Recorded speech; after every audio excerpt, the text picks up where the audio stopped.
reconfirm me that we are live now, connected from several countries, not from, several countries are connected with us from Lisbon. Welcome to everybody to the second day of the Skillman International Forum with this great partnership of the Alliance. I have here in front of me the representatives of the organizations that compose the Alliance. I'm very glad to be here, to be hosted by the Portuguese Association of Industrial Producers. We have here in my left the representative of the co-leader, Miss Dornellas. I don't remember exactly your name, Luisa Dornellas. And we have in the other side we have the representatives, the host, the other component of the COVID, the Portuguese COVID. We are engaged in a very intensive program, I would say, because we have several presentations and we have workshops in parallel. I would like to give my greetings to the Bologna side, the partners in Bologna, because also them have the on-site activities. They have visits like we have planned here. And yesterday was a very difficult day because of the technical problems we experimented. But here in this beautiful and very equipped building, we have all the facilities and it's very easy. So I suppose that today everything will go on smoothly and we run well. So I go to check the program and to start with the presentations. It's expected to start at 9 o'clock, but I'm talking about the Central European time, of course. And here we are 1 hour before, so we start here at 9, but in other countries it's not. So we have Benvenida Catarino from the we have Benvenida Catarino at 9:40. Sorry, because probably there is a small mistake in my program. So Benvenida Catarino represents the organization that is hosting us, the Association of Industrial Producers. It's a very important, I think, very big organization, and it's a pillar for our COVID because it represents the companies, the enterprises. And we are very thankful to you to have taken the initiative to host us. And this partnership was started months ago to build a new COVID, a new local partnership that have anyway a regional impact, not only on the city, even if of course Lisbona is not a small city and has a very impactful effect on the economy area and the entire nation. So come. So please, Benvenida, it's your Giovanni. to talk. Good morning to everybody. It is a pleasure to welcome today all the participants. Okay.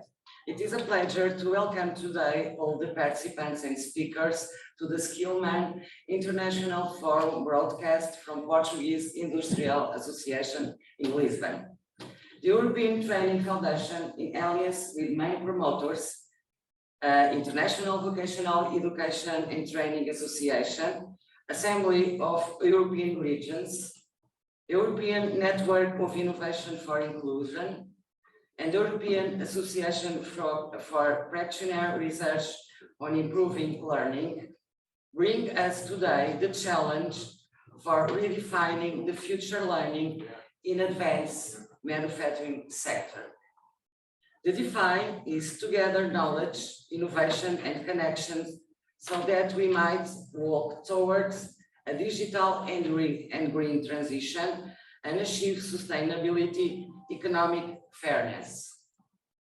This event is also an opportunity to develop micro-credentials in vocational education and training and TVET. Sharing is caring, is as stated by Skillman International.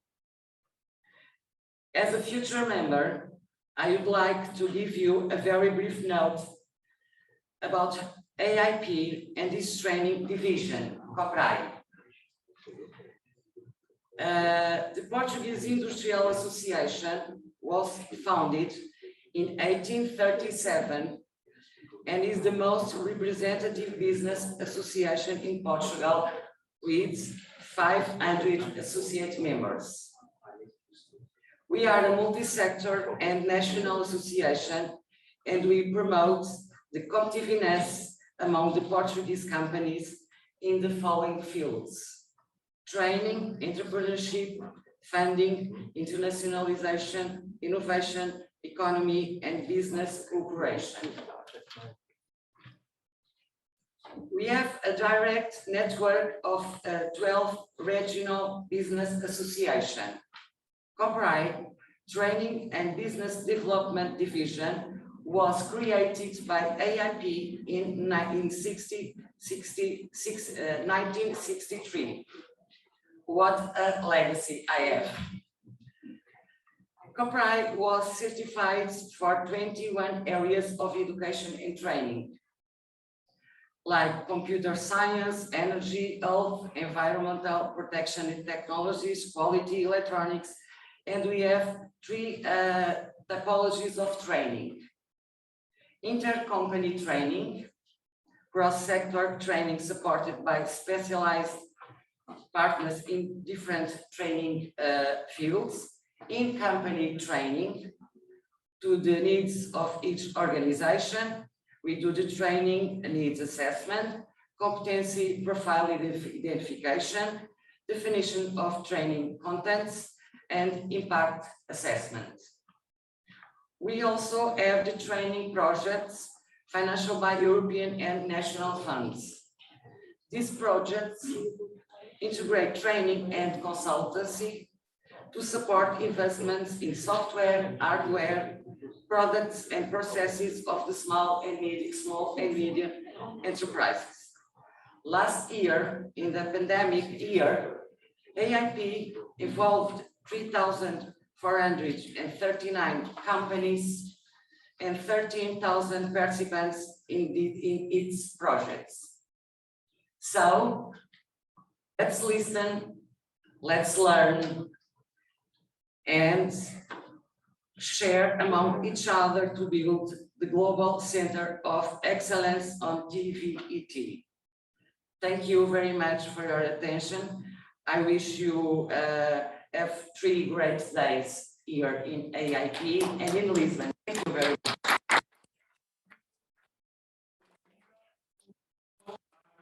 In front of my clear calendar, it's to have a little break. This was the official launching of the Today work. We have the SIF Cafe open, and then we will be back with the presentations and the introduction that we also have in the program. Thank you very much. We have now in program start at 9:40 Central European Time. Thank you very much. Yes. Just a moment. I'm going to close the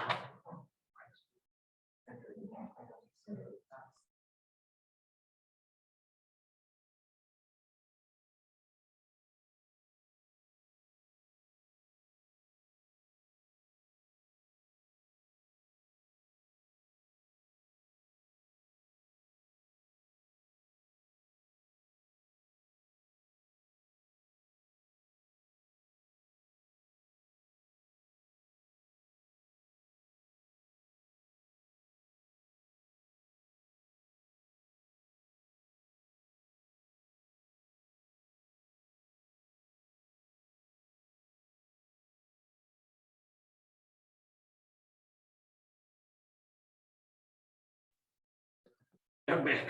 So we don't have coffee. We are back live, no coffee. So, okay. This was the official presentation launching. We already had the coffee.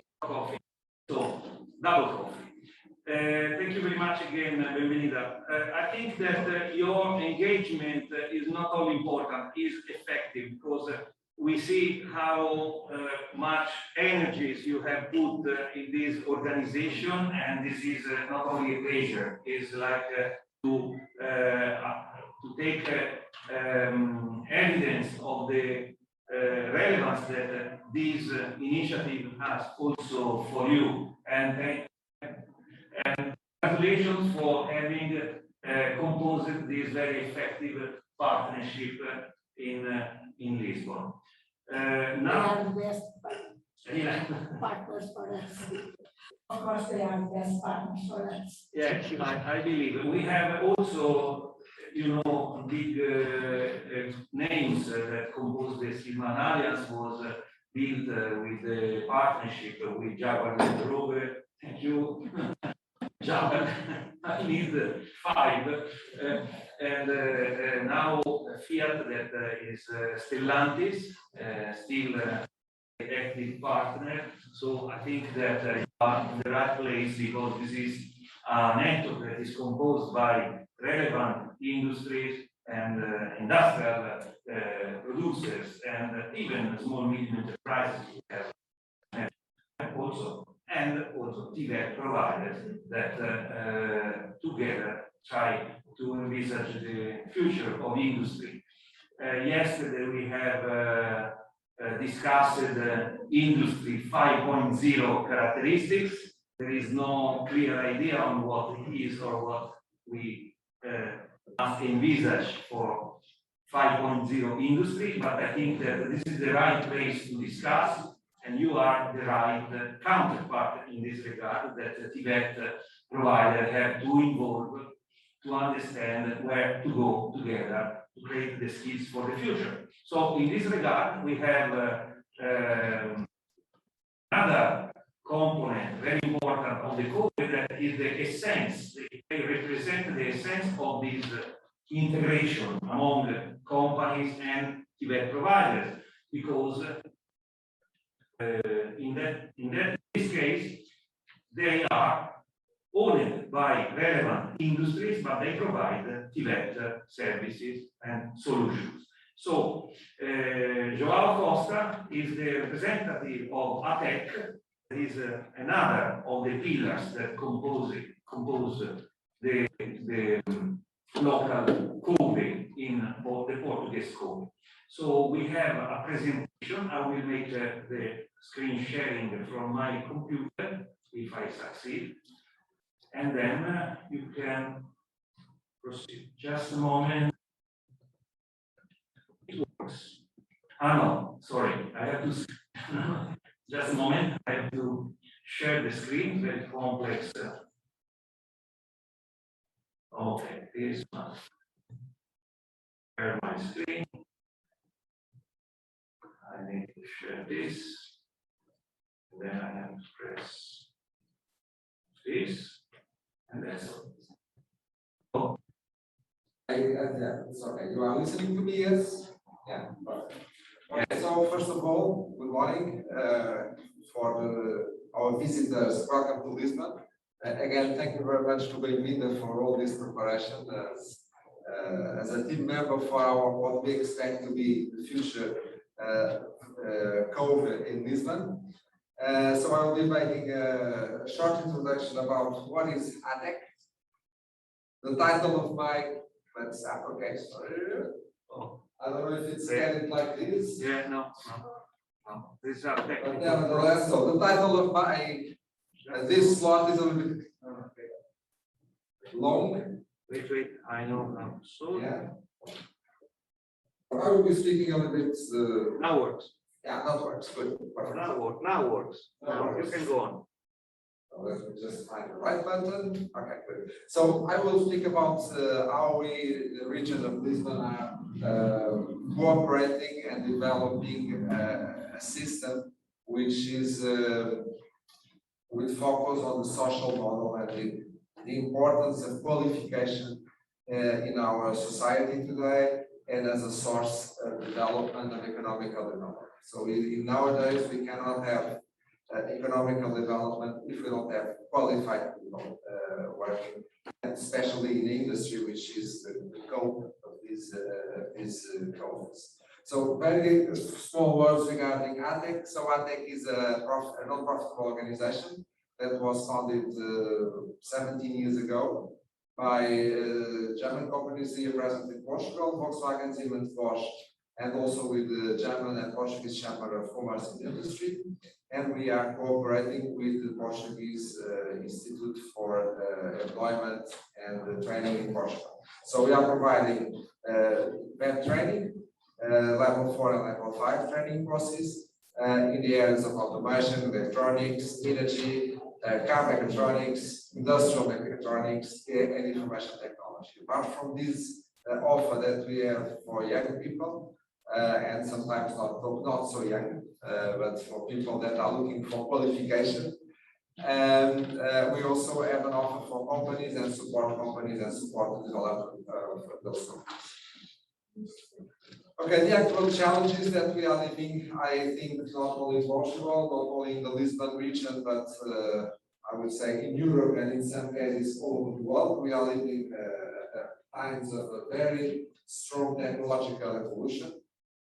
The digital society, we are living now more and more in a digital society, with all of us are connected, companies are connected, the government connected with the citizens connected with the government. Regarding the citizenship, we are living nowadays and participation of the citizens is really more intense, and also the government is communicating and dealing with people in a more digital way.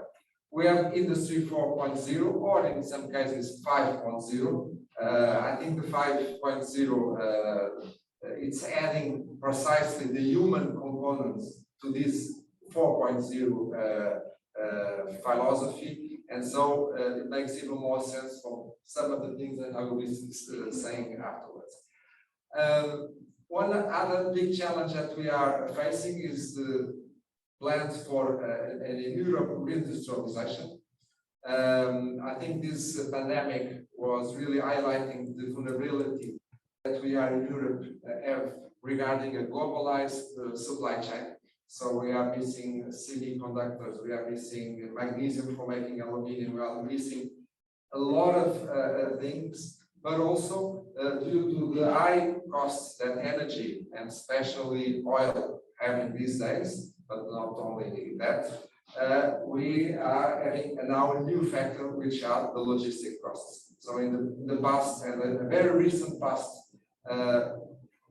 it was compensating to have production probably in countries with lower production costs. But if we now start to add the logistic costs, and some of them also due to environmental constraints, probably we have to rethink the strategy that was taken some decades ago. But we have other challenges, and we have demographics, especially in Europe. So we have aging population and also a reduction of population.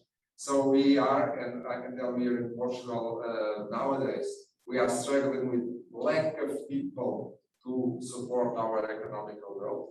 And not only lack of people, but especially lack of qualified people, even worse. And so we have to look also for the migration flows, which is something that we are dealing, and every day we have news situations regarding migration flows. So I think we have also to plan better and to use this opportunity to compensate the less of people that we are, or the lack of people that we are, persons that we are having in Europe. Another big challenge, and I think we are coming really from 2 weeks now with this COP26 conference in Glasgow. The environment. I think it's clear for all of us that this is not a trend. It's something that we all have to be committed. Otherwise, the place that we are living, and sometimes we look for the place Lisbon, Portugal, Europe, but we live in a planet that we all share. And so the greenhouse effect emissions will have an impact in our lives.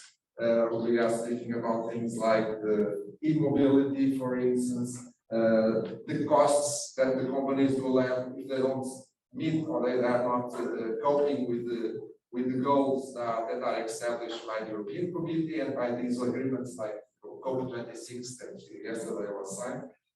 But also we have to look for more for a society that uses energy in a much more efficient way. So and so these are really big challenges also for the future.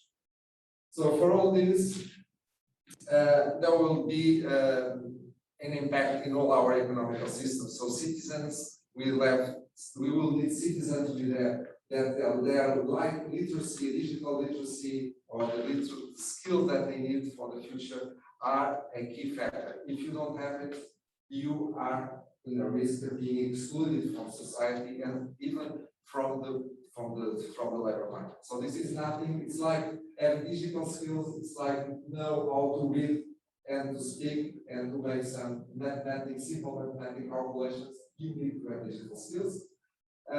Also, we need to have, especially in industry, an industry that is much more productive and more efficiency. So with higher levels of productivity, we know that if we are bringing industry from the Middle East to Europe, our labor costs are higher. So the only opportunity that we have to be competitive is to have automation, to have more efficient processes. And to have these more efficient processes, we need to have a higher level of professional qualification in the workforce. But also with all the developments that all the evolution of technology, really exponential. If you look for the last 10 years and we see how the technology is evolving, we also need a culture of learning along our life. It's not anymore I learn a profession that is to be my profession for the next 30 or 40 years. That's not more valid anymore. My value, if I don't do it, my value on the market, on the labor market, will be reduced. Companies need to attract and to retain qualified workers. But to do so, they need also to upskill, to reskill their workforce to cope with this technological evolution. But also governments, of course. And when I'm speaking about citizens, companies, governments, I could be speaking about education and training systems. So all of these have to be working together as one. It's no possibility that the government launches policies, but then the citizens, for some reasons and reserves, and don't adopt those policies. Or the companies have some actions that they need the support from the government, but also support from the people. So this is really a combined effort. Okay, and for the future, and I would say the future is today in this case already. Qualification can be and would be even more in the future a factor of social exclusion. There is already a very recent study that was published last week from a foundation here in Portugal regarding qualification. And we know for sure that the people with lower qualification at the moment are the people with the lower income. By having a lower income, they don't have the possibilities, even economical possibilities, of getting training or having an upper education or upper training.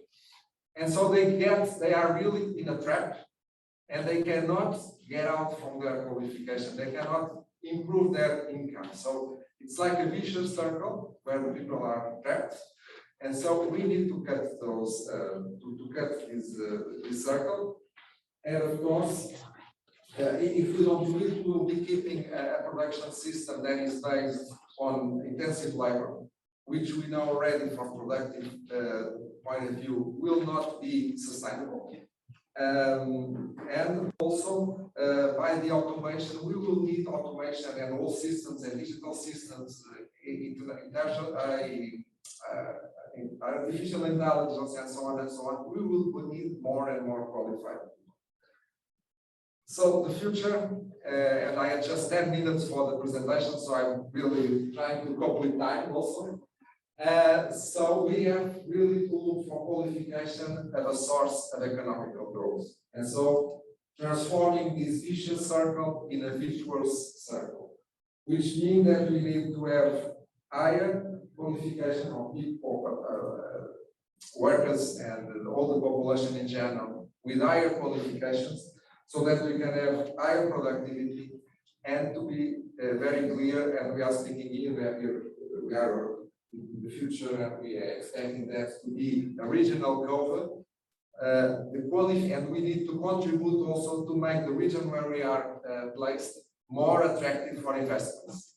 And most of the companies today, they are not looking for fiscal benefits or to have low-cost land to build a new factory. One of the key factors for placing an investment in a central location is really to have enough qualified people to support the development of those projects. So it's really a source of economic growth. If we don't have qualified people, we cannot progress. And also the competitiveness of the regions and the countries will be much more measured regarding the number of qualified people. Here in Portugal, we have an image, and not only an image, it's really the facts. We have, especially on the in all areas, but especially in the technical area, engineering area, there is an international recognition that we are very good engineers, that we are very good technicians. At the moment, what we have to do is to scale this off. We need to have more people. So having more people with higher income, we can promote them a long life learning strategy. And just 2 or 3 examples of what's not, this is until now was a little bit like theory. Let's now go for the practical side of the thing. So an example of a program that was developed by ATEC and together with Volkswagen. It was with the Volkswagen Workers Foundation. It was a project that lasted for 5 years. And basically the project was to integrate and to give training to 100 young people that were from communities with risk of social and school dropouts from school also. And so there was a big team working on that, together with the Portuguese Institute of Employment and Training, together with social communities to identify these 100 young people. So they were attending a 3-year training course. So we were really glad that we have to measure this by the ones that successfully accomplished the final training, the final get their diploma. So 87 were finishing their training program.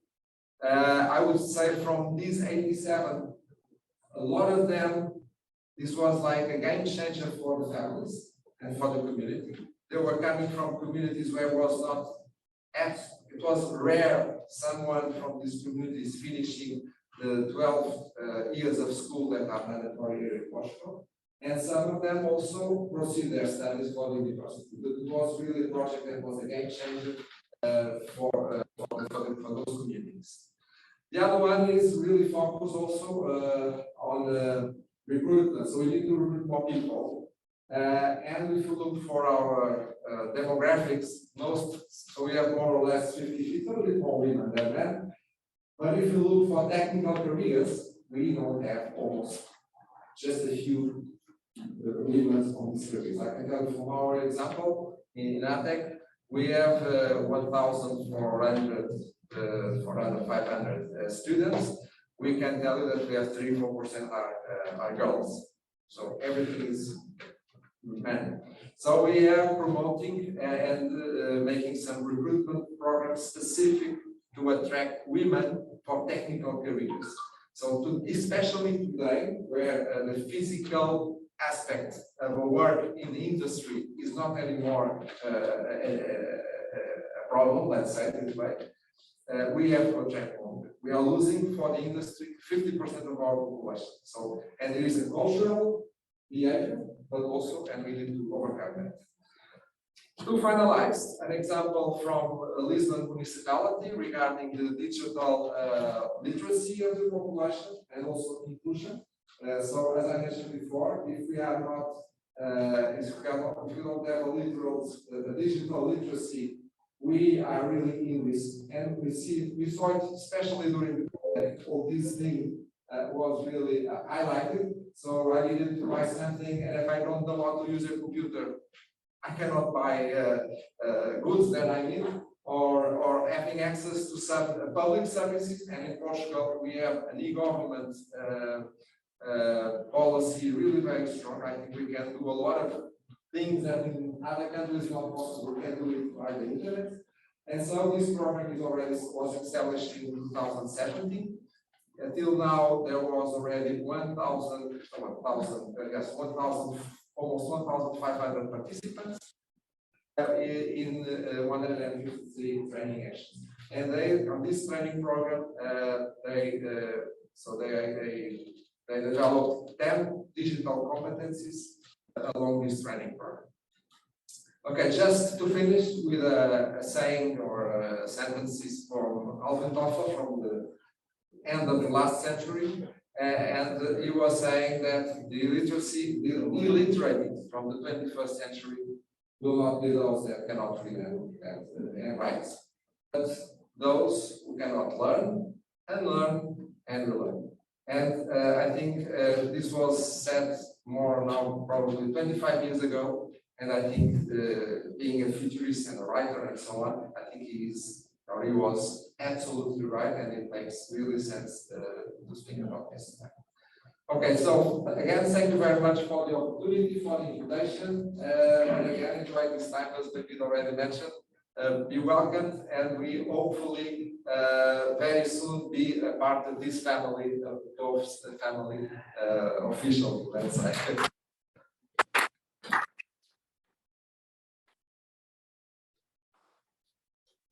Thanks so much. We start to have more clear what is running in Lisbon and in Portugal. Have a very relevant impact on the economy of the future. We need to set the proper activities. We need to have the right players, have policy influence, because we have such important players, but we also design the future with the attention to big things, and we have examples, projects that you have activated. We know that it's not easy, as you underlined. There are challenges. Sorry, I have to stop this sharing. I see also the other speakers are connected. Julian, good morning. And then we have in this picture, we have the clear perception that the partnership can grow up because there is a commitment and there are different ingredients that we are bringing to the partnership, like the legal definition. We have policymakers, we have professionals, we have practitioners, and we have relevant stakeholders, institutions, organizations that play a concrete role and have a clear picture on what are the needs, because also this is a very critical point. If you don't have clear what you need, you don't. So best things to solution is to put the right questions, and you have shared, I think, important questions regarding how to move on, and your projects represent the capacity to move on together. I go back to the program. Probably you don't see my screen. We have now, it was expected, Set European time 9:55, so probably I'm late. So we have Marieke van der Weyer, Senior Policy Analyst at OSD, but I don't see Marieke connected. I see Arianna Sala and Julian Stanley. So as Marieke probably is not, Marieke, if you are connected, please activate your camera that I can see you or hear you if you activate your microphone. people connected, but I don't see Marieke. So in this case, we could move and wait for Marieke connection. Okay, I see someone is arriving.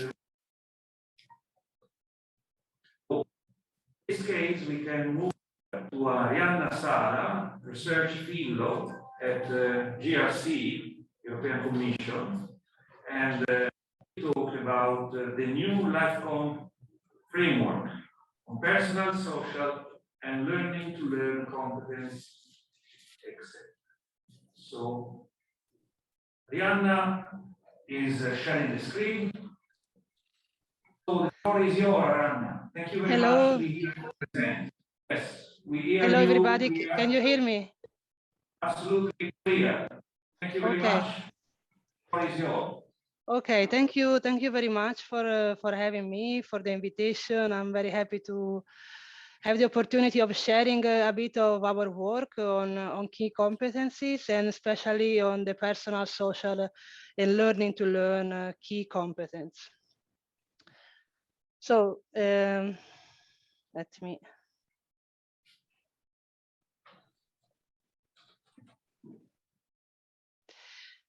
So as you know, the stemming point that originated all the work on key competence developed by GRC is the Council recommendation of 2018 on key competence. The Council of the European Union that gathered all the European member state Ministry of Education identify 8 key competences that are needed for personal fulfillment and development, for employability, to have a sustainable lifestyle, and to have also the opportunity of living successfully in peaceful society.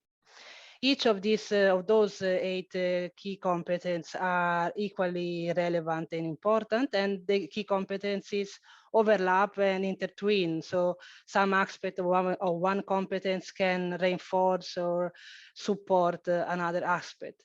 And all those competences are designed or intended to be learnable and teachable, lifelong and life-wide. So we consider that key competences are developed from early childhood to adult life, and through formal, non-formal, and informal learning in all contexts. So family, schools, work, other communities are all involved in the development of those competencies. LifeComp is the European framework for the personal, social, and learning to learn key competence, and aims at establishing a shared understanding and a common language to know what we are talking about when we are talking about those competence, personal, social, and learning to learn. It has been developed as the other GRC framework using a mixed approach that, let's say, started from literature review and consulting both academic and GRI literature. But also it has built on consensus reached with the experts, European experts, and also from beyond Europe, to fine-tune and exactly define each of those competencies. The LifeComp framework is a tool. We build it to be a flexible tool. We hope that it can be adapted to all the specificity of the local context in which it can be adapted. And it can be used as a basis for curriculum, for developing program, but always remembering that the principle of subsidiarity guides all the activity of European Commission in the realm of education. That means that member states have the primary responsibility for the education and training systems, and the European Commission can only, let's say, suggest, promote tools, resources, and suggest direction. But then those suggestions has to be, let's say, taken up by member states.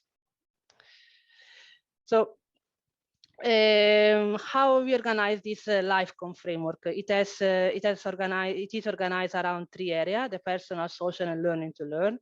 Each area contains 3 competencies.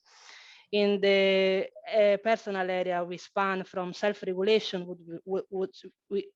that it is the capacity of being aware and manage our own behavior, thoughts, emotions, to well-being, the capacity of pursuit, life satisfaction, and the taking care of the physical, mental, and social health. In the social area, we span from empathy, the capacity of understanding another person's emotion, values, needs, and also to provide an appropriate response, but also goes to touching communication, the capacity of adapting our style of communication to the audience, and collaboration, the capacity of engaging in teamwork with a respectful and open attitude. And then in the learning to learn area, we start from the growth mindset, which is the belief in one's and another capacity of continuously progress with effort, with the work, and this is something that is very relevant, as you may imagine, in lifelong learning. Critical thinking, the capacity of assessing the validity of the information, to also be able to argument and to reach, let's say, reason conclusion, and managing learning to end, which would be the metacognitive ability of guiding one own learning. So, and we also use the metaphor of the tree to underline the holistic approach to the development of those competencies. If you grow a tree, it wouldn't have any sense to take care of the trunk, but leaving out the leaf, or etc. No, so we want to stress this interconnectedness within those competencies, and also we want to highlight a model of growth over time. So from a very little tree, you can reach a centenary tree, which has a lot of fruits, etc. So from my explanation, you will see that life competencies are in other situation or setting called social emotional competencies, or non-cognitive skills, or soft skills. And as I told you, life comp is relatively new. It has been published in 2020, but it builds on a very well-established research on socio-emotional learning. And research and knowledge in education is, let's say, accumulating in this field. And what the research tells us about the effects of promoting those competencies? Well, we have an increase in academic success and a decrease in early living, school living, an improvement in student well-being and mental health, an improvement of the behavior of students, and a decrease of interpersonal violences, an improvement also in the relationship among teacher and students, and that's very relevant also for teacher satisfaction and teacher, let's say, confidence and disposition toward the teaching. And also an improvement in overall improvement in the school climate, and importantly also an improvement in the employability of people, of students. And also research shows that people that have developed those kind of competence also on average receive better salaries. So we see that also analyzing this CEDEFOP ESCO classification. I don't know if you are familiar with this, but it shows, it analyzes thousands of online job advertisement, and with an algorithm, let's say, it extracts the main keywords of what employer are requesting from employee. And we see that some of the competence that we describe in life comp are among the most requested by employers. communication, collaboration, attitude of adaptability to change, personal skills and development, working in teams. So we see that the labor market is already requesting very strongly those kind of competencies, but that there is this famous skill mismatch. You know, the educational system still is struggling to provide the student with those attitude, knowledge, and skills that together constitute the competence. So we consider that technical and cognitive skills are not enough anymore to succeed in education and to thrive in the digital age. We see that we are facing so many disruption.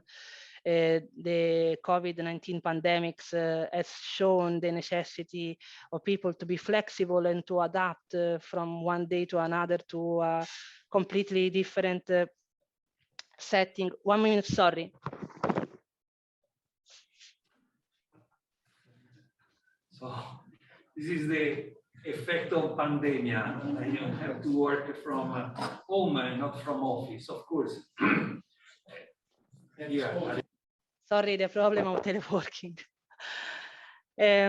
So technical and cognitive skills are not enough anymore to succeed in education, and we need really need an innovation in an educational system so that educational system in Europe are, let's say, equipped and are equipping students with those competences. And we consider that mainstreaming the attention and the teaching of those competencies in a European educational system can, let's say, provide an innovation of the overall European education system from the early childhood and care to higher education.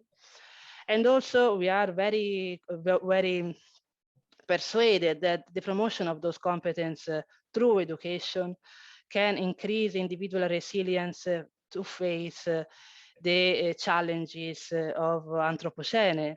We have a lot of very urgent crises that are hitting us. So we use, for example, the metaphor of breathing to think about competence and life competence in particular. We say that life competence are truly human competence, and we can use the metaphor of breathing. Let's say we all are able to breathe, since breathing is something that we need to live for life. So, but in any moment in life, we can learn how to focus our attention on intentionally on breathing, and we can learn to use breathing as a way to calm down, to reduce stress, anxiety, or to sharpen our attention. So this ability, which is a natural ability of breathing, can be enhanced through education, and we can, let's say, take all the advantages of this capacity and expand the potentiality of us as human beings. So which are the way forward that we are foreseeing to help educational system adopting the teaching of life comp and also, let's say, innovate a bit the way that teaching is implemented overall. We have created an inventory of teaching strategy that are research-based and student-centered, that are meant to promote life competencies in general in education, but we are going to expand this inventory with the teaching strategy that are adapted, that are constructed specifically for vet education. We think this is for fundamental for upskilling and reskilling of workers, especially those with low technical skills. We are also developing a MOOC for educator and guidelines. I will share some detail of the three assets, let's say. First of all, I told you the inventory of teaching strategy. We are developing those, we are collecting and describing those teaching strategy, and we described it in a standardized and step-by-step way, so to facilitate implementation and use by educators and teachers. We put special attention in designing on describing teaching strategy that can be adapted to different curricular area. That means that we don't want, let's say, to create a new topic in the curricula on empathy, but we would like a teacher of geography, let's say, to teach geography in a way that ask their students to put themselves in the place of others, to develop empathy through the study of geography. So this inventory will be expanded, as I told you, both with the teaching strategy that are developed for vet education, but also that jointly promote competence pertaining to different competence framework. So for example, we can have a teaching practice that focus on creating digital content and in a collaborative way, so that we, let's say, tackle two different kind of competence in one only teaching strategy. We are going to launch a MOOC, and we would really appreciate if you could disseminate the link to enroll the course. The course will be very short. We'll have an estimated workload of 10 hours. We start now in November the 22, and we'll end the 6th of December. And here you have the link. I will share the link to enroll. But I would like to ask also the Secretariat if it's possible to share it generally. The MOOC is created by a teacher and for teacher, and a very practical stance. Offer practical example for implementing those teaching strategies in the classroom. And finally, we are going to develop guidelines to teach life comp. Those guidelines will be general, so not tailored on a specific age group or a sector. May be employed in different sociocultural settings and adapted to different age and curricular areas. As I told you, we want to infuse the promotion of life competencies through the curriculum. We don't want to add another aspect or another type of content, or as little as possible. And so it should help to teach life competence without prompting a specific program. As I told you, member states have to set those kind of programs. Promote also technology-based practice without promoting a particular company or product. And we are going to organize a workshop with teachers to fine-tune these guidelines. So this is what I wanted to share with you, and I would like to thank you for the attention, and I'm available for any question you may have. Thank you very much, Dr. Sala. We understand how it was important to have you here, and that you are the right person to introduce this relevant aspect of the skills composition. I think we totally agree in the sense that we have discussed how much the skills for the future must be integrated with skills that now are not focused, are not in our focus, and we need to take very seriously the relevance of the life comp panorama. So we need to rediscuss, I think, internally to our network how to valorize, and of course the course that you offer, it's our interest that is joined by our members, not only sharing the screen, but if we can take agreement on how to facilitate this progress in going in moving our members to benefit from your offer.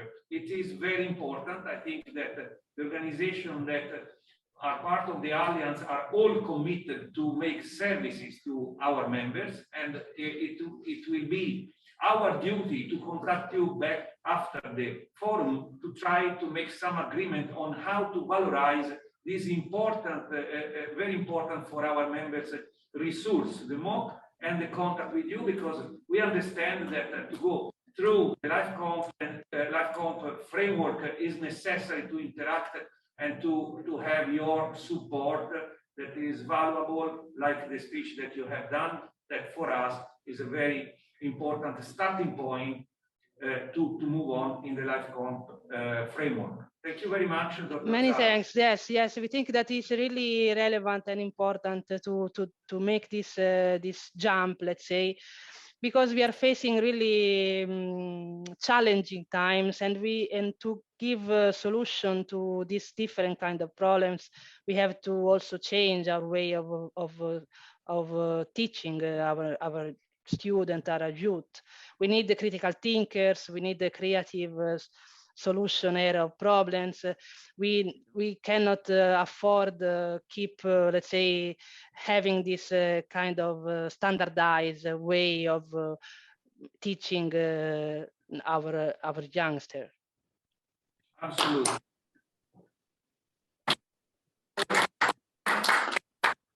And this panorama on the LifeConf framework, technical and cognitive skills are not anymore enough. We need to enlarge our view, to pay attention to what is going on in the research area about skills for the future. And we have this possibility to benefit from this MOOC and to interact with the authors of this important work that is at the base of our evolution in terms of skills identification and capacity to design the curriculum of the future. I have seen in the list of the speakers that Dr. van der Meyer was connected. So, Marieke, are you on now? Because I have seen Dr. van der Meyer in the list. Yes, I see a camera switching on. Perfect. Thank you very much to be here. So you have the possibility to share your screen. Good morning. I see. Okay. The link is arrived on the Moodle chat. We have to move the link from Dr. Sara to the general chat where all participants can benefit from the link. Then we have the screen of Dr. van der Meyer. So, Marieke, thank you very much to be here again this year. We have great support this year from OSD because we have Dr. Andrea Schlecker that has given an important speech for us, wishing us the best capacity to cover all the aspects, and OSD this year is contributing with various speeches. So Marieke is not the first time that presents in our conferences. I would say that we are in a continuous contact. Every year we have the state of the art of the research through the presentations of the outstanding speaker from OSD. Thank you. Marieke, the floor is yours. Thank you very much, Giovanni. It's a pleasure to be here with you today. I'm very much regretting not being in Portugal with you, especially on a great day in Paris, but very happy to be joining again this year. So my name is Marieke van der Weer. I'm a policy analyst working on vocational education and training at the OECD Center for Skills. And today I will show you some key data points and some policy examples related to making vocational education or VET work for all. So just to get started, why I look at VET, but I don't think I need to convince anyone in the room here today. We know that VET can contribute to very strong labor market outcomes, and we see that across all OECD countries, If you look at the employment rates of young adults who have a vocational degree, whether it's at the upper secondary level or at the short cycle tertiary level, we see that they do very well in the labor market. They do as well as those with a tertiary bachelor's or master's degree in almost all countries, and even better than those with a bachelor's or master's degree in some countries. So it's very important to continue to invest in vocational education, but also to make sure that it works for all, because of course these averages, they hide some differences between groups, but they also hide that there's still many students that drop out of vocational programs. We see that from the data that we have for a few OECD countries. This shows the percentage of upper secondary students who complete their program within the theoretical duration plus 2 additional years. So we see that for general programs, we have around 85% who complete their program on time, whereas in vocational education, that's only 70%. And that gap we see in all countries, although there are some countries that manage to keep that gap quite small, as for example, Switzerland, Austria, but also Colombia, for example. So these are students that we need to support further. So this we don't see in the employment rates, of course, as they drop out, but we need to make sure that works for everyone and that we reduce this dropout rate. Now, why is this possible that there's a higher dropout rate? Now, we know that vocational education caters to a very diverse group of students. They come often from more vulnerable backgrounds. They're often less interested in typical standard classroom learning. So they face different challenges.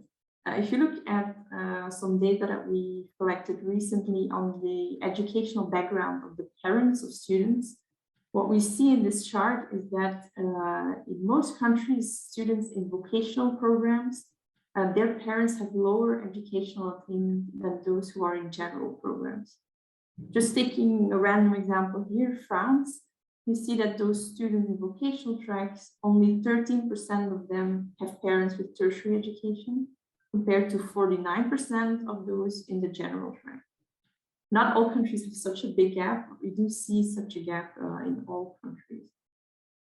Likewise, something we also see from our PISA data is that students in vocational programs, when they are 15 years old, so I have to note that these are a specific subgroup of the VET population, of course, because in many countries, VET starts a little bit later. But in those countries where there's already a vocational track at 15 years old, we do see that their reading performance of those students in the vocational track is lower than those in the general track. So there's some sort of selection happening, together with, of course, possibly also more limited focus on reading skills in these programs. So that means that there's indeed a group of students in these programs that might struggle in some areas.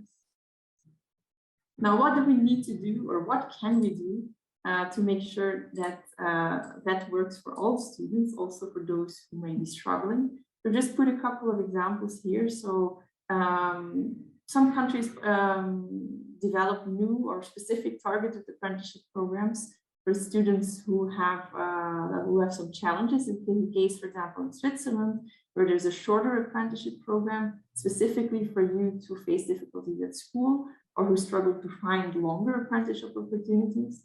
And as part of these programs, there's also specific support available to help remedy or fill some gaps in terms of academic, technical, and social skills. What is important is that these qualifications are no dead ends, and that students can continue into other apprenticeship opportunities.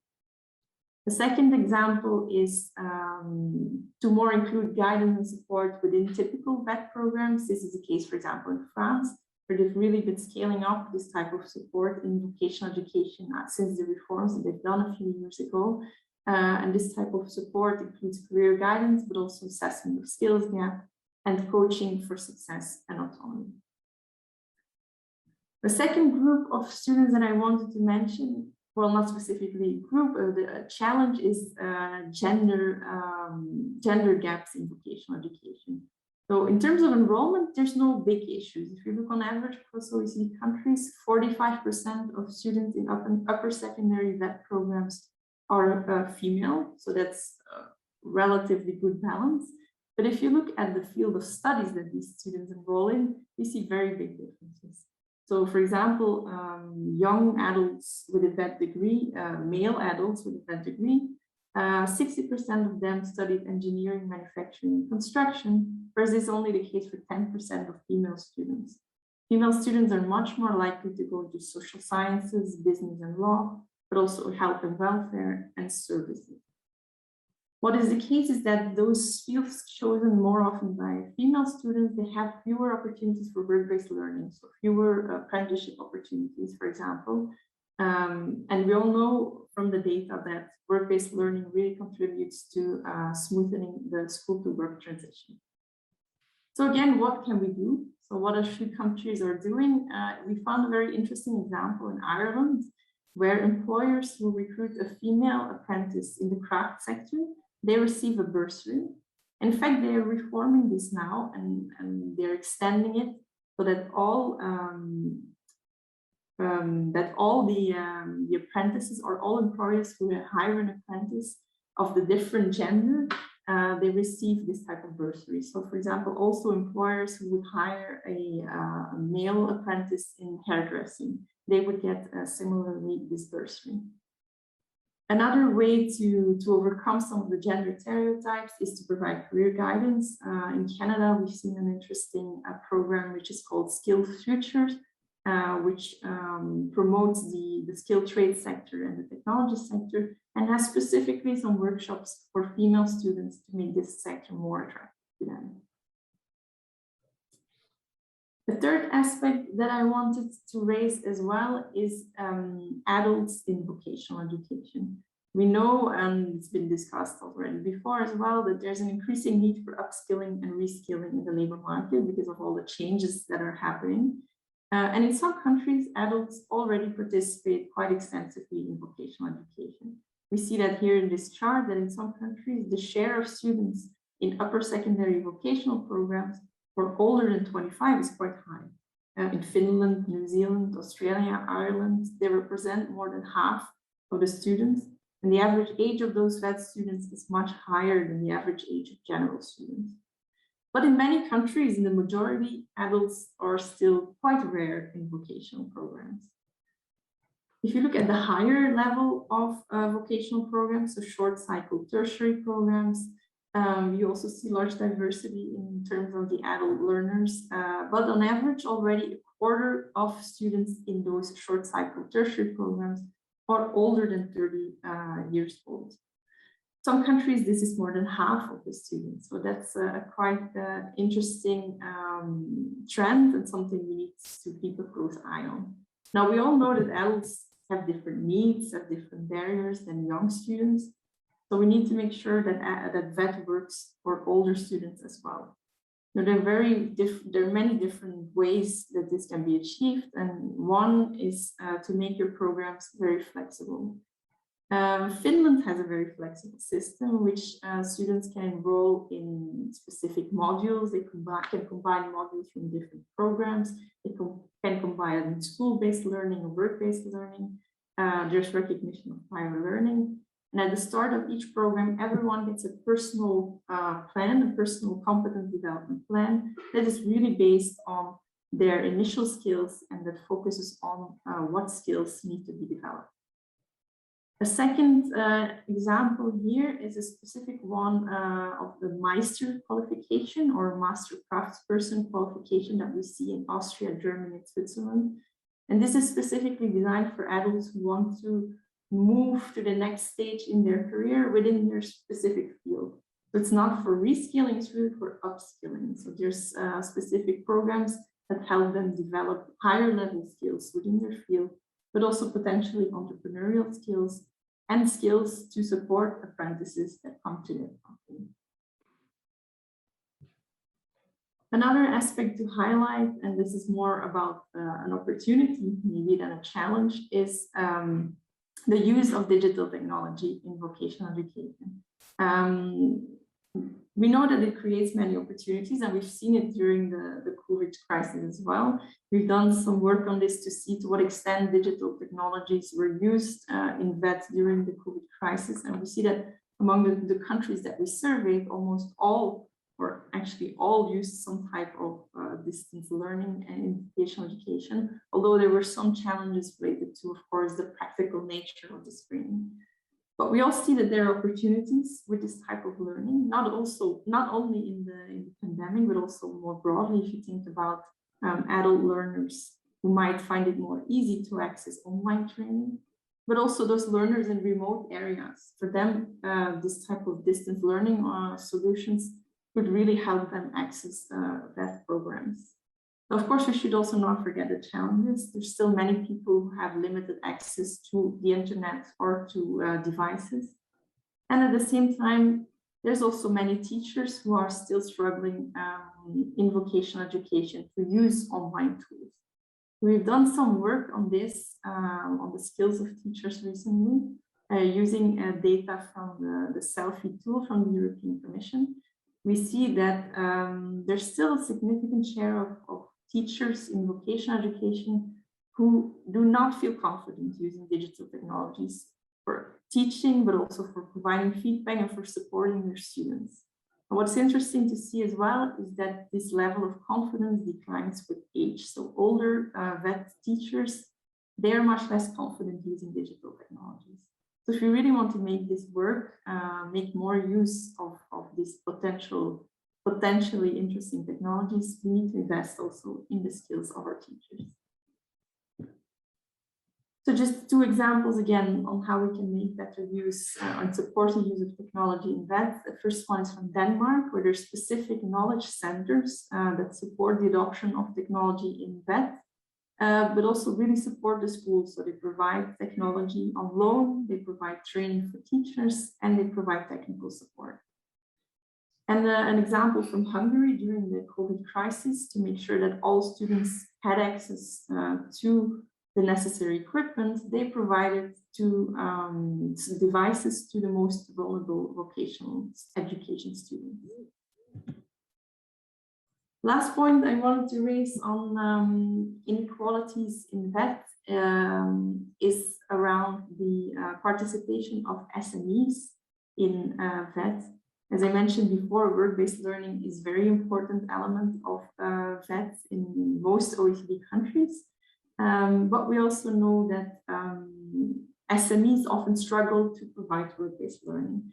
If you look at European data on this topic, you see that in most countries, there's a substantial gap between the share of firms, large firms providing VET, and the share of small firms providing VET. And on average, this gap is more than 20 percentage points. So SMEs might need additional support to be able to effectively deliver work-based learning. And again, some examples on this site. So there's a few countries where it's possible to share apprentices between different firms. It's the case in Austria, for example, where firms can form a training alliance with the support of the economic chambers. And that's really helpful for SMEs, particularly because they often do not have the capacity to deliver the full apprenticeship.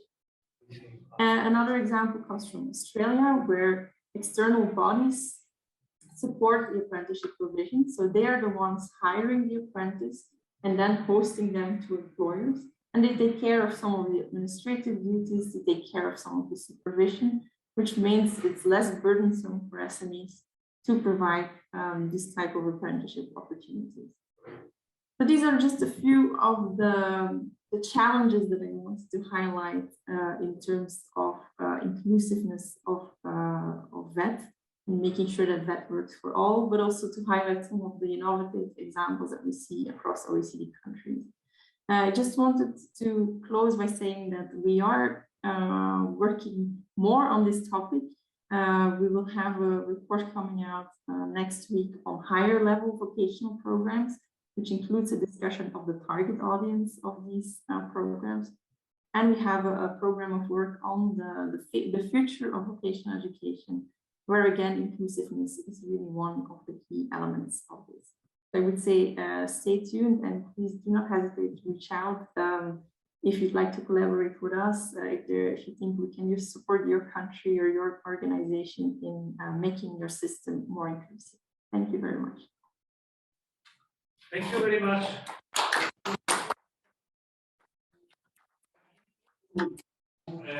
call to us several topics that are on our table, and we are always impressed about how the statistics and the numbers and the evidences that you bring are relevant for us. I go fast because we have to rescue time, and now we will have a 20-minute skip in the program, so we will be better on the time. But I cannot stay without mentioning something.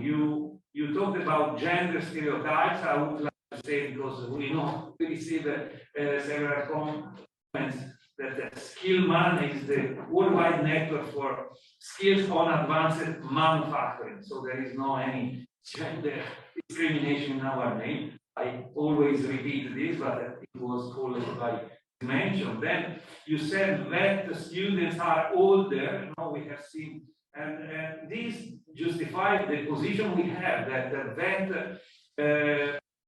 against education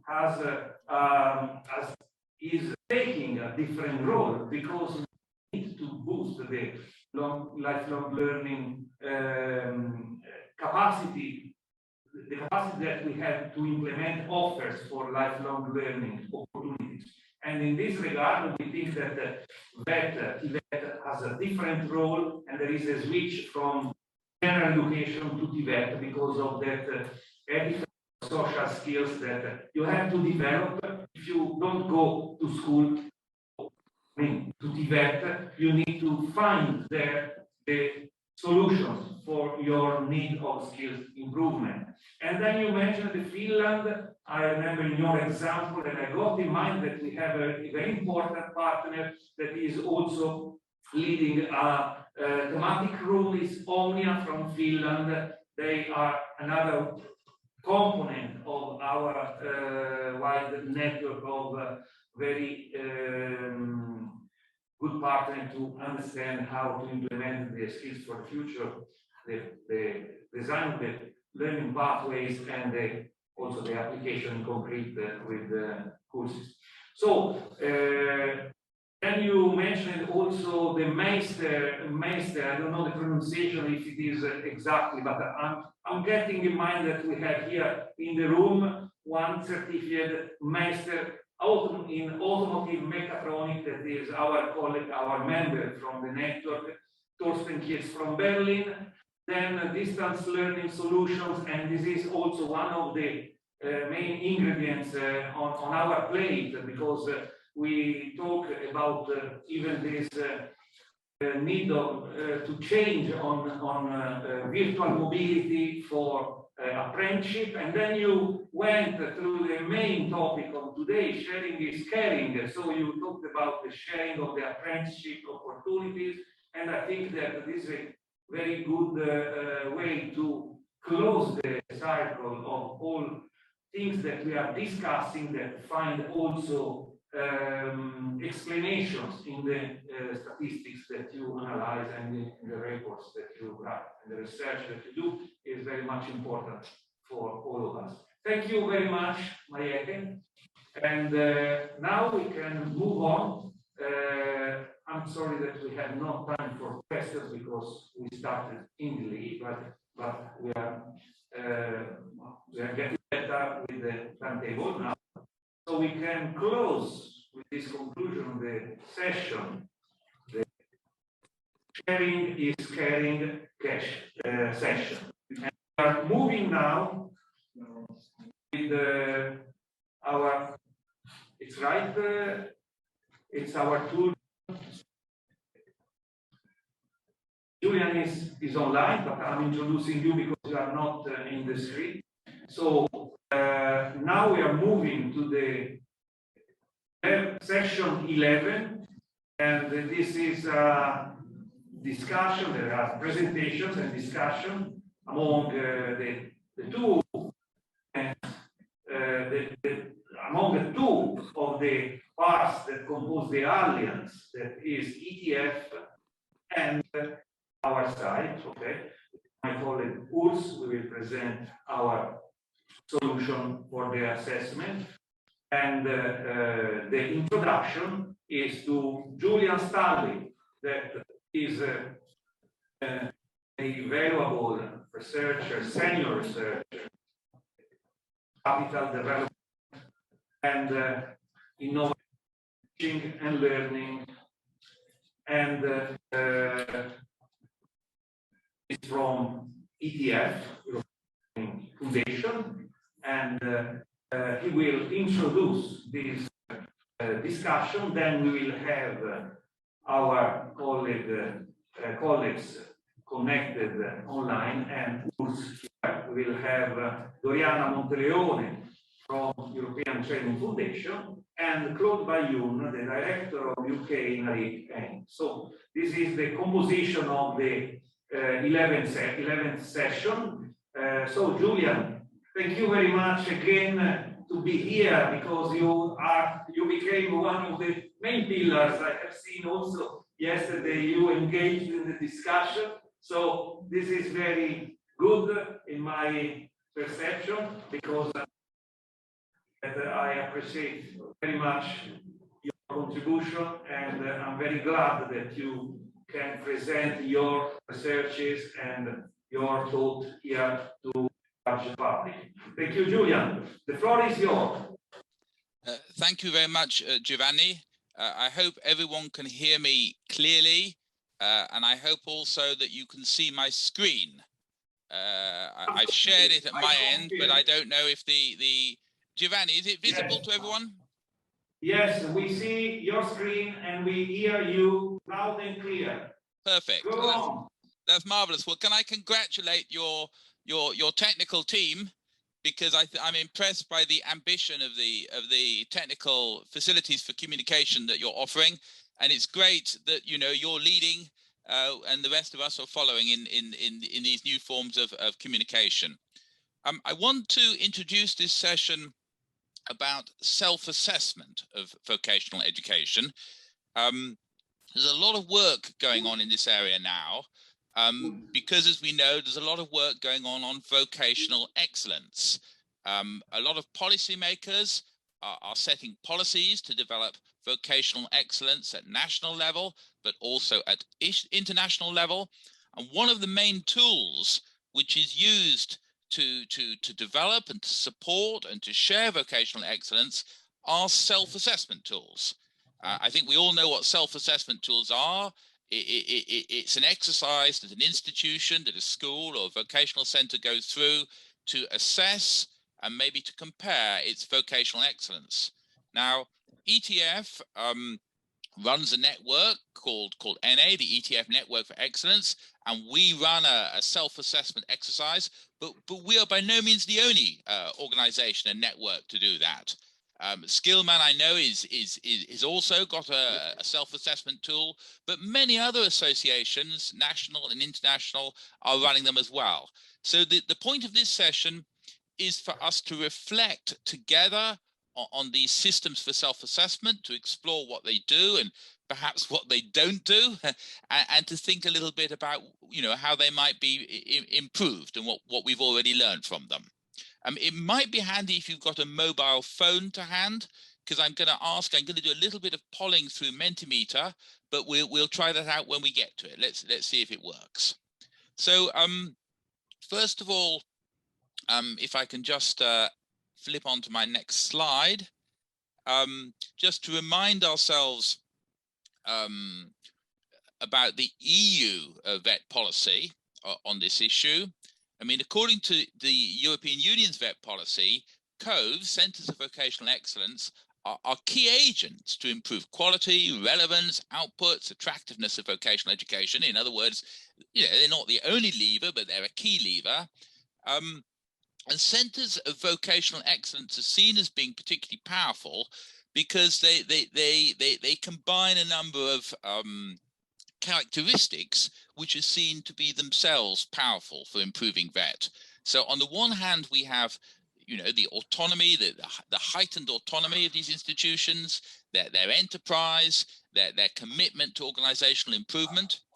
On the other hand, we have the fact that centers of vocational excellence have strong relationships with employers. They have strong partnership, but they're also part of a larger regional or local skills ecosystem. That means to say that they're working strategically with local government and with associations to get a better match and a better provision of demand and supply of skills. But thirdly, they're part of networks. They're part of networks such as the network the network we're working one another today with Skillman, but they're also part of many other partnerships and networks. So these I think are the three features of centers of vocational excellence, which are seen to make them so powerful as a way for improving the outcomes of vocational education. Now, I'm getting a little bit of a background noise, so if you're not speaking, I'd be grateful if you'd turn off your microphone. Now, it's argued that self-assessment can do various things, okay? So that it can, for example, develop the shared understanding of vocational excellence. For example, so here the argument is that by carrying out an assessment together, people understand what is meant by vocational excellence. Instead of doing different things, they have more of a shared understanding. Now, I'd like to see what you think, or all of you following this talk today. So if you've got a mobile phone to hand, or you can do this on your computer, if you could go to www.menti.com and type in the code into 92447751, you should get this question. This should appear as a question on your phone, and you should be able to choose as I'm talking through them the thing which you think is most important. Because what I'm inviting you to do here is to rank these purposes depending on the one you think is most important for your particular school.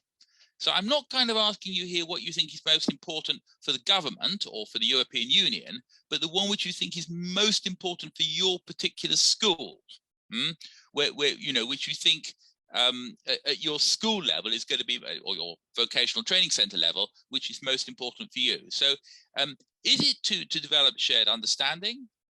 Is it to support development, not so much for understanding, but to move forward your center? Is it rather to raise accountability, to enable people to track how well you're doing and to compare that with other places? Or is it lastly to support research? Because self-assessment tools do enable us perhaps to understand over time what's going on. So please try and sort them so we can get an idea at least of those who are participating today, which you think the most important objective of self-assessment is. So it looks like at the moment, with I think a relatively small number of votes, that it's the shared understanding, but also organizational development, which seem to be the most important. Okay, well, I won't dwell on that too long. I'm hoping that we might get a few more votes as we go through, but let's carry on. I mean, I think it gives us an idea of where, for you at least, the priority is. So let's look first of all at this notion of a shared understanding, to see what's contained in that idea. So I think that if you develop a self-assessment framework, as ETF has done, as other organizations have done, normally there will be in that different levels of performance, and those different levels help to reveal opportunities for improvement. But not only is this a hierarchy of different levels, but there's also a breadth. There's different functions. And very often what we're talking about with vocational excellence is saying, well, you could be doing this as well. You could not only be organizing good work placements, but you could also be incubating new businesses. You could not only be, I don't know, providing key skills in entrepreneurship, but you could be providing support for adults who are struggling to keep their own businesses going. So very often it's a question of extending functions as well as raising the quality. So here we're exploring the level at which self-assessment might operate at. I'm interested here to explore whether you think that if you have actually used some kind of self-assessment tool in the past, whether you think it's most effective at developing a common understanding in the level of a school or across the whole of the skills ecosystem. That means that the school together with other schools and businesses with which it's connecting, or across with clusters of other schools, or across a national vet system or internationally. So I'm asking you to think about you know, your experience of using self-assessment tools, if you have. The code on the Mentimeter, if you haven't found it there, I don't know whether that's blocking it. The code is 92447751. So I'd be grateful if you can gain access to that, if you can give me an indication about you know, which is the level at which you think self-assessment might contribute most. So it's emerging so far. I'm interested. There's a lot of people who think that it could be particularly valuable at skills ecosystems, and that you know, a self-assessment tool is a way of communicating between different sorts of organization, between businesses, schools, local government, because I mean, that is one of the ideas, that it reaches out beyond the school. We've got a few other people coming in. I'm interested that skills ecosystem still seems to be out ahead, which is interesting, because that is one of the distinctive things about a Centre of Vocational Excellence, that it can build this understanding with non-education players as well as with education players. Okay, well, the gaps between them are not enormous, but it's interesting, as I say, about skills ecosystems. Okay, so moving on, if we turn to look at self-assessment as a development tool, this is the idea that a centre or a school can use it to over time to improve its performance. We can see here that it could be used in sort of steps, you know, to review, to identify areas for improvement, setting the priorities, selecting the actions, setting the targets, and reviewing the progress. So here it's a development tool, okay? And of course, the point is that it has the potential to be used to support improvement which is collective, where all of the actors are involved, and which is sort of systemic, which is at the level of the organization. So you're building in ways that the organization can lock in improvements. Of course, there's sometimes a bit of a gap between what is promised and what is achieved. And it is my impression that often self-assessment tools are quite good at the earlier stages of development, but perhaps they're not used so much at the later stages. But I'd be very interested to know what you think. And I'm asking you here not to think about what potentially self-assessment exercises might be used for, but what in practice, what you've got real experience of using them for. Okay, so my question is, in reality, how useful have you found self-assessment for these different functions, for reviewing current performance, down the ladder through identifying areas of improvement, and so on. So there's a few votes coming in here. Yeah, I guess that's. I mean, we haven't got a very large number of people voting at the moment, but I guess that's kind of the pattern that I think we might all expect. That broadly speaking, self-assessment tools in practice seem to have been of greatest use and greatest value for the earlier stages rather than the later stages. So I think that's something we need to reflect upon in how to ensure these things are really useful right through the development process. I think that's a bit of work that the designers of these tools need to think about. Thank you. Now this is a dummy. Actually, it's not a self-assessment framework that we're using. It's actually an old, I think is a little bit obsolete. And so going across from 1, 2, 3, 4, you've got the different levels, and going down the side, you've got the different kinds of activity, business community relationships. Do you have a business liaison officer, and so on? And this is the sort of classic way that self-assessment frameworks are built. you design the relative indicators and then you rewrite them at different levels in order to communicate, what might be required at different level.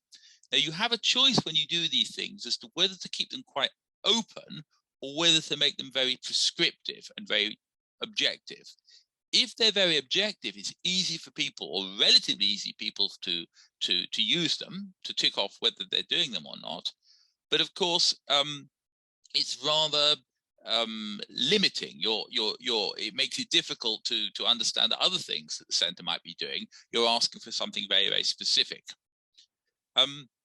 So I'm interested to know what kind of self-assessment framework you prefer, that you find attractive. At the top, I've put an exhaustive and comprehensive self-assessment framework, one with a relatively high number of objective indicators. So it's relatively easy to find precise descriptions of different sorts of activity at different level.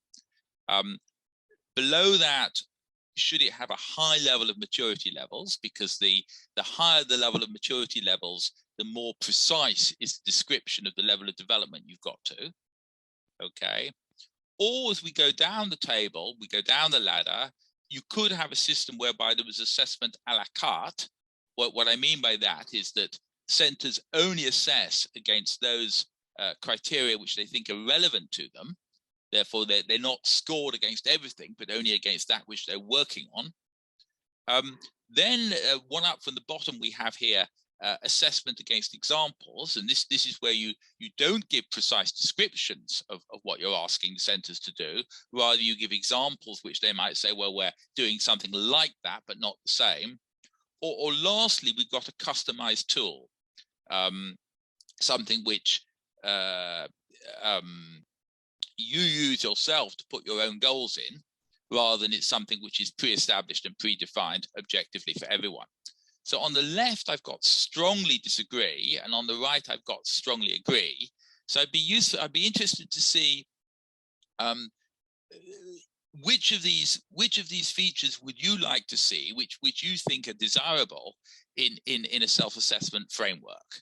So I don't know if you can see the code. It's 92447751 at the top. I'm not sure that's visible to you all, but I'd be very grateful if you could vote and let me see which of these, what kind of self-assessment framework you would like to see. Any feelings? I've got lots of people voting, but they're not showing at the moment. Maybe there's some reason why it's not updating. Why is it not updating? Well, that's very puzzling indeed. Maybe if I go away and come back, it will. Okay, that's the secret. So, okay, so that is interesting. That is interesting. So, a relatively high interest for a customized tool. Indeed, I think as putting my research hat on, I could say that the greater the flexibility, the more popular. So, I mean, again, the number of people participating here is relatively small, but those who are participating seem to like a flexible, customized, bespoke kind of tool rather than a set of objective measures. That's something for us to think about, I think, all of us, because the truth is most of self-assessment frameworks are indeed pretty rigid and pretty objective.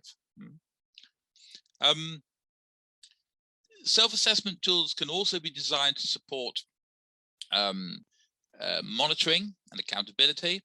For example, scoring, which can be used for internal monitoring, but it can also be used for benchmarking.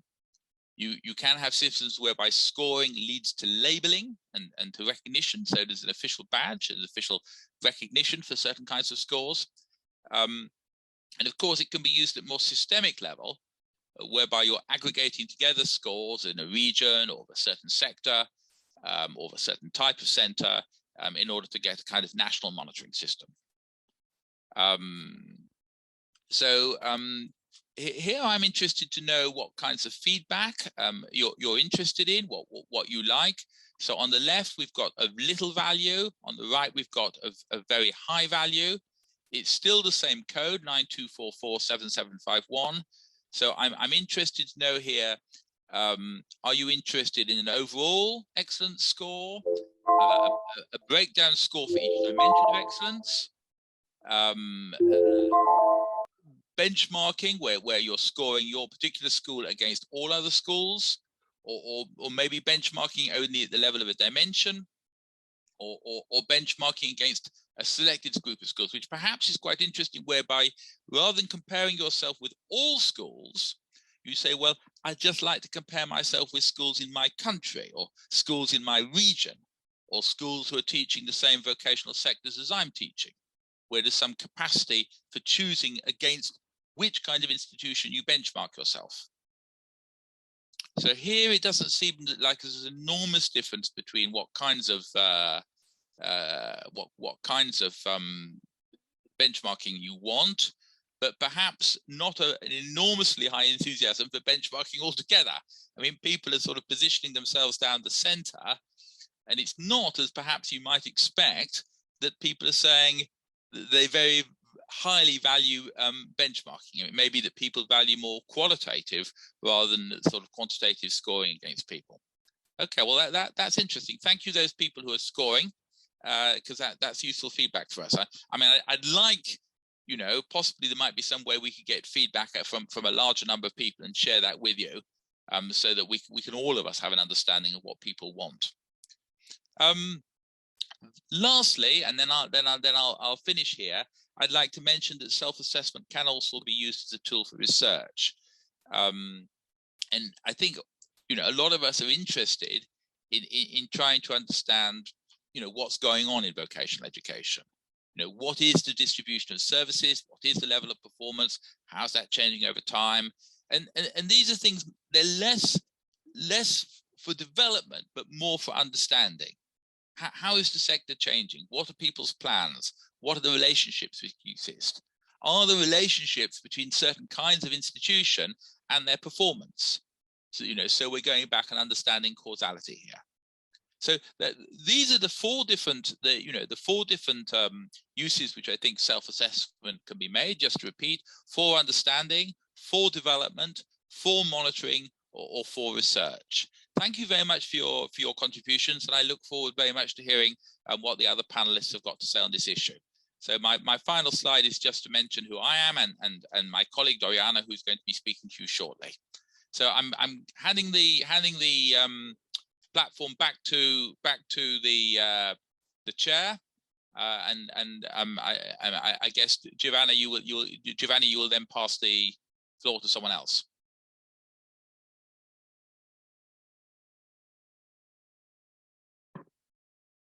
Giovanni?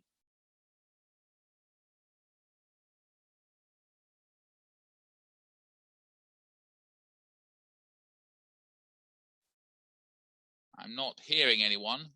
Oh, so you speaking after me?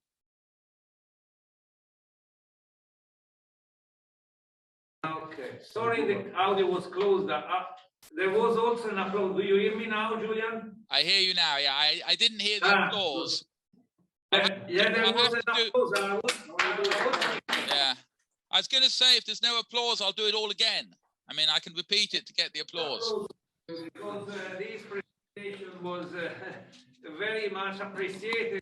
Working on this, on the development of our own system, as you know, and it's important for us to stay close to you because it's the component that we miss. I think this call back to yesterday when I was saying that, discussing with your colleague Manuel Ardinas, that you can source our need of expertise, and this is not only for the joint organization of the webinars that we do every month together, but even for supporting us in the part that we more miss, I think, because we are practitioners mostly, and we are trying to develop our system, getting advantage from this collaboration with you, and you can bring on the table what is very relevant for our tool. Next speaker, I would say that as you belong to ETF now, I will move to the Skillman side. I have here close to me Professor Urs Hauspen. We have, can I share the screen? I will interrupt your screen sharing. And we have also a presentation that was prepared by our team leader of the self-assessment tool method, that is Maria Elena Romanini. Now she cannot present because she's engaged in a parallel activity in Bologna, but Professor Urs will introduce our solution, and I, of course, will contribute to replace, even if I'm not at the same stage, but I will try to give some words to describe what we are developing as a Skillman network and the Skillman Alliance and the Alliance for the self-assessment tool. Urs, how we proceed? Do you want to introduce? Give me first 2-3 words because I will do the bridge of Julian to our side. I really appreciate what Julian presented in his speech before. And I can say I'm working since more than 20 years in development of competency portfolios and skills portfolios and ways from skills to competences to competencies to qualifications. When I started 20 years ago, people laughed about my measures of using self-assessment into the validation of portfolio. And they all thought we are in a formal educational world. We only have the formal values, the formal measurements and benchmarks. And self-assessments were not valued. In that way, I thought it is important. Now, today, since some years, we are World Economic Forum, Klaus Schwab has presented that with his last book, Stakeholder Capitalism. We are in a world of the stakeholders for the future. That means we are looking to the values and to the measurements and benchmarks of each stakeholder.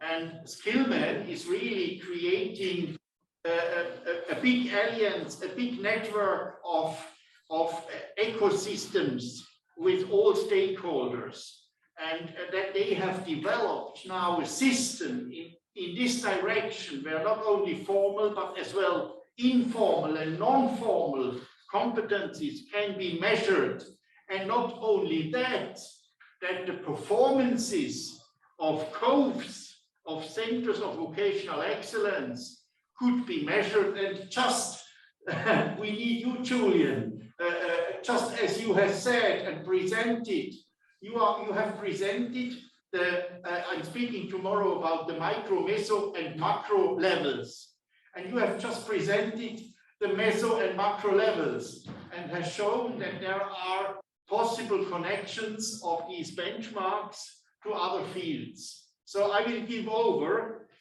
to the leading chair of us here, Giovanni, who has started and initiated with this very good team, this development of the SAT. And I then, during their work, have seen what they are doing, and I was passionate. And I really said, oh gosh, now it's coming. I waited 20 years for this. So please, Giovanni, present first of all the technical side, how everything is functioning, because I think it is, as Julian said, it is a tool for companies, organizations, associations, regions, ecosystems, but as well for individuals. So yes, please. Thank you. Of course, we are not the first and not the least. We try to design our own system because we think that this approach to sharing, that is the previous topic, is very relevant even when you talk about quality and excellence. And in this regard, I've thought to do a tool that put together these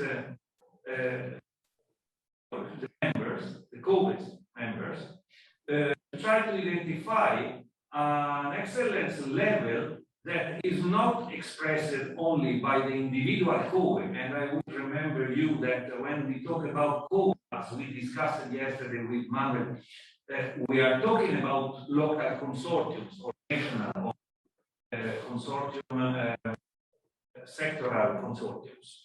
And in this approach that we look to find a level of excellence that is expressed by a network and not by an individual organization, we have set a tool to investigate and to identify and to make us able to tune the variables and then to make us able to offer the improvement occasions for the organizations through peer learning and other collaborating activities.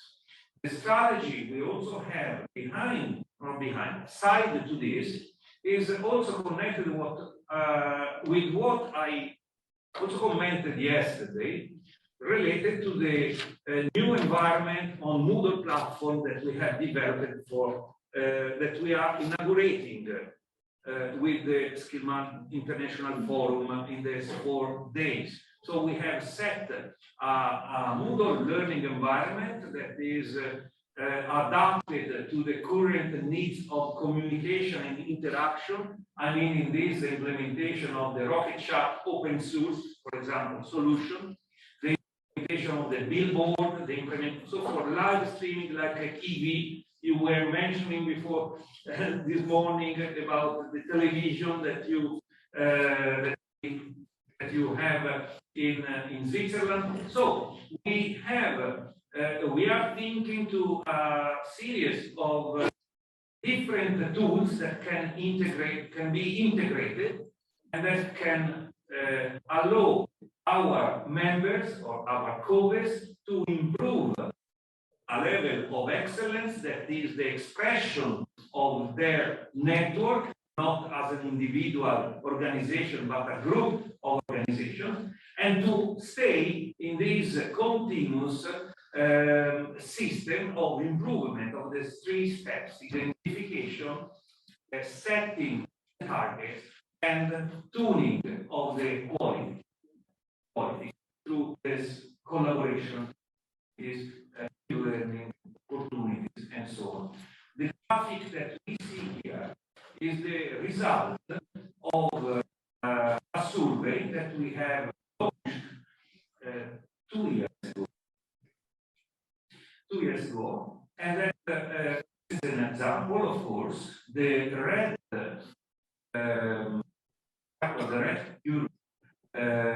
indicates the individual COVE performance. When we say individual, means the network of local partners that compose COVE.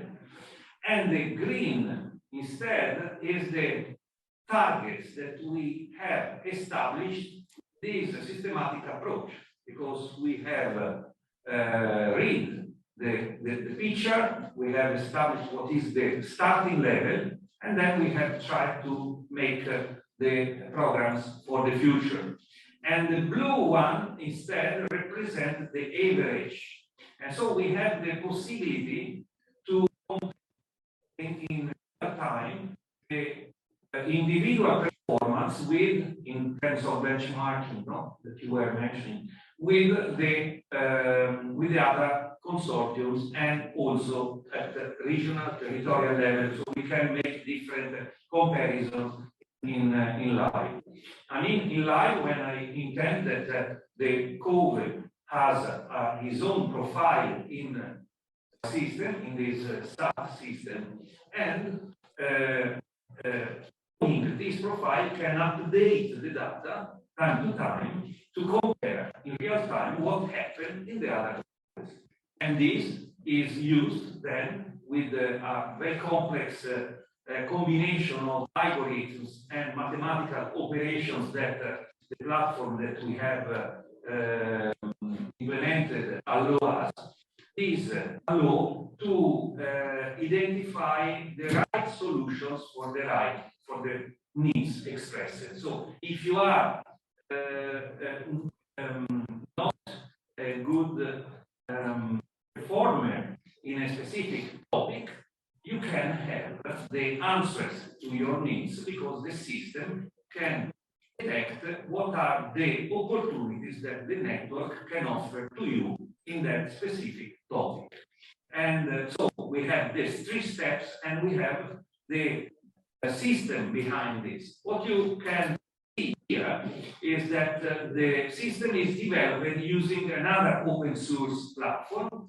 This is our commitment to try to implement open source solutions when it is possible. So I talked about Rocket Chat before, Moodle. This is another pillar of our IT solutions, the combination of open source solutions that we can implement. This means that all our member organizations can replicate this using the same code.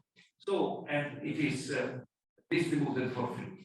This land survey, ones that are not aware about the capacity of this platform, is a very powerful survey system.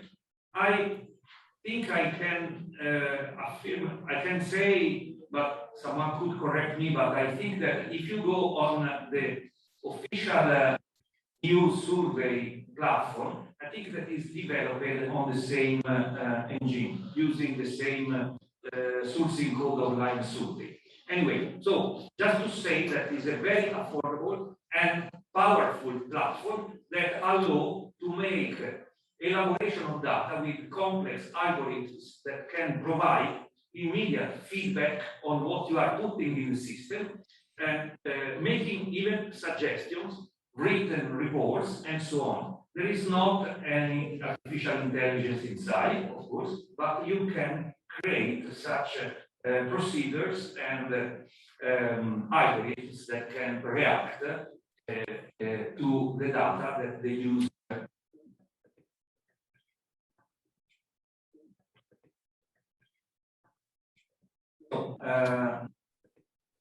Step 2. Step 1 is to provide data in the system.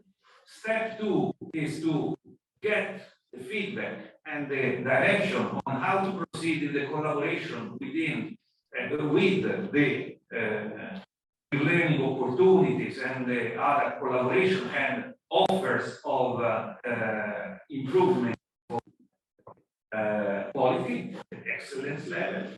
And then the step also this also includes the capacity to see in real time how the other organizations are performing in the same variables. So you can have different views. All this is produced automatically by Lime Survey. It is not, of course, say the natural. To add this, the micro level is maybe the local level, level of the association of the company. The meso level you can find maybe in this national average level, and the macro level will be then the evaluation globally, worldwide, or in a certain region.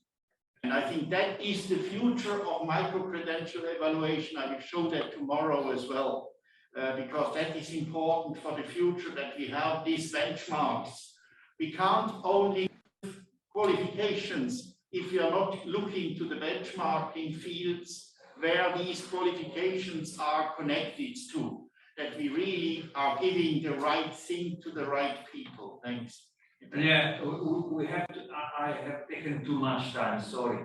Usually the Italian approach is to start late and to end before, but in this regard, I think we are going to end later. So better that I stop. Anyway, you have understood that there is a technological part behind this, and then there is also an approach that better that you express. Of course, everybody knows already this slide where we mention our engagement for the excellence for all that is also mentioned in your book, Julia.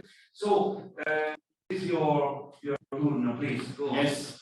So Julian presented very, very clearly the future of validation and valorization of performances within projects, organizations, and individuals. And he said, and I want to add that as well, because the SAT tool is providing this. The self-evaluation is a must because we are in the new fields of informal, non-formal learning after the only formal learning. Your formal learning is maybe a third of the possibilities of the learning curve. And when you see to all the new fields, it's 360% of the possibilities which we have. And number two, the self-evaluation is obtained from all stakeholders, that we can add the different self-evaluation tools together to a whole ecosystem evaluation. And then third, at the end, an external peer evaluation is then collecting that and is doing a peer evaluation of the stakeholders in addition. And the last, the selected key priorities for the future of assessment tools, and this is like a widening and an addition to that what Julian already presented. We need now quality management and benchmarking for holistic development. We created 2015 at the United Nations these SDGs, these 17. And we said we want to go a holistic way. And SDG 4 example as an EG is the quality education, including formal, non-formal, and informal learning. And we have to go the whole way from skills to competences to competencies to qualifications. We heard that from Dr. Sala this morning, very, very detailed, that we need in this field of Industry 4.0 to a new field of Industry 5.0, or maybe, as I think, Humanity 5.0, all these additional key competences. And I think that is very important, and that is the start and the base for skilling, upskilling, and reskilling. People don't want to upskill and reskilling without any qualifications. Therefore, we have tomorrow a full stream with various experts in the field of micro-credentials, because that is important. People are not willing to go that way of upskilling and reskilling if they are not having international recognized qualifications in their hands. So micro, meso, and macro, I already said, I already mentioned, I think that's our goal. So absolutely, totally agree. Of course, we discussed it many times with you and the other colleagues of our small team for the development of self-assessment. So I think that now we can send the site, ask to Doriana to introduce the self-assessment that they are driving. So Doriana, the floor is yours. If you want, you can share your screen. Thank you. ETF. We have this that is not from today. We have already discussed time ago, but already discussed the possibility of mutual understanding in this regard, and we are really committed to keep on this communication with Doriana and the rest of the team, thanks to the coordination of Julia, because of course we want to be sourced by your capacity. Doriana. Thank you, Giovanni. Good morning, everybody. I'm Doriana Monteleone. I'm a statistician working in ETF since 2006. I'm trying to share, I don't know what you see, because once I share my screen... Yes, we see your desktop, not the presentation. Okay. Bring the other window into the main mode. Allora, let's try again. Share. So I suppose Dr. Monteleone is connected from Turin. This morning we had Marieke van der Meyer. I think she was from Paris. We are in Lisbon. Okay, I don't know. I'm trying to.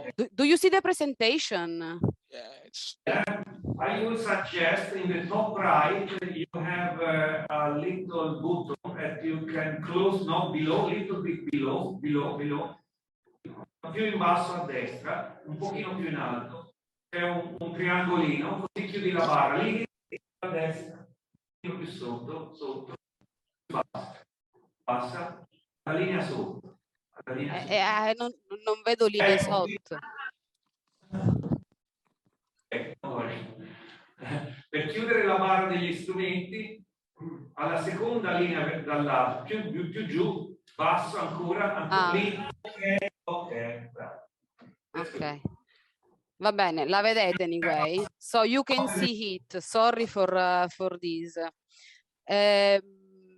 It's good morning again. What I want to share with you in the time at my disposal are some of the findings of the NSAT survey of 2020. And I want also to provide some information on the process ETF put in place to create evidence for excellence.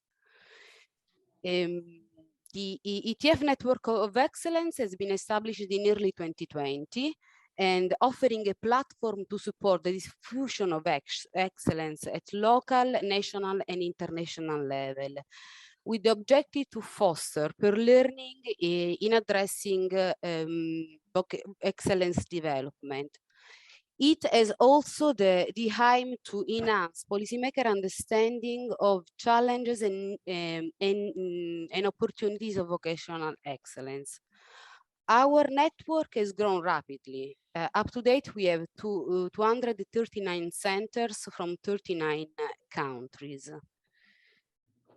Our journey, we started in October 2020, launching the first cycle of our survey, our self-assessment. During this first wave, we got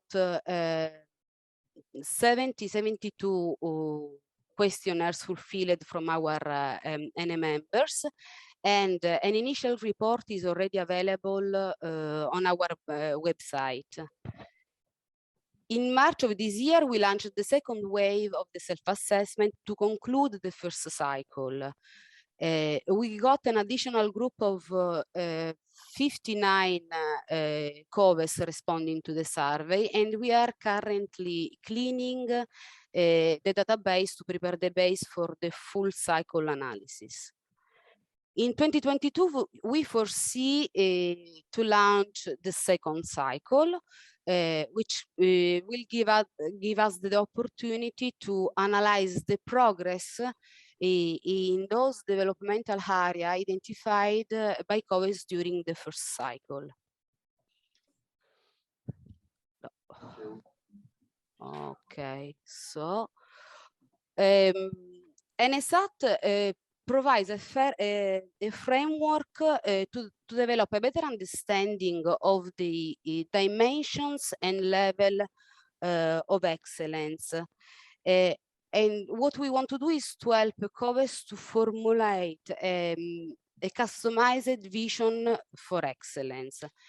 The framework generates information that help to reflect upon the state of development, identify areas for priorities for development in excellence, and to set an action plan for improvement. And this is done in an environment that facilitates exchange and collaboration with other COVES. In the first version of the survey, what we used for the first cycle, we proposed 7 dimensions of excellence. And we foresee to add an additional module on social inclusion for the second cycle. But let's see together now some of the findings of the 2020 survey. The first level of information we got from this survey is about the relevance of the proposed dimensions. We asked the participating COVES to self-assess in those dimensions they considered important, relevant for them. And as we can see from this graph, 80% of the respondents self-assessed in all the dimensions. But education, business collaboration, and cooperation has been considered the most relevant, since almost all the COVES decided to self-assess in this dimension, while there is a 20% which considered themselves not ready, or they didn't consider relevant to self-assessing the dimensions, skills for smart specialization and skills for sustainability. And now our framework is built on a list of indicators, considering a series of services and process going on at school level that can provide evidence on the level of development. When responding to these indicators within each dimension, the COVE generate two types of scores. The first one providing the measure of the level of development according through three progressive categories: foundational, developing, and mature. The second one gives a measure of the extent to which the COVE is able to take on a leadership or collaboration or coordination role while working with other educational institutions. The result of this way, of course, not all the dimensions have the same level of relevance. What we see here is that education, business collaboration, pedagogy, and autonomy are the most developed one, with more than 17% of responding COVES self-assessing as mature, while only 1 out of 4 self-assessed as mature in dimension G, going green, supporting sustainable goal. What we tried also to understand was to see if there is some correlation among the different dimensions. What we found is that there is a certain degree of consistency across the three most advanced dimensions, which means, for example, that 57% of COVES self-assessing as mature or developing, so the highest level in education business collaboration, self-assessed in the same level in autonomy and pedagogy. This may of course only suggest a connection among these dimensions, letting us suppose that high levels of autonomy could support collaboration with business and workforce improvement, or on the other way around, a certain degree of collaboration with business could foster autonomy and pedagogy. Another kind of correlation that we analyzed is the one between the two main scores, so between the development score and the leadership score. What we found is that there is no significant correlation between the two scores, which means that even COVES in less advanced dimension could act as leaders. For example, if we see in the graph dimension E, skills for smart specialization, which is not one of the most advanced dimension, with only 40% of COVES self-assessing as mature. In this dimension, we have one of the highest average leadership score. Another question we had in our questionnaire, in our tool, was about participation in formal clusters with other COVES. 38% of the responding COVES said that they are part of a formal cluster with other learning institutions, even if others may collaborate with other schools also informally or occasionally. also in this case, we noticed that there is no correlation between belonging to a cluster and being able to take on a leadership role. Since from the graph we see that the average leadership score among the COVES belonging to a clusters is not always higher than the overall average. Okay, as we said also before, it has been underlined by my colleague Julian, but also by other colleagues. A self-assessment tool is also important for the identification of areas of improvement. And we also asked the participating COVES to indicate in which areas they are still working on or intend to address within 2 years or longer, identifying in this way their priorities for development. Here now I will show you briefly some example of the most relevant areas of development identified with our survey. As you can remember, Dimension F about industry and digitalization was not one of the most relevant one, with not even half of the COVES having established specialized profiles or using the latest digital technologies. And as far as concerned their plans for the futures, more than 60% of the COVES are working on or intend to do in the coming years in developing their own digital strategy or benchmarking their digital competencies. Education, business, and collaboration was a relevant dimension, and in this dimension, COVES reported a success in work, for example, in work placement for students and in employers' engagement. But according to the results, they are still working to improve collaboration with other schools to coordinate work placement for teachers and work-based learning for adults.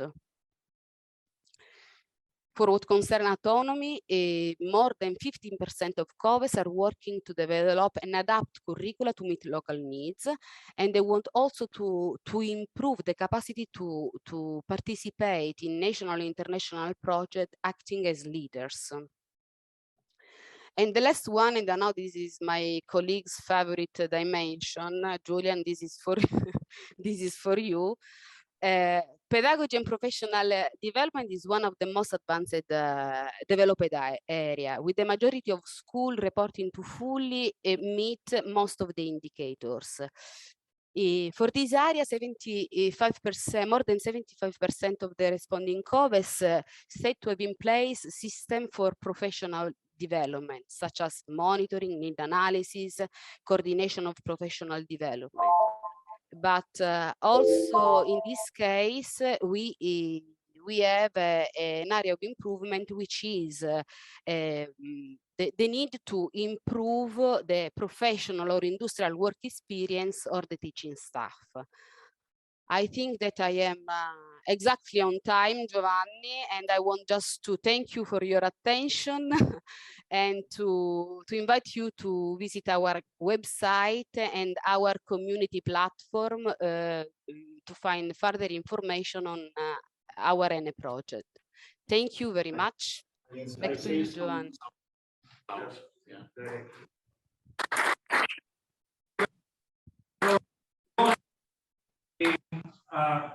Really committed to use this collaboration with you and to get your experience and capacity. Now we are moving directly to the Chinese workshop, and I give the floor to Professor Hussein to introduce the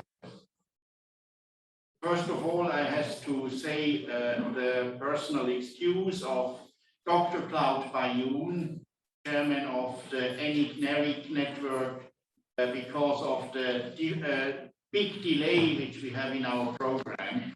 she couldn't wait. She has no new meetings in UK and couldn't wait for the presentation. But she has given us a very good base for a future special event to the field of validation, benchmarking, self-assessment, and excellence in TVET. So I really have to say that any NARIC network worldwide, the authority for accreditation and recognition in the world, worldwide in all these nations, are looking greatly to all these developments and are concentrating since several years in their excellence in the field of TVET and VET. And I had the pleasure last summer to speak on a Chinese symposium in Beijing, and I was blown away from the excellence and competence Chinese TVET providers already have developed. And that gave us the base to say we need these experiences from them. We need to invite Chinese TVET providers. There are 1,500 TVET colleges and providers in China and around in Asia. And the Asian market is a strong market now, giving good ideas to the future. And NARIC and ENIC has developed a quality system and accreditation pathway for the future of TVET. So we will do an own special symposium for this, making the speech of Claude Fayoum to a full symposium. And we will inform you and invite you all for that. And we go now directly to the Chinese pavilion, and we see already on the screen our colleagues. So I need to see Steve Miller. Steve, can you please switch on your camera? Can you see him already? Steve Miller. No. Is he logged in on another name? I see Actis China. Yes, Urs, how are you? I can see Steve's camera is on. I can see him. Steve, yeah. Okay, okay. Please say use some words, how we are making the setting till Steve is online. Hello, Urs. Hello, Sif. I'm Steve Miller. Yes, here we see you. I'm Steve Miller from Actis. So can you see me and hear me? When you say Actis, then this is the boosting company of ENIC and NARIC. That's right. UK. We operate under different names because we have to wear different hats and play different roles. So Actis is the operating company for UK ENIC, which is the UK recognition organization and part of the international ENIC-NARIC network. So for the purposes of Skillman, we are, I suppose you could say, Actis UK ENIC and formerly UK NARIC. The name, of course, has changed because of Brexit.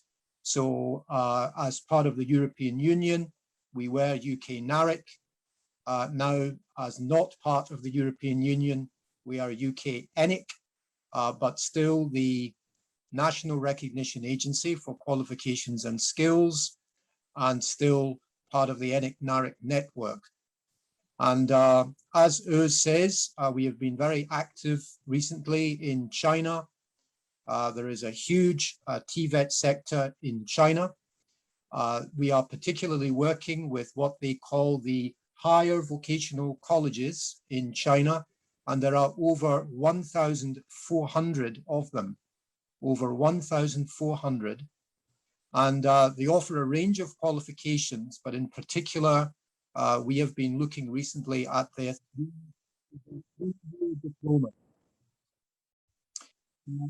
What we've done today is seven of these colleges to tell you more about what they do. They are very keen international partnership with the national drive in China to internationalize TVET more and more. And so this is an excellent opportunity, we feel, to hear more about what we do and to learn more about how we work. And certainly, anyone who wishes to be a partnership with these colleges in China, they are very open to such partnerships. So I wonder if Jolly in our China office in Beijing can hear me, and Jolly can introduce the colleges. We have some short video presentations from them, and then we can have some time, I think, for questions if people wish to put questions to the principals of the colleges. We have the principals, I think, in most cases, or the presidents of these colleges present. So Jolly, can you hear me in Beijing? Yes, I can hear you properly. So Jolly, do you want to introduce our colleges today and say a few words? Okay, thank you, Steve. This is Jolly, the chef representative of UK America China Council. I'm currently based in Beijing and hosting this conference from China. First of all, my sincere gratitude to SIF for the kindly invitation. It's a great opportunity to share the Chinese vocational education to all of you. Today will be a multiple speaker session, including 7 representatives from Chinese vocational colleges. Steve, do you want me to introduce one by one and play the video for each of them? Well, I think so, but let me just say, before you introduce them one by one, I will just briefly say you have a reminder that we have 7 colleges present today. Yeah, we have 7, I think. Yes. And we will be introducing them. Each college has made a short video presentation. There are also some PowerPoint slides. So each college will tell us a little bit about their size, their scope of activity. To interrupt you, I'm here informing as well our audience here because we are hybrids. And now we are really in a very special situation. You should imagine we are in China, we are here, hybrids, and we are all over Europe and the world online. So you can see on the bottom line the simultaneous translation in Chinese and in Spanish and in English, Italian as well. So I think it's very a unique situation. And I give it over to your hands and to Beijing to go ahead, please.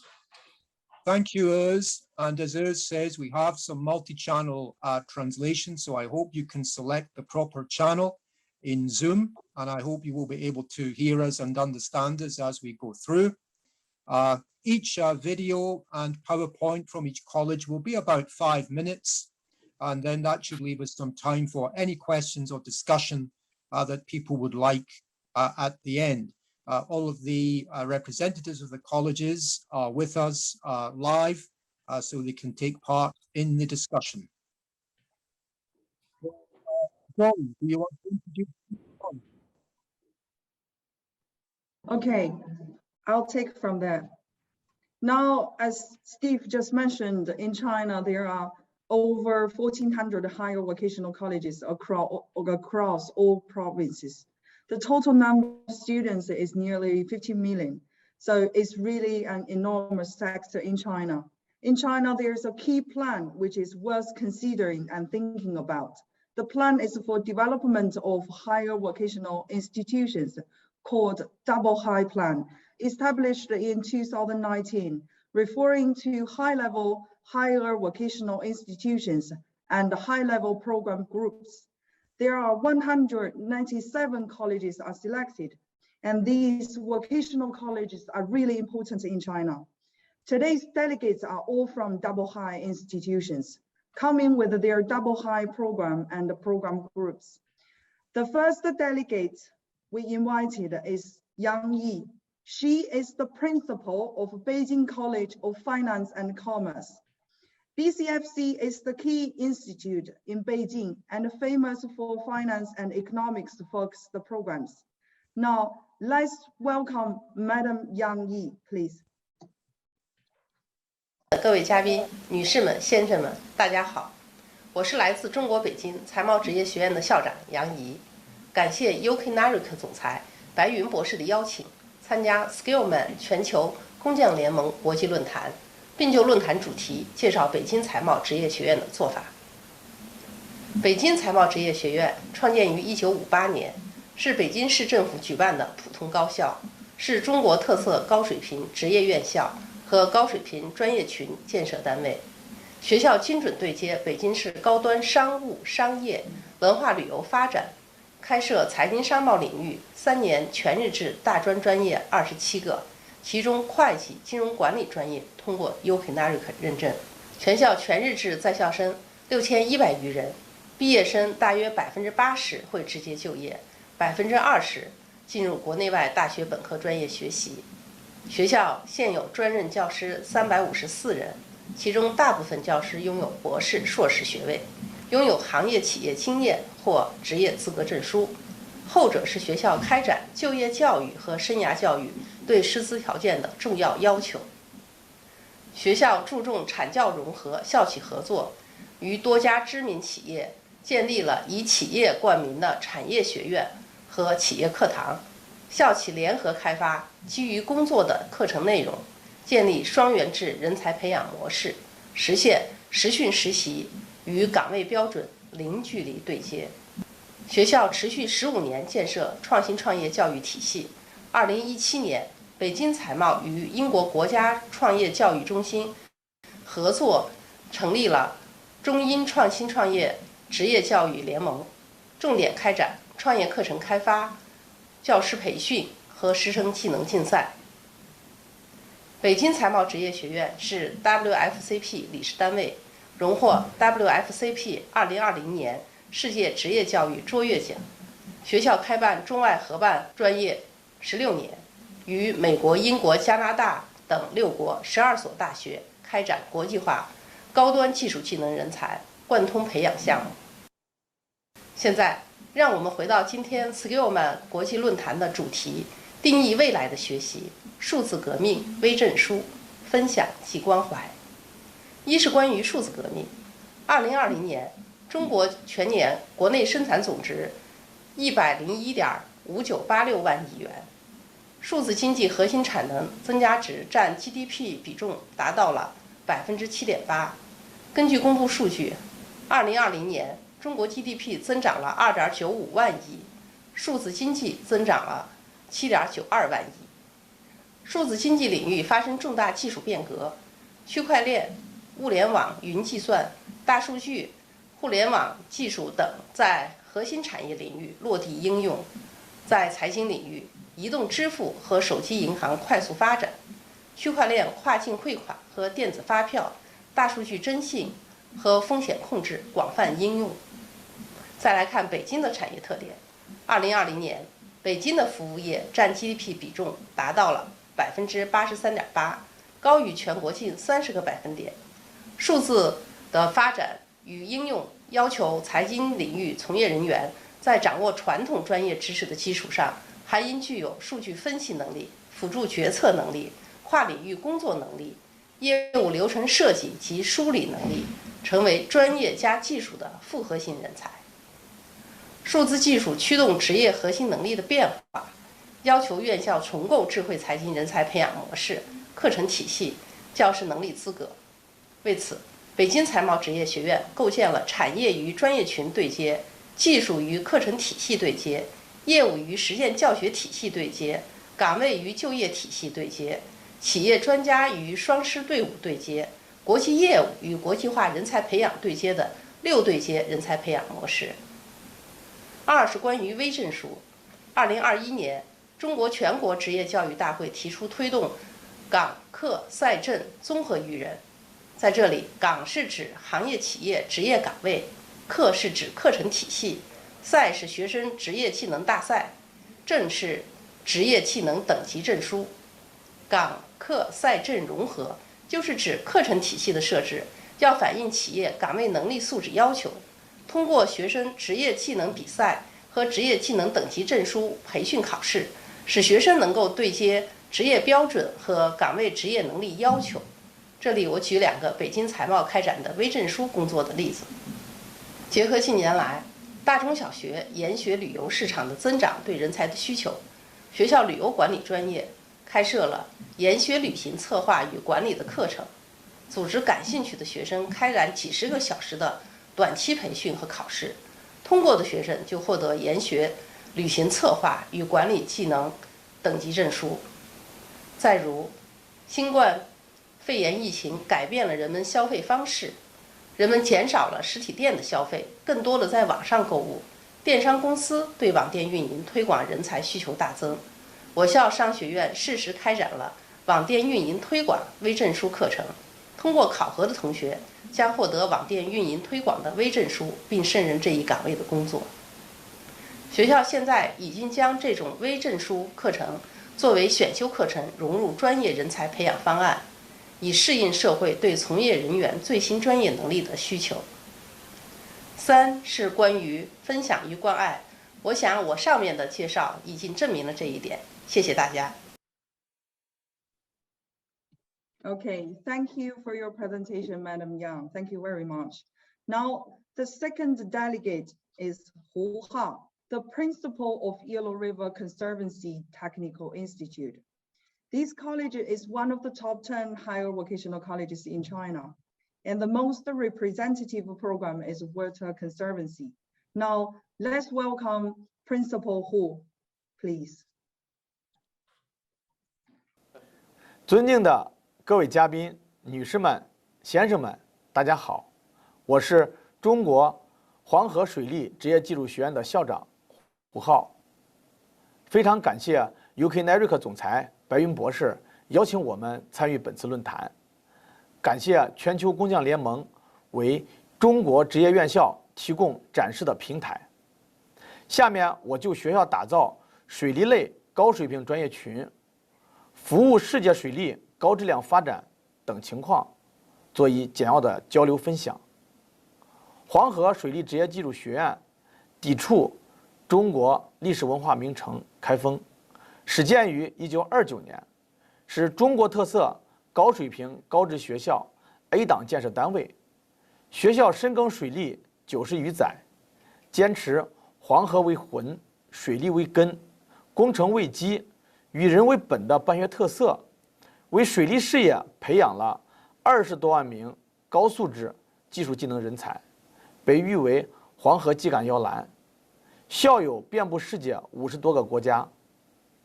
学校现有教职工1000余名，拥有国家级教学团队3支，在校生21000人，开办有水利、机电、信息类专业60多个，有中国国家重点建设专业10个，其中水利类专业经过90多年的发展，已涵盖水利水电建筑工程、水文水资源、水生态修复等13个专业与方向。学校作为中国水利教育协会支教分会会长单位，牵头主持修制定中国水利大类支教教育专业目录、专业简介、专业教学标准，主持制定中国高职水利建筑工程专业的2标准1方案，国家职业大典中水利行业7个工种职业标准，牵头主持建设中国首个国家级水利水电建筑工程教学资源库。学校在2020年中国水利大类高职院校排名中位居第1，被评为中国水利高职教育的领航者。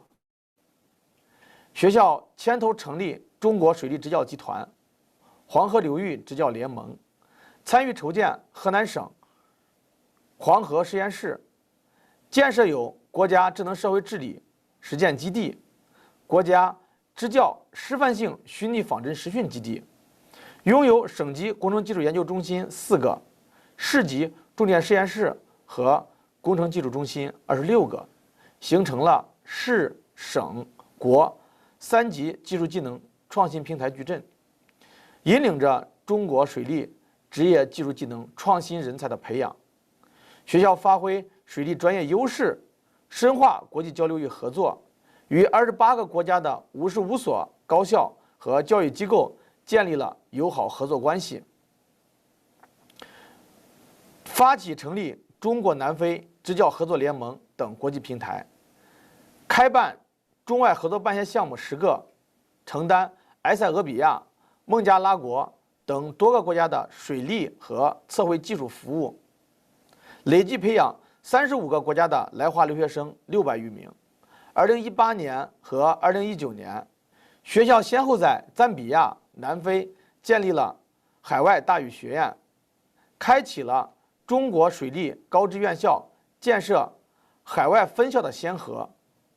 大语学院针对当地水利行业发展情况和人才发展需要，开发专业标准，培养当地急需的技术技能人才400余名，不同肤色、不同语言、共同理想、共同目标的国际黄河水院人，正活跃于世界各国的水利工程建设项目当中。当前，学校正与 UK NARIC 进行水利水电建筑工程等3个专业的国际化认证，进行国际资历对标，建设教育教学资源。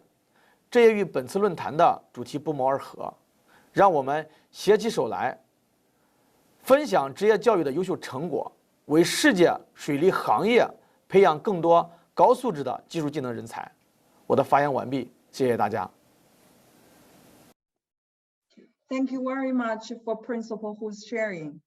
We have learned about Yellow River College's advanced program design, and we would like to invite any institutions who are interested in developing conservancy-related programs can get in touch with the Yellow River Conservancy Technical Institute.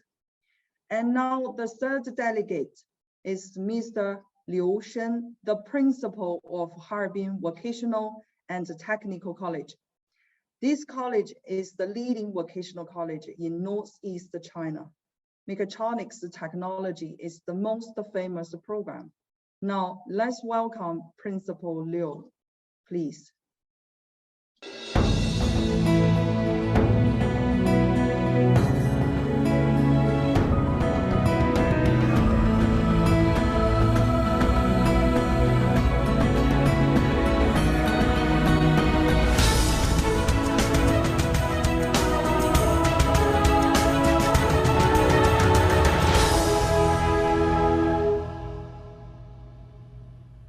哈尔滨职业技术学院是黑龙江省唯一一所入选中国特色高水平高职院校建设单位。学院现有全日在校生15046人，教职工838人，占地面积111万平方米，开设53个高职专业。学院先后获得了教学管理50强、学生管理50强、产教融合50强、治理体系建设50强、世界竞争力50强等荣誉称号，获批国家示范性职业教育集团培育单位、国家第3批政府主导型双创实践育人基地、国家高技能人才培养培训基地、教育部首批职业院校校长培训基地、教育部 AI 加智慧学习共建人工智能学院项目建设学校、教育部首批有色金属行业职业教育走出去试点单位。学院构建了面向东北老工业基地、面向东北亚的机电一体化技术、电子商务2个中特高集群，带动相关53个专业全面发展，形成了契合地方产业发展、服务地方经济高质量发展的以工为主、综合发展的专业格局。学院双元教师队伍建设实施5大工程4项计划，建立各级大师工作室8个，组建哈职特色的教授团队22支，三体型教师团队51支，课程思政教学团队60支，打造一支德高、善教、会做、能研发的具有国际视野的双员双师教师团队。学院建设具有影响力的产业学院10个 ，AI 学院1个，混合所有制2级学院2个，创新学院6个，网红学院1个。学院重点实施脱贫攻坚、乡村振兴、公民终身教育等项目，开展企业员工培训等项目13万人次，满足黑龙江新产业发展和社会终身学习者的需要。学校机电一体化技术专业是中特高机电一体化技术专业群的牵头专业，全国职业院校装备制造类示范专业，1+X 职业技能等级证书试点专业，悉尼协议认证专业，专业排名位居全国第4，获得国家级教学成果奖2等奖1项，开发国家精品在线开放课程1门，编写“十三五”国家规划教材8本。学院国际交流现状及未来的期许。跨国校企校合作模式国际化，学院与中国有色矿业集团等跨国企业及国外院校实施5共跨国校企校合作模式，目前在“一带一路”国家开展鲁班工坊建设立项，服务中国走出去企业发展。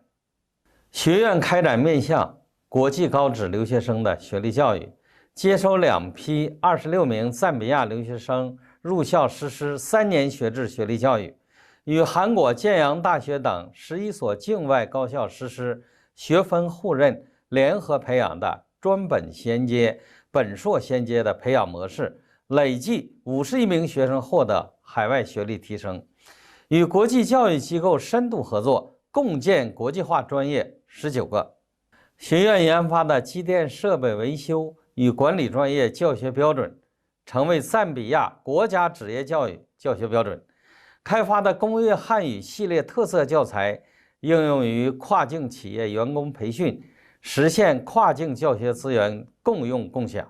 哈职院在推进职业教育国际化的过程中，取得了1236的办学成效，即创新1个校企校的合作办学模式，建设2所海外分院，输出专业教学标准等3类教学资源，打造中国职业院校世界竞争力50强等6个国际50强。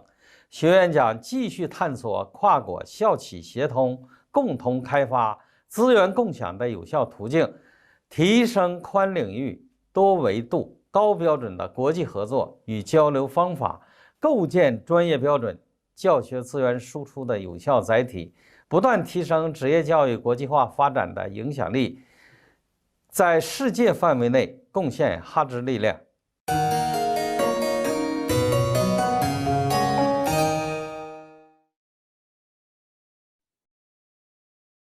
Okay, thank you very much for your presentation, Principal Liu. The great video has given us a great view of HVETC. The next delegate is Madam Ma Yuxia, the principal of Zhengzhou Railway Vocational and Technical College. It's the key education institute in the field of railway engineering, contributing to Chinese railway construction. Now, let's welcome Madam Ma, please.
Sorry, we're facing a small technical problem.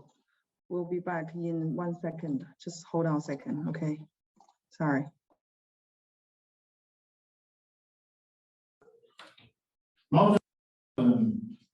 I'm explaining the development and these genius possibilities we already have prepared with Steve. And when I have to speak, that's the way at the moment, and we're really passionate, and we look fascinated to the developments of all these high-class TVET colleges in Asia, and how they have prepared and how they see the future. So we can go back to the presentation. Thanks. Right, okay, the presentation is on, the video is working well. We can play now. 尊敬的各位嘉宾、各位朋友，非常高兴参加此次国际论坛，学习先进经验，分享成熟做法。下面我从3个方面就郑州铁路职业技术学院的情况与大家做一简单交流。1、学校基本情况。郑州铁路职业技术学院创建于1951年，1958年至1963年曾举办本科教育，1999年经中国教育部批准成为全日制普通高等学校，是中国铁路系统第1所独立设置的高等职业技术学院。2003年在全国职业院校人才培养水平评估中排名第1。2019年入选中国特色高水平高职学校和专业群建设计划。学校地处中原腹地，北临黄河，南依嵩山，这里不仅是中华文明的发源地，也是重要的高速铁路交通枢纽。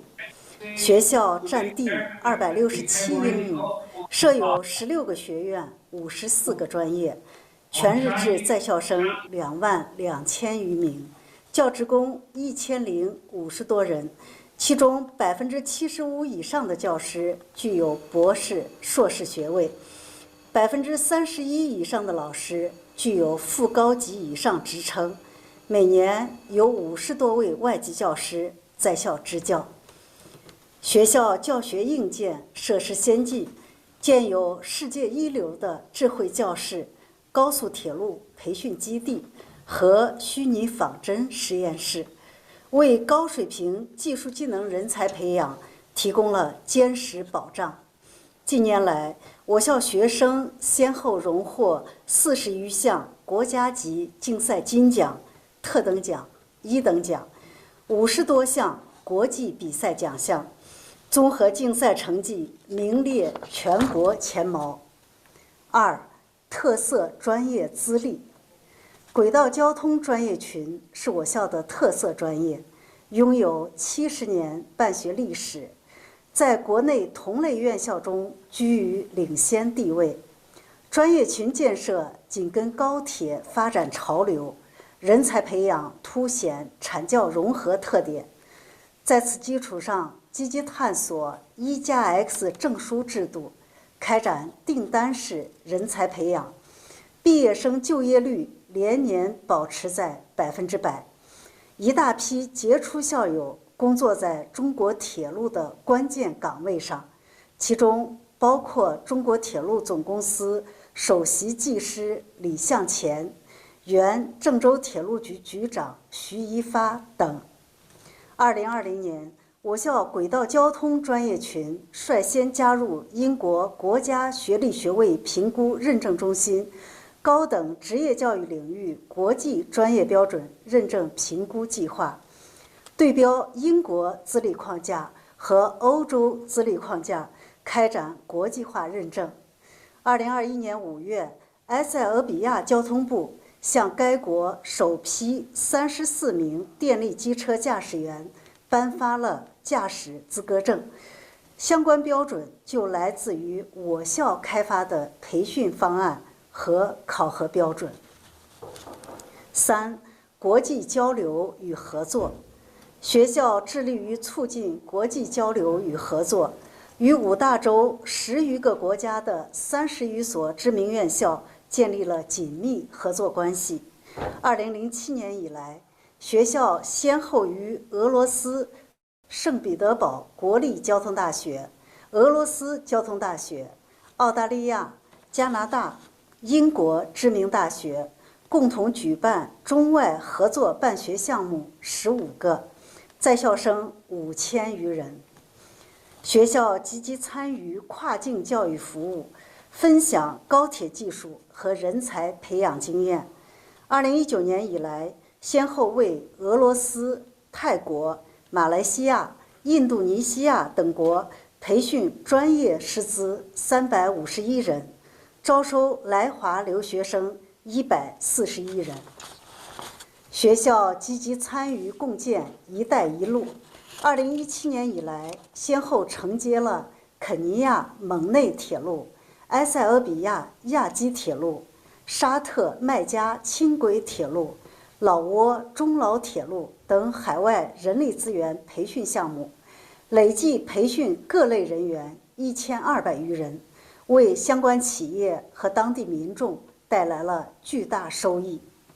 各位嘉宾，开放激发活力，合作促进发展，我们愿积极与海内外高校合作，共同谱写职业教育发展新篇章。谢谢大家。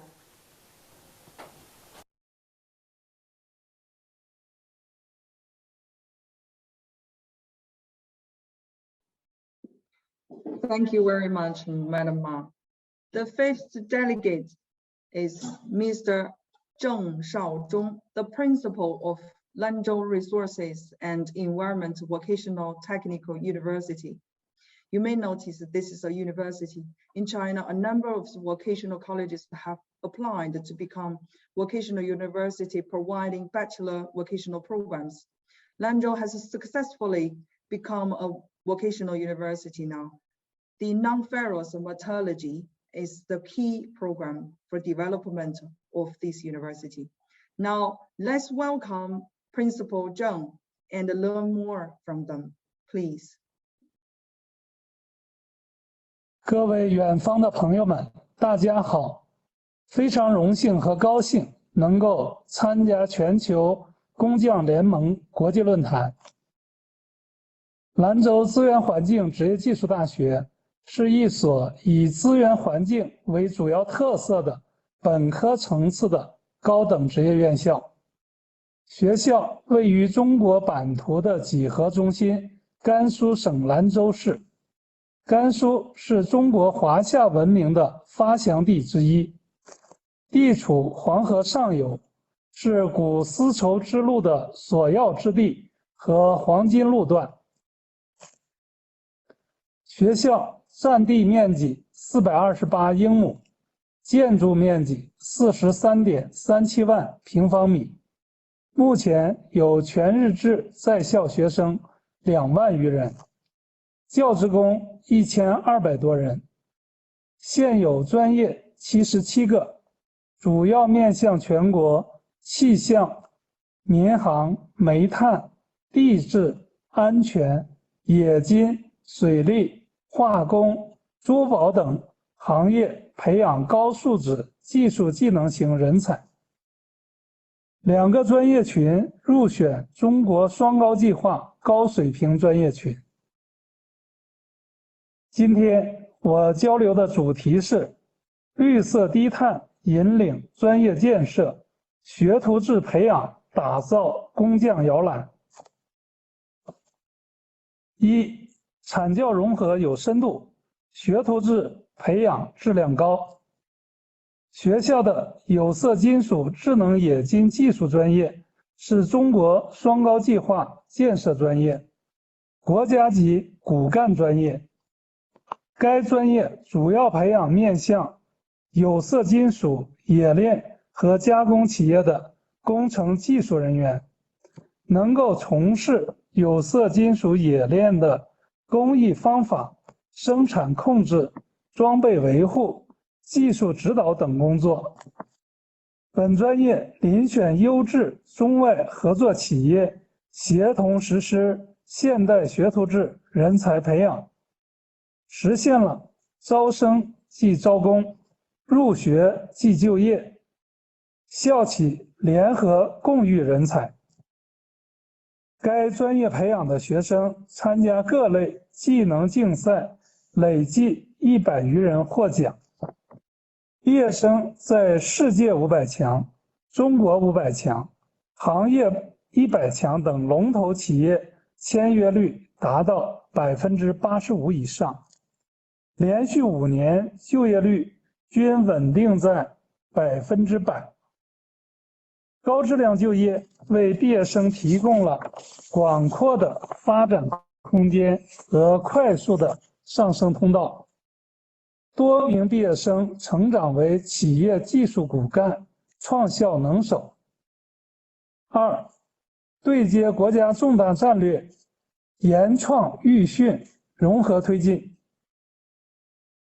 依托专业建设，落实国家碳达峰、碳中和重大战略决策，开展绿色低碳技术研发和推广应用，完成甘肃省工业绿色低碳转型升级重点课题1项，自主设计研发了集研创育训功能为一体的绿色环保智慧铝电解虚实结合装置1套，已授权发明专利1件，实用新型专利6件，获省部级以上科技进步奖2项，厅局级科技奖3项，实现技术许可6项。3、专业认证有成效，对接国标走出去。为了提升该专业的国际化水平，学校依托英国国家学历学位评估认证中心开展了专业国际认证，通过对标改进，融通现有的专业标准和课程体系。目前该专业在保持本土特色的基础上，达到了国际专业标准水平。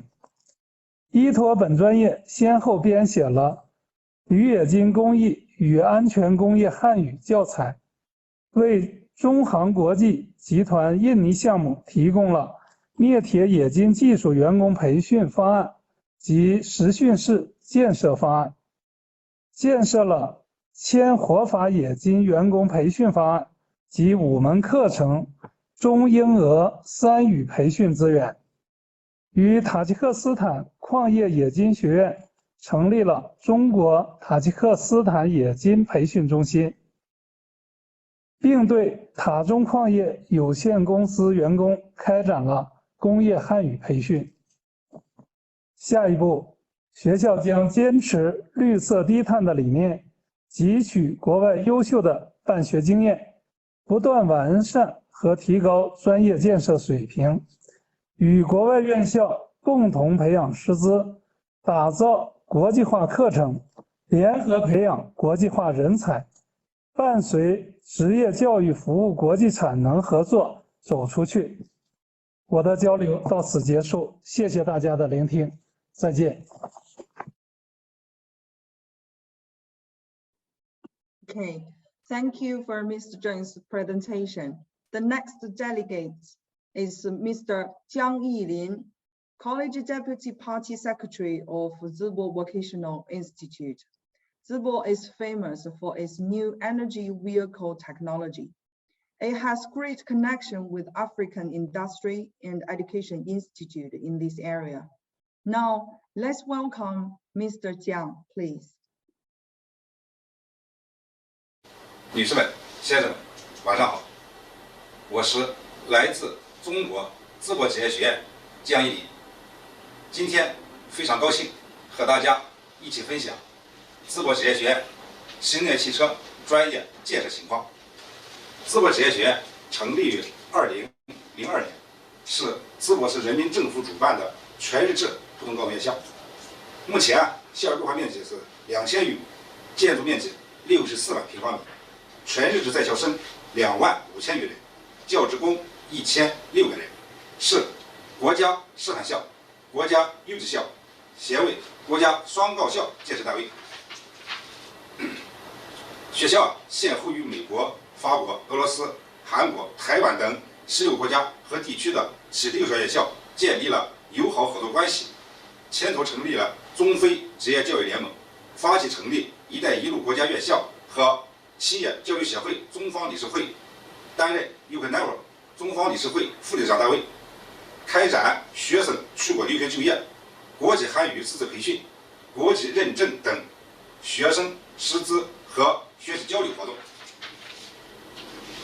中外合作办学项目呢，主要包括了中法物流班、动漫制作技术综合班、新能源汽车综治班。境外办学项目呢，我们在非洲和俄罗斯分别建设1个分院、2个鲁班工坊、3个语言中心。那么我们学生出国留学的目的地呢，主要是美国、法国、俄罗斯、韩国等国家。境外实习就业项目主要的目的地是新加坡、阿联酋、日本、尼日利亚等国家。来华留学生主要来自于美国、俄罗斯、吉尔吉斯坦等国家。国际师资培训项目，我们的老师主要赴德国、美国、日本等培训。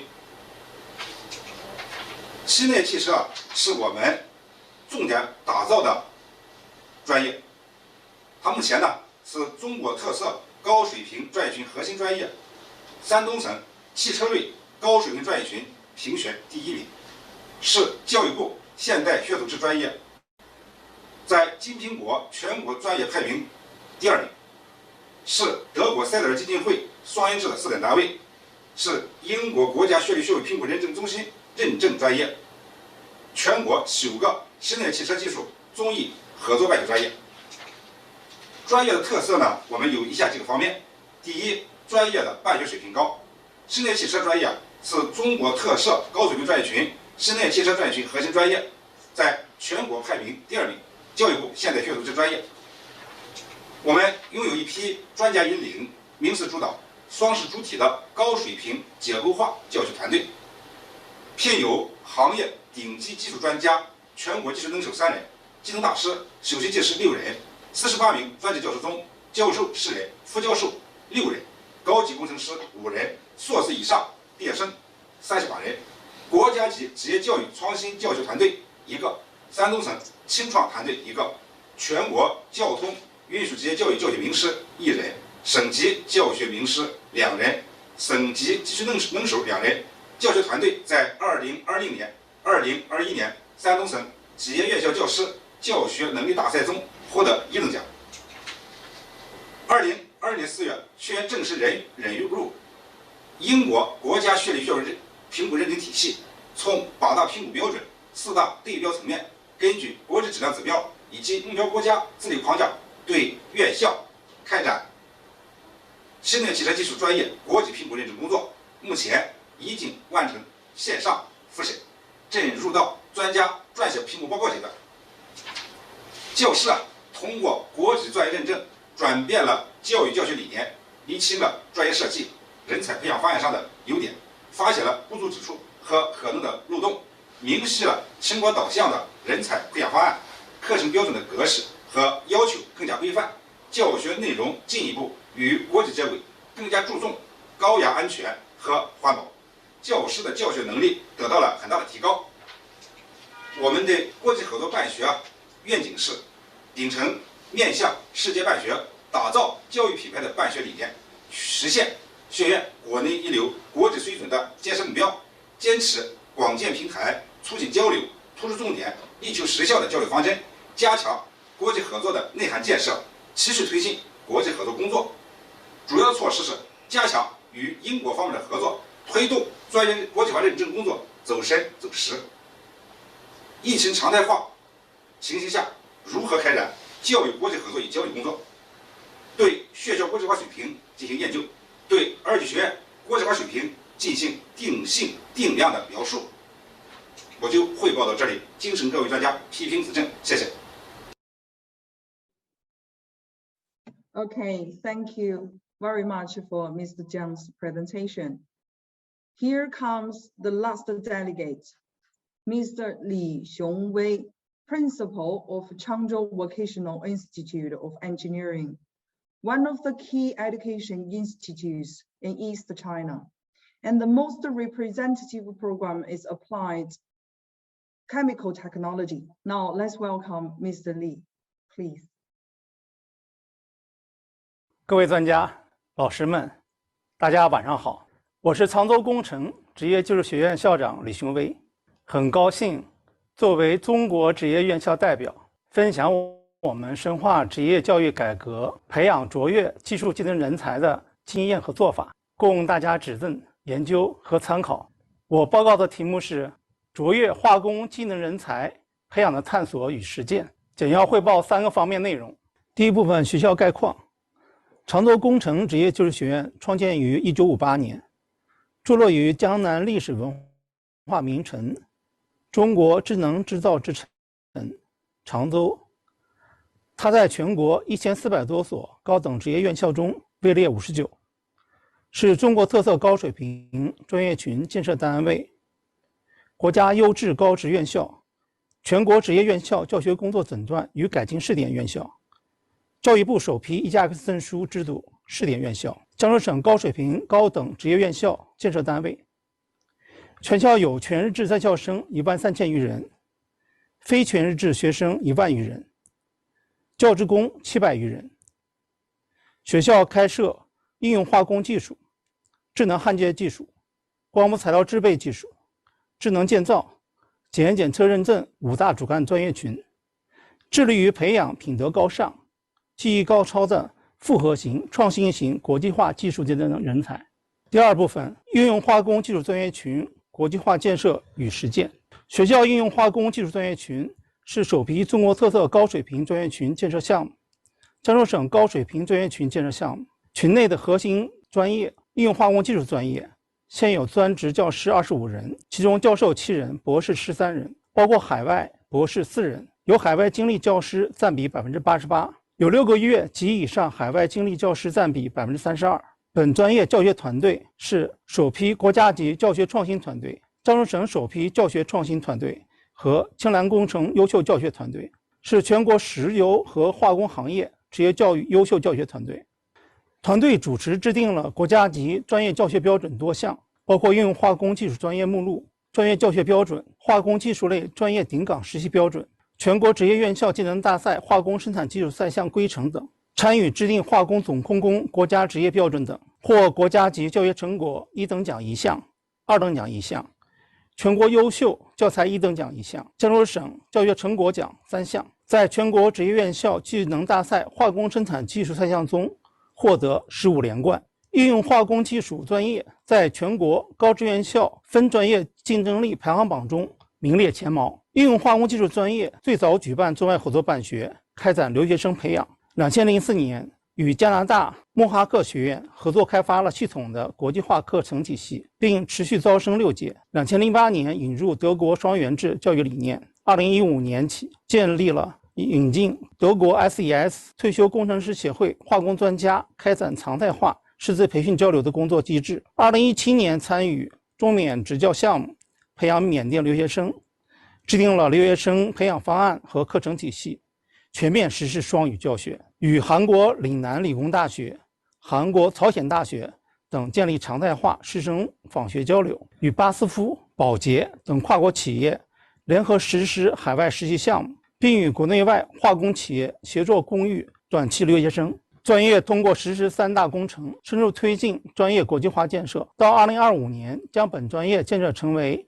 引领行业发展、达到世界水平的化工技术技能人才培养高地，为化工行业高端化发展培养一大批国际化的化工技能人才。一是实施专业国际化内涵提升工程，开展专业国际认证，依托中德中以园区联合巴斯夫等优质外资企业，创新区域双元制国际化人才培养模式，融入 AHK 化工操作员和检验员标准，创新支援中国化模式，开发国际通用的化工专业标准、课程体系和教学资源，扩大在线教育国际辐射力，对接国际标准，智能化升级实运基地，引培并举打造高水平国际化师资团队。二是实施中外合作深化工程，落实优才计划，校企协同实施中文加职业技能培养模式，扩大学历留学生规模至50人，为走出去的中资企业、行业龙头企业定向招收、订单培训外国短期留学生，积极与海外高校合作，探索学分互认机制，开展2+2、3+2等海外专升本、专升硕项目。三是实施专业输出引领工程，政行企协同共建教师海外工作站、学生海外实习基地，实施援外培训，成为化工华企走向世界的亲密同行者。依托学校政合中心，建立海外化工学院，输出教学标准，成为“一带一路”国家职教发展的强力推动者，提升中国职教国际影响力。第三部分，学校国际化发展展望。面向“十四五”，学校进一步贯彻落实教育部等8部委关于加快和扩大新时代教育对外开放的意见，坚定不移地走开放办学、融合办学之路，汇聚全球高端职教资源，打造行业都认可、国际可交流的高素质技术技能人才培养基地。实施国际先进职教资源吸收转化计划，提升专业建设国际化水平；实施留学长工品牌计划，提升国际通用人才供给能力；实施中国职教方案输出计划，扩大技能人才培养对“一带一路”建设的支撑力。敬请批评指正，谢谢大家。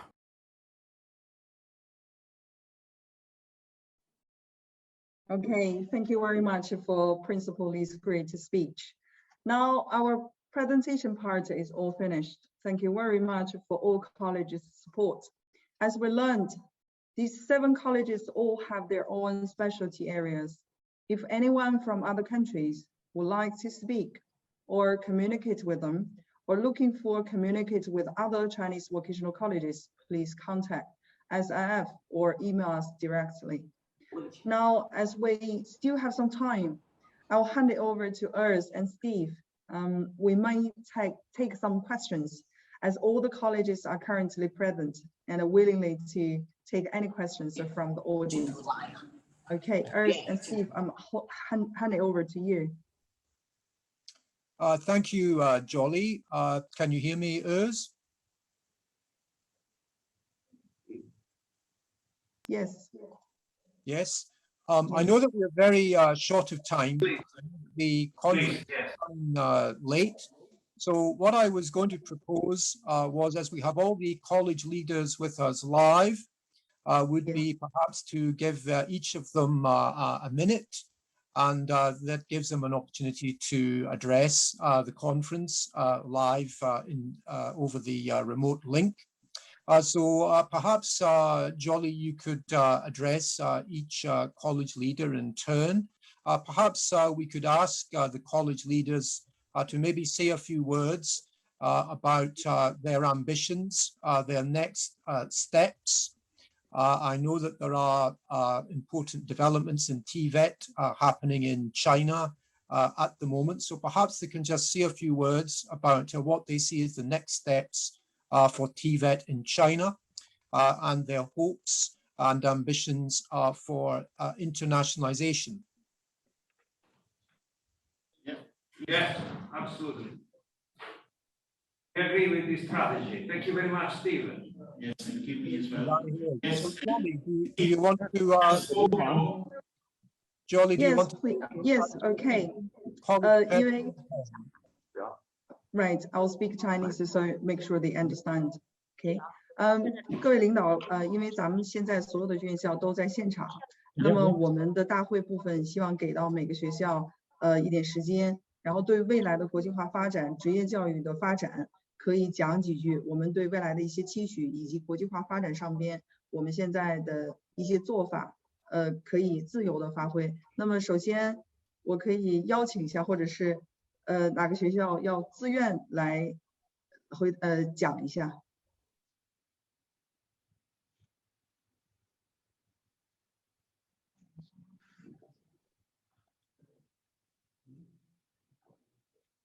那这样吧，我来邀请一下那个 I'll invite them. I'll invite them. Okay, Steve. Okay. Can we invite Principal Liu Xiao? 哈尔滨的刘校，请您讲2句。Thank you. 好的，小李。This is the Principal Liu from Harbin Vocational and Technical College. Okay. 非常珍惜这样一个交流的机会。作为哈尔滨职业技术学院，也愿意能够和同行们进行一个广泛的交流。我在这里特别是想问一下国际的同行，我们面临着数字时代，面临着人工智能这样一个发展的一个凶猛的这么一个形势之下，职业教育，我们国际上可能各个国家都有不同的教育标准。我想呢，提一个建议，我们能否从人才培养标准、课程建设标准延伸到产品或者行业的技术标准上？也就是说，我们今后职业院校的发展方向是否要随着智能社会的来临，我们要更加深入。我们除了顾及我们的人才培养标准，我们一定要顾及到你这个人才从事的产业它的生产标准。不知道国际同行对这方面有什么新的思考希望能够得到借鉴。比如说我们这焊接行业，我们希望能够有我们涉及到国家的焊接标准、行业标准、专业标准和我们的教学标准、人才培养标准高度的契合在一起，有什么好的经验？谢谢。你这个回答。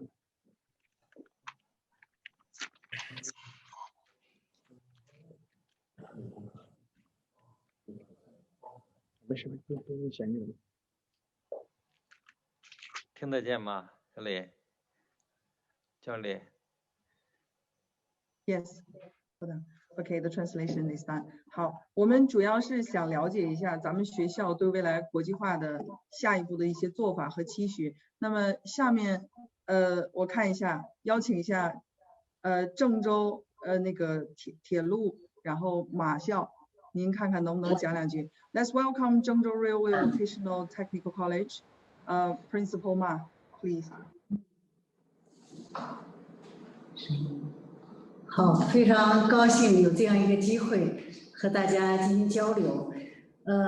我们呢是郑州铁路职业技术学院，主要的专业群就是跟高铁相关，所以我想我们的对外合作呀，要围绕着服务中国高铁走出去，有这样几点想法。未来，一呢是准备建5所14、15期间要建5所海外分校，目前已经和南非、埃塞俄比亚、坦桑尼亚建有3所，未来还要再建2所建3所詹天佑学院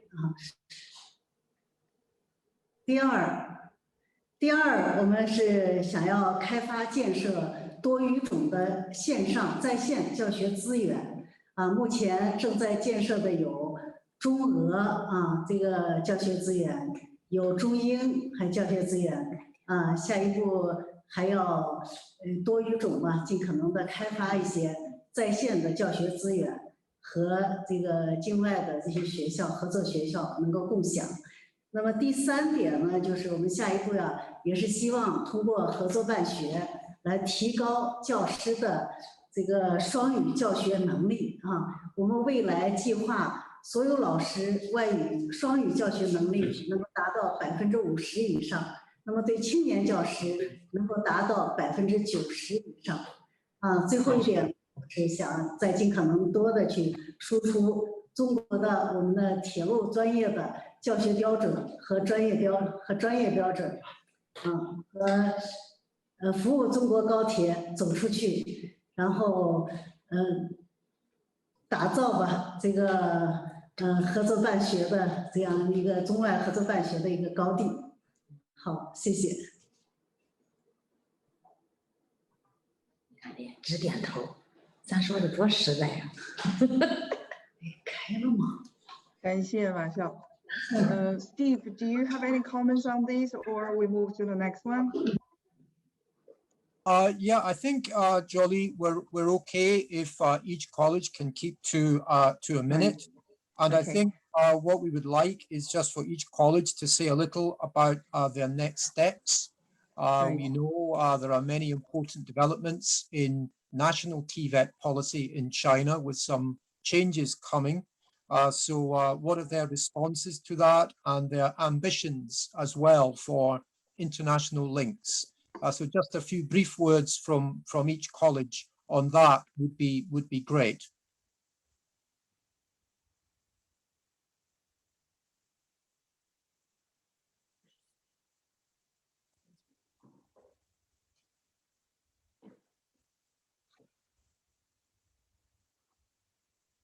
I think we have lost connection. Okay, now let's welcome Yang Yi as a college principal based in the capital Beijing.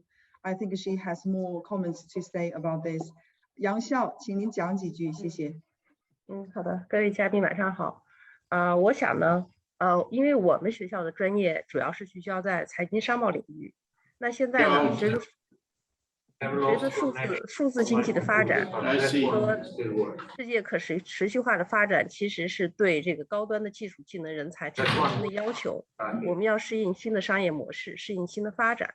所以在这方面呢，我们也想呢跟全球的同行一起，大家来共同研究这些新的变化对人才的一些要求。通过呢，像比如我们通过跟 UKNARIC 的这种资历框架的对接等等这种方式，能够使中国的人才的培养标准跟国际的人才培养标准去接轨。我们学校的愿景是，我们要建设中国服务精品商学院。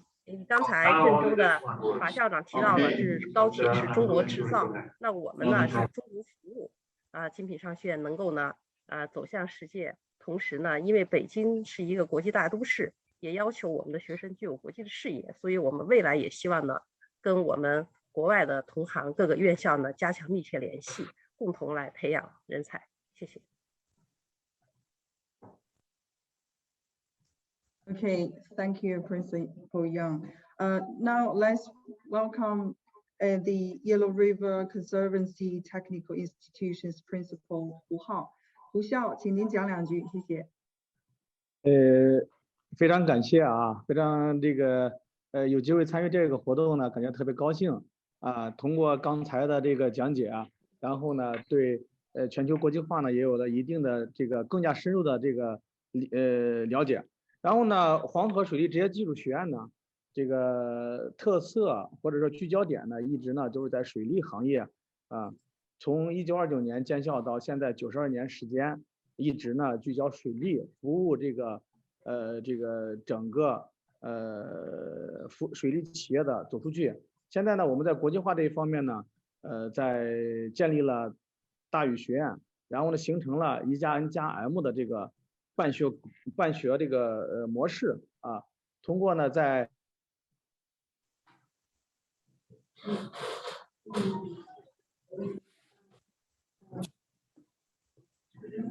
When you give him the microphone and the camera, then I can. Yeah, no, the camera I cannot because I'm not. Okay, the microphone.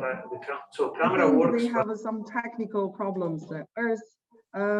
Let's move to the next college. The principal from Lanzhou Resources and Environmental Vocational Technical University. As one of the vocational university, I think Mr. Zheng has lots of things to share with us. 郑书记，因为咱们作为职业大学职业教育本科，那么我希望您在这个方面可以跟我们做一些分享，谢谢。Steve. Yes, sir. I have to shorten here. We are in a big delay. But therefore, as well, this highly needed presentation and keynote from Cloud Bayou couldn't happen. So we have decided in combination with Cloud that everything is so important and so interesting for us in our hemisphere. That we want to organize an own symposium with the Chinese colleagues who have spoken today and maybe others, only with UK and with for the future in Tibet. So we are really blown away from that what you have presented, dear colleagues. So, and we would all thank you from this venue, Lisbon and Skillman, to that what you have presented. And we have seen, we can learn from you, we want to exchange with you, we want to know more from you, and therefore we have decided to make an own summit for Tibet in China, and we will then invite our network in Europe and abroad as well on it. But then you will be in the core. Now we are in the core and you came alongside, and we will do a summit where it is the other side round. You are in the core because you need to be in the core, and we are coming alongside and want to learn from that. So I think we have to shorten here. I want to say from my end, 1,000 thanks to everybody. You will be able to speak again in the new summit and to present again in the new summit, because we have seen everything is very interesting for us. I will give for a final response to the chairman, to Giovanni Grisona, and he will say some official words as the president of the Skillman Alliance to you, dear guests and dear participants. Thank you very much. I am impressed about this powerful collaboration. Thanks to Dr. Claude Bayoun, we have here the cream of Tibet representatives from China. We are not only impressed, but we are also happy, because your engagement is fundamental to extend our capacity to understand the needs we have in front, because we belong to the same environment: Tibet sector, industry, manufacturing, mechatronic, and we want to see for a future where we share ideas, we grow together, and we make this benchmarking approach not only limited to European countries or to certain cultures. We want to have cross partnerships across countries, and we want to learn from each other. I think that this commitment is very important. Your presence is the evidence of this commitment, and is the evidence that we have the capacity to bring on this drive together. So I propose that in the symposium that we wish to be able to organize in the next months, to go deeply in this, in all these aspects, we will have, I wish, the possibility not only to understand each other, but even to make an official memorandum of understanding, to have a concrete and written and underseen engagement, to work together and to move on together for the future of the skills and for the 5.0 manufacturing that we were discussing yesterday, that is not another technological revolution, but is something that represents the aspect, human-centric aspect of the production at the service of the humanity, and not the opposite. So my final word on this session, and I am thankful to all the partners, Steve and Actis China. So thankful to all all the members that have contributed to organize this outstanding session. My final word is that I'm thankful and I'm looking forward to work with you. The Skillman Network is open to you, and the Alliance also, I can say, at the name of the Alliance, that includes also IVEGA and other organizations, and of course, the collaboration with Actis in this regard is shown and demonstrated by your presence. So all these collaborations must be made more strong, and we can continue in this regard. Thank you very much for your contribution to this session. Thank you. Thank you. And again, Steve, Jolly, Klaus, and all the interpreters and people around, 1,000 thanks for your contribution that this would be happen, and that this what was possible now. This is the base for the future. Thank you very much. Thank you. Now, as we are very, very in a real delay, we need to pass to the next speaker. I have a known face, very known face, representing the Fit for Both initiative. Kieran, you can activate your microphone. I don't know if you have to share some slides. Screen. Yes. Yes. You can proceed. I have already Fit for Both project yesterday. Now we are going back. We are going back to you, and we are going more deep in the meaning of your activities, because you will introduce us to the project results, the research results that you have produced, how these results can be valorized even for this partnership with China counterparts. So we are linking your presence to the opportunities also to extend this reflection on how we can valorize the Fit for Both resources for such a coming partnership with such important partners from China. Thank you. Thank you. Excellent. Appreciate the invitation to make the presentation, and also on behalf of the Consortium for Fit for FOF, thankful that our link to Skillman has been so strong and positive as we worked in parallel together. What I'm going to do is just give a brief overview of the Fit for FOF project and its outcomes, and also just speak briefly about our Thursday session, which is our final event. Session 33 will be when we present in even more detail the outcomes of the project and what we've achieved and where we're going to go with it. This will be a bit more detail again, and also introduce the session we're having on Thursday. The Fit for FOF project is a coordinated action. So its focus is on developing and building capacity and reaching across Europe. Its focus was around the skills needed for manufacturing jobs.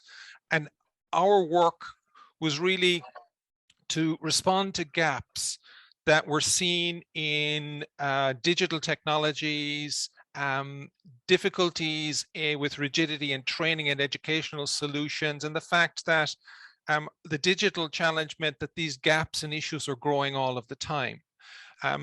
So our focus was on specific aspects of manufacturing, discrete manufacturing, and the technologies that influenced them most. And of course, the COVID pandemic took everything in a new direction for everybody. So it meant that our initial ideas about how we were doing the shared work with the different stakeholders had to change drastically as we moved through the project. Our approach in developing solutions will investigate the new skills, requirements, and job profiles around manufacturing, particularly relating to technologies like automation, human-computer interaction, robotics, and cybersecurity. and how that influenced what's happening with discrete manufacturing for large scale and small scale industry, and frame that and make it accessible to companies so that we could develop new educational and training frameworks and approaches, building on the strengths of what was already there. And in particular, the heart of what we were doing is to empower the workforce to become co-designers in this learning process. So we had to make all of this accessible to the workers and the learners in this process and make them more influential in what was happening. And the fourth target is really take that and share it and develop pathways so that we can share what we've learned and developed and learn as well across a European network. And one of the key elements of that has been our partnership with Skillman. The Fit for FOP partnership has an even balance of educational partners and industry partners, universities, VETs, and a range of different expertise to be able to look at both the learning activities and foresight and skills development. The industry partners ranged across Europe. So we had Arctic in Romania, we had Boston Scientific along with ourselves in Ireland, Steinweiss in Germany, MISAP as a cluster in Italy, and SEAGA in Spain. All of these working together to look at these new educational approaches. Our overall approach was to develop a picture of new jobs and profiles in these technology areas, and then identify the skills needed and the learning outcomes that would need to be targeted, and build co-design processes that turned these gaps into solutions that could be implemented as part of pilots in workplace environments. So our educational activities were destined to be tested in multinationals and cluster organizations to determine exactly what worked and what didn't work. A central aspect of this is co-design, collaboration, co-development, and the use of communities of practice to bring people together and sustain what we're doing. An example of the learning approach is really built around developing technical skills, transversal or soft skills, and bringing them together in the form of challenge projects that can then be built into workplace activities. So these were really built to be implemented in working environments to use both situated and virtual solutions and mixed solutions within a workplace, within the factory floor to deliver the upskilling solution. Our piloting approach, if I take that sort of a diagram that I showed earlier and kind of unwrap it a bit, started with foresight and planning to understand the trends and needs, look at what each of the stakeholders need. So what are the global trends and how do they relate to the individual companies? How can that be translated in something that can then develop as a co-design activity that can move quickly? We don't want co-design to last long time and be a confusing process. We all want to be able to sprint. So foresight and planning was actually about finding what the right picture was and then narrowing it to something that was meaningful for the design and development of the educational activities, which are then piloted through this process, and assessment of this process, these learning activities, is a key part of the program. And what it acts like is like a series of lenses that we look and develop and build as we move through this process. So one of the things that are output of this project, which we'll be talking about in more detail on Thursday in our final event, is the description of a number of over 100 new job profiles across 6 technology areas, from collaborative robotics through additive manufacturing, analytics, cybersecurity, HMI, and mechatronics. So all of these acts as a database for us to share and to use with our partner companies. And this is also framed within a web tool that people can use. And so this will be described in more detail on Thursday. The second aspect of this is really around making the process of the educational co-design and development accessible to people. So here we were looking at models that understood the employer perspective, the learner's perspective, and that of the educational provider, to bring this together in a series of steps and processes that worked for each stakeholder. The foresight aspect is a really important part of that, to really frame and focus what we're doing. The next stage was a co-design activity, which we built out into a series of steps. So our partner in Denmark, UCN, has been the driver of developing this, which can be done as part of 3 or 4 workshop process, and can be developed through a course of approximately 10 to 12 contact hours, each of the stakeholders. So you're not asking for massive commitments from each of the stakeholders, and you're not asking for companies to disrupt their important daily routines. So this can be fitted into a series of dialogues between the different stakeholders, and you move from a program where you have a general description of what you want to do to something that's a very specific educational design, which is like the schedule map that you see on the right side of this slide. So from a practical point of view, you have an output can then be co-developed with the educational partner driving this process, but again, the dialogue with the learners and the employer continuing as appropriate.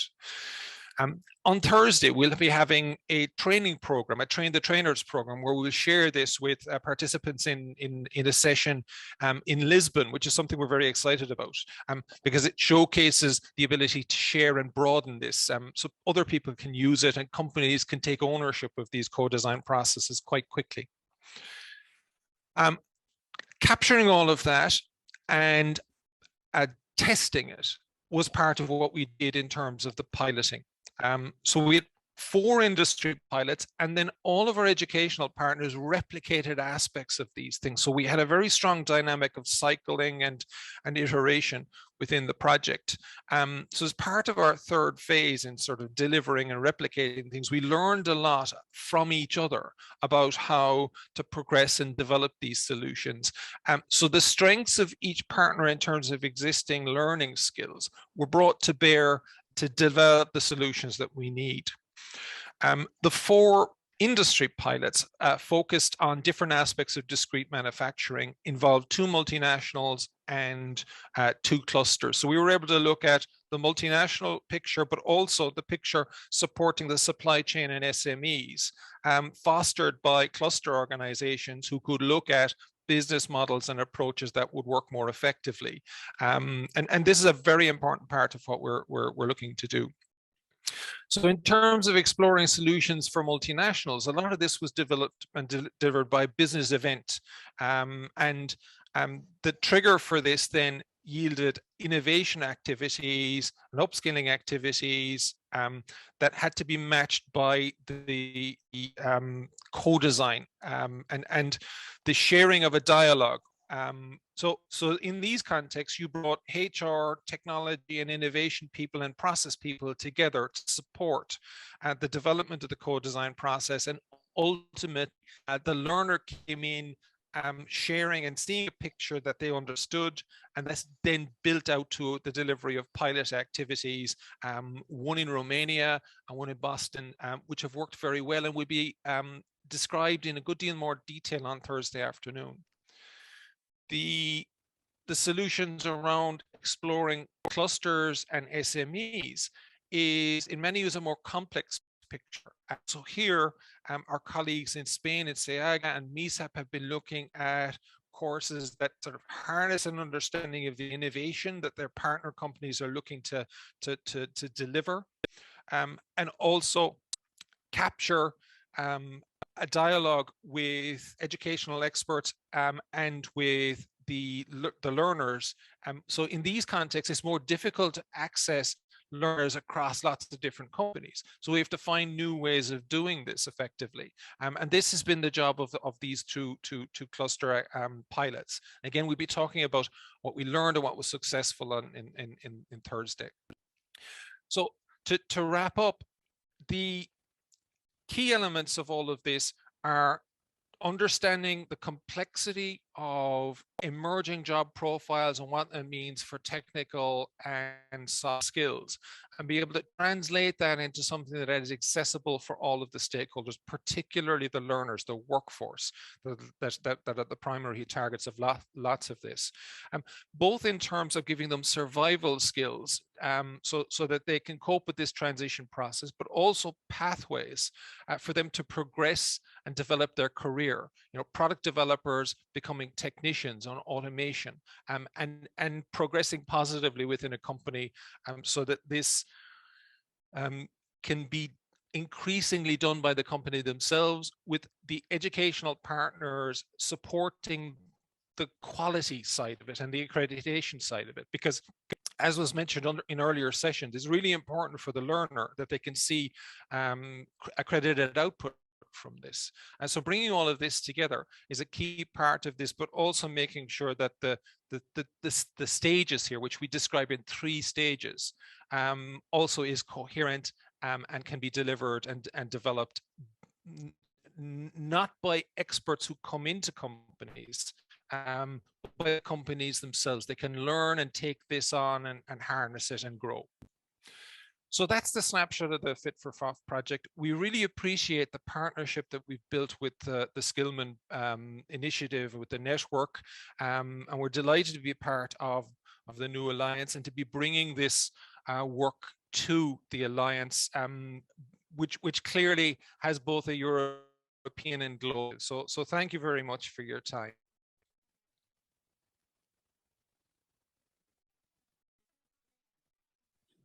Thank you very much. Very good. It's every time clear what you say, and interesting for us, because as you know, I'm one of the more sponsors of you, and the results that you have got, because we have adopted your method to co-design, co-creation, design of curricula involving stakeholders. It is fully in line with what we have discussed in the last few days, including the capacity to make networking, because you put stakeholders together to understand needs and to develop the curricula. So it's not only a formal presence here, because you are fully integrated in our offer of tools, and then in this regard, we wish that our members can benefit from you, Kieran, from your team and from your know-how. That is very important to make our COVES to grow up in terms of excellence. So you provide an opportunity, a window to excellence. And thank you very much for your presentation. I know. Thank you. I also mentioned it yesterday that you will have a final event at the end of in the last part of the Skillman International Forum. You will be again with your colleagues to go deep into the argument and to show us each small part of your fantastic solution to co-design the curricula for the manufacturing of the future. Thank you very much. Now we move on. Thank you. You can stop your screen sharing. I think that now we have. There we go. That should be. Now no problem. Don't worry. You can stay there. It's now I'm going just to make everybody free, because we are in delay. That's right. But we can resume this delay, because we have a networking session that was expected to start at 15 minutes past 1, and with Chris Richmond. Now it's 12:50. So we have connected. Okay, thank you. Sorry, I need to see the Zoom window to find the speakers. Okay.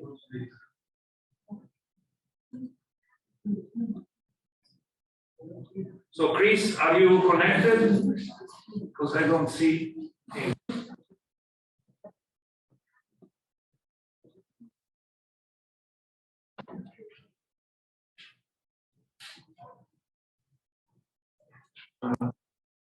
Director, I cannot see Chris. Chris, if you are connected, please share, open your camera and microphone.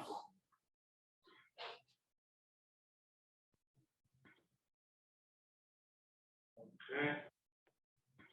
To list participants, change view to understand something. Sorry, because for me it's difficult. Okay.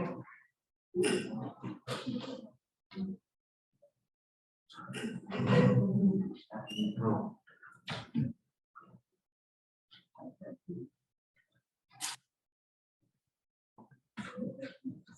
So Fabio is not connected.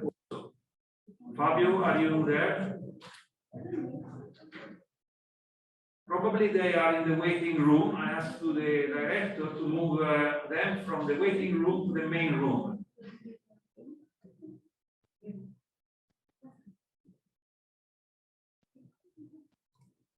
So I have to do it by myself. I cannot do it, so I need your help.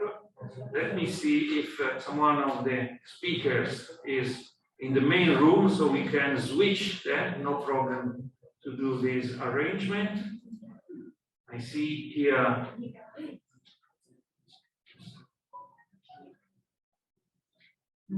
No, probably I'm wrong. They are in the networking session, that is a private room, so we are not going to connect. Okay, oops, sorry, I did this small mistake in interpreting the program. So our colleagues are instead there, they are on place, I see now there. So they are in the networking rooms.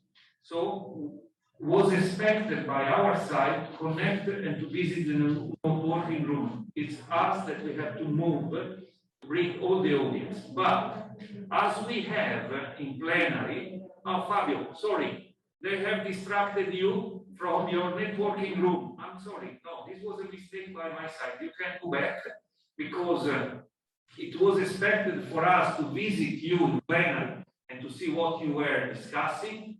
But it's not necessary now because we have a little switch in the program, because it's expected the webinar with participants from United States, and we have promised to them, because of different time and commitments, we have promised to them to start exactly at 2 Central European time. So we have 1 hour difference here, and we will move directly to our partners from abroad.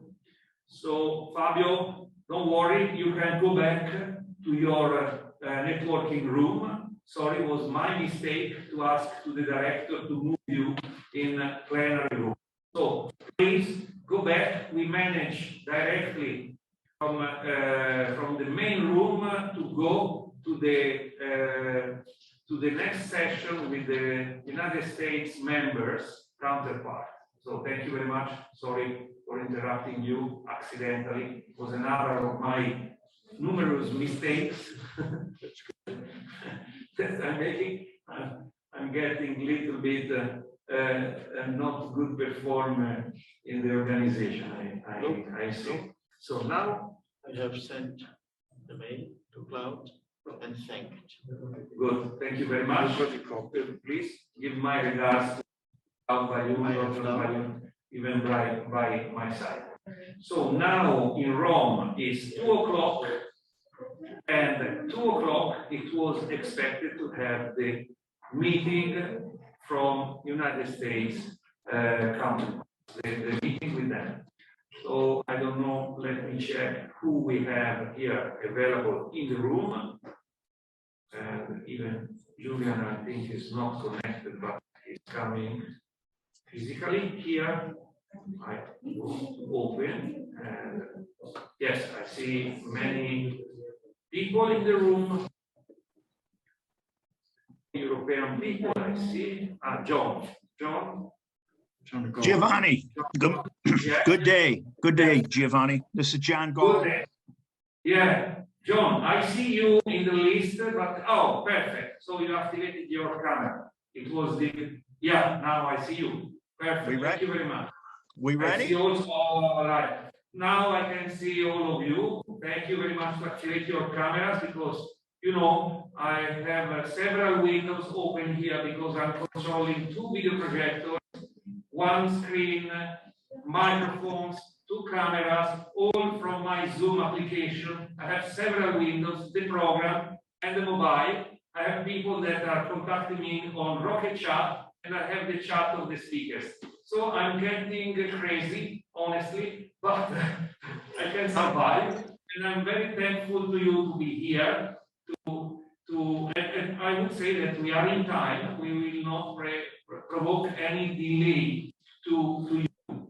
Let me introduce the relevance of this session by our view, because of course everybody at this stage is aware about the collaboration we have among IVETA and Skillman and the alliance that we have created, and the interest that this alliance that includes also the European Training Foundation, that is an official body, is a public organization from the European Commission and other very important organizations, is getting more and more relevance on the field, and we are attracting interest not only by other organizations to join, but interest by policymakers to understand what are our ideas and to follow us in our ideas. So to look to the manufacturing of the future, or better, to look at the skills for the manufacturing of the future, we have seen this morning an important research that was done by the European Commission saying that the skills for the technological skills are not anymore considered enough to stay in the lab. So this means that we are enlarging our approach, our understanding of the challenges that we have in front, and this brings to you, this brings to the reason of this session, because our view is not limited to something that is evident, like the technological skills for manufacturing 5.0. And this also reconnect to the fact that the manufacturing 5.0 is not, as I told you before, is not just a technological, no, not just, it is not to be considered as a new technological revolution. No, it's not. It's something that turns to the human-centric approach, an holistic view on the future, an eclectic approach to take the best opportunity we have from the technologies to improve the quality of our lives. So, quality of the life is connected to human capacities and behaviors, and of course, your side of the coin. So, what is your engagement? I would like to ask you, before to go deep into your arguments, to let us to understand what is the exact the context of what we are going to discuss, and then to let us to understand how you see in connection these contents with all the parts that I have in a way resumed from yesterday and from today's discussion. Thank you. The floor is yours. Thank you, Giovanni. And I do appreciate the fact that Skillman has set up this worldwide conference on vocational education and training. It's so very important. As you noted, I currently serve as the president of IVETA. We have about 300 members across the globe. Giovanni, I can't say enough about the partnership and the resources that Skillman has brought to us. The fact that we're able to utilize a forum like this venue to get the word out is incredible. So I am going to share my screen. Let me see if I can find what I'm looking for here. Here we go. And I'm going to just do a quick overview of what we've got going here today. So today's presentation is on TVET and mental health. Our goal is to try to, at the end, show you how we can leverage peer support models that are out there. Of course, with COVID, it's presented us a number of unforeseen challenges. We know that we have some on-the-ground models as well as some technologies that we can utilize to help both our educators and students in the world of vocational education build resilience. And so what are the challenges that we see with regards to this issue? It's basically that mental health brings about cultural taboos and thus stigma. It's going to be very important for us to get buy-in from the staff as well as the students in order to build a healthy network. And it's also going to be very important that we develop and implement quality peer support training, not just upfront training, but ongoing training in order to ensure that we're reaching our staff and students with regards to these issues of mental health in the world of vocational education. So today's goals are basically we want to establish understandings of how contemporary mental health issues impact the TVET system. Sorry, John, just one technological remark. We are doing your screen, not the presentation. I'm sorry? We are viewing your desk, not the presentation. We are viewing the authoring side of the presentation. And we see the program. We see you're not seeing. Probably you have two monitors. How's that? You see it? You see it now? Now, yeah, now it's okay. Thank you very much. Sorry for the interruption. Please go on. No. I must have hit the wrong button. I apologize, and I appreciate the guidance. So I've covered some of these issues as far as why we're here, what our challenges are, what our goals are. You know, we're going to be here today to hopefully establish some baseline understandings of contemporary mental health issues and how they impact the TVET system. We are going to explore current peer support models, some which are evidence-based and some that are emerging. And eventually, we're going to also consider how technology can be a tool to service our needs in this area. And who's going to do this? Well, we're going to start off with a keynote speaker. It is a recording because Dr. Dixon Jibana wasn't able to be with us today, but I believe his message of the work he's done in Zimbabwe with the Friendship Bench in Africa is so very important. He's going to tee it off for us. And then we're going to have a panel of 4 experts. Jenny Armbruster, she is with a group in St. Louis, Missouri called Prevent Ed. They deal a lot with the K through 12 students and teachers throughout this Mid-America region on issues of trauma and substance abuse. We also are going to hear from another counterpart of hers, Julie Blanco in St. Louis. She is with Places for People. She's going to tell us a little bit about motivational interviewing. And both Jenny and Julie are licensed professional therapists. And then we're going to move to Dr. Ryan Todd. He's going to be the one that kind of brings it home with regards to how we can leverage technology in this area of mental health with our students and staff.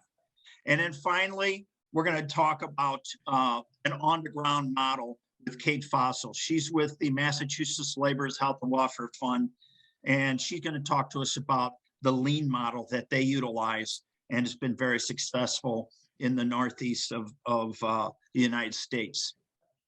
So with that, I'm going to move us back. Let's see.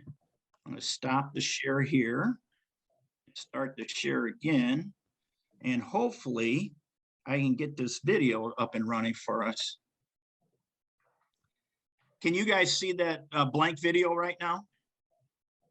Yes, before to start the video, you need to click on the More button in the bottom right side of the Zoom window and to share also the audio. It's indicated share audio too. No, not there. In the window of the Zoom where you have clicked on there is a bar, you have a toolbar of Zoom, not in the video. In the other part of the screen, you can see a toolbar where you have selected to share your screen. Otherwise, we don't get. There is an audio in this video. Yes, there is an audio in this video. Yes. So you have to go back to the. You can close it. Close it. Okay. Now go to the where there is the button where you can make the sharing. Should I explain it? Go to share screen, okay. Yeah. Then right to this button, you have 3 dots. You have to click there on more, and then you have to say share my audio. Share sound. Yeah, share sound. Sorry, I don't have the English version. I was translating by myself. That's perfect. Now you can launch the video and we will get also your audio. Mental, neurological, and substance use disorders are a leading cause of disability globally, particularly depression. The World Health Organization indicates that depression alone is a leading cause of disability globally, affecting well over 300 million people in the world. The greatest challenge we face in our fight against common mental disorders such as depression is the lack of professionals or skilled workforce to manage these conditions. If you look at the ratio of psychiatrists to the population in most low and middle income countries, or the ratio of clinical psychologists to the population in most low and middle income countries, you're looking at a ratio of 1 psychiatrist to 1 million to 1.5 million psychiatric population, which means we will never really be able to train enough psychiatrists and or clinical psychologists to meet the treatment gap.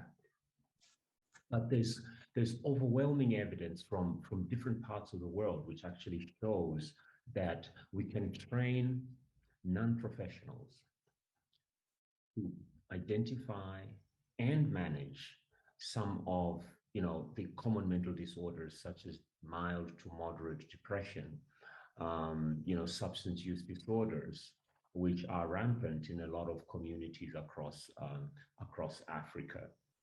And so in Zimbabwe, for instance, we train grandmothers to provide evidence-based problem-solving therapy on wooden park benches in communities. And we have around 1,000 grandmothers at the moment who reach out to thousands of people in more than 100 communities. What are the implications of this kind of work for young people? One of the lessons we've learned over the past couple of years is that young people can actually be trained to deliver similar services that grandmothers are delivering in Zimbabwe. We have a youth friendship bench program where young people from universities are trained in the delivery of these evidence-based care packages. After training, they then go back to university and they provide peer counseling as well within the universities. I think young people have a tremendous role to play as the world progresses and as the world becomes truly a global village. Young people can be empowered to provide basic evidence-based mental health care within their communities for their own peers and within facilities such as schools and other educational facilities that may exist wherever you are. So I think the real challenge for young people is to acknowledge that they can actually be a leading force in the fight against the epidemic of mental health across the world. And I hope you will consciously think about the role that you can play as a young person to make your community more aware of mental health and actually contribute towards identifying those who are in need and providing some form of service for these people. Thank you.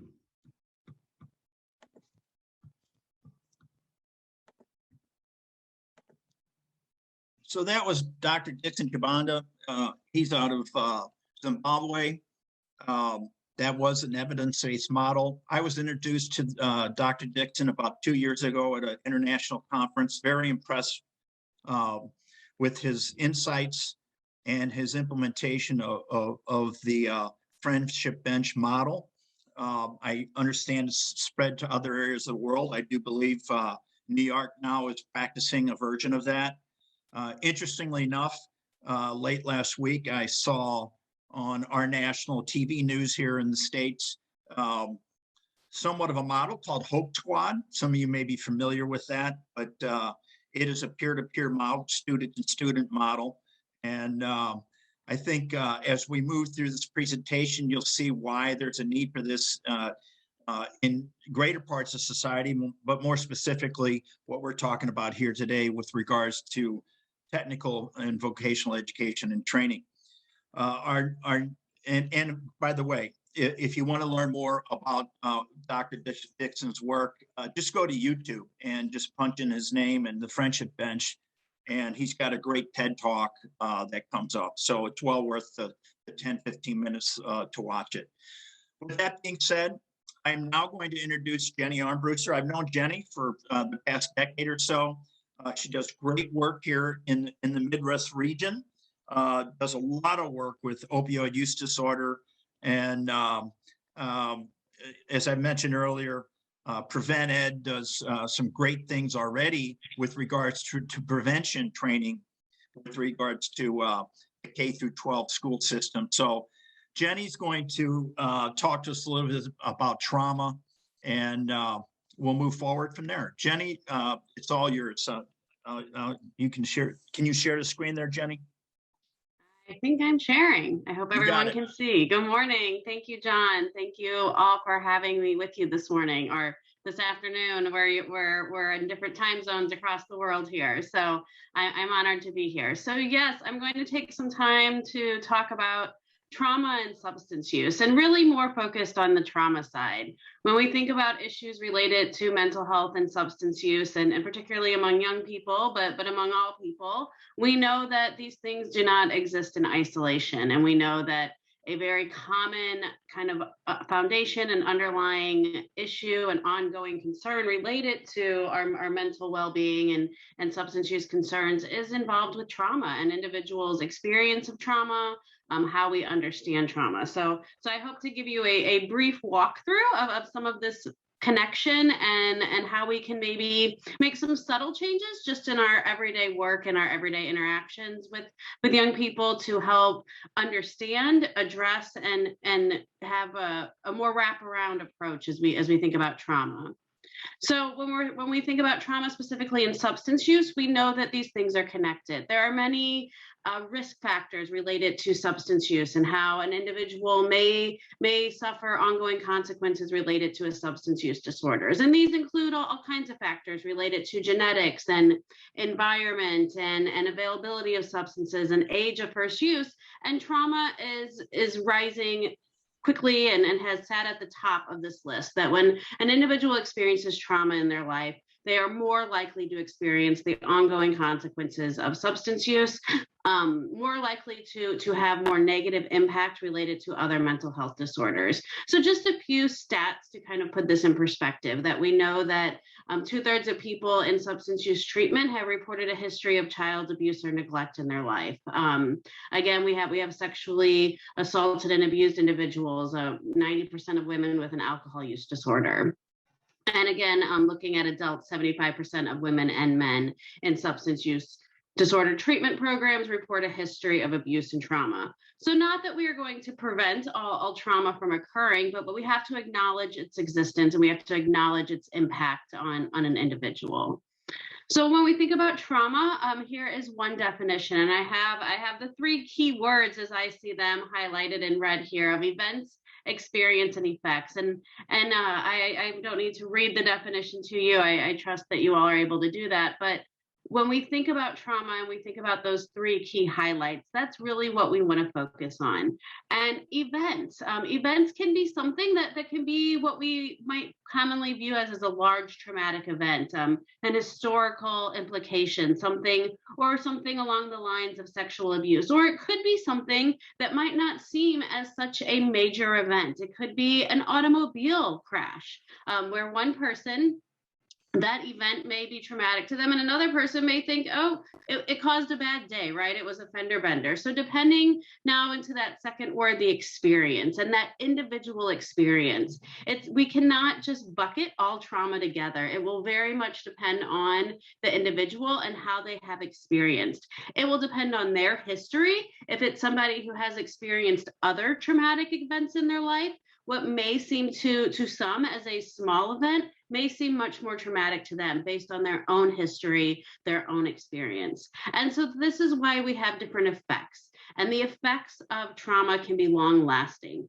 For many people, again, they may experience an event and quickly be able to find some recovery and some peace in that. For others, depending again on their own individual events and experience in their life, it could lead to ongoing functioning. This not only includes things related to substance use and mental health that we're talking about, but it could be related to other physical concerns. It can impact people's cardiovascular systems, their immune system. So we know that the effects of traumatic events can be very long lasting. They might not even show up right away. It might take years and years later, and then a person starts to see those effects. And they really affect the entire person, the whole person.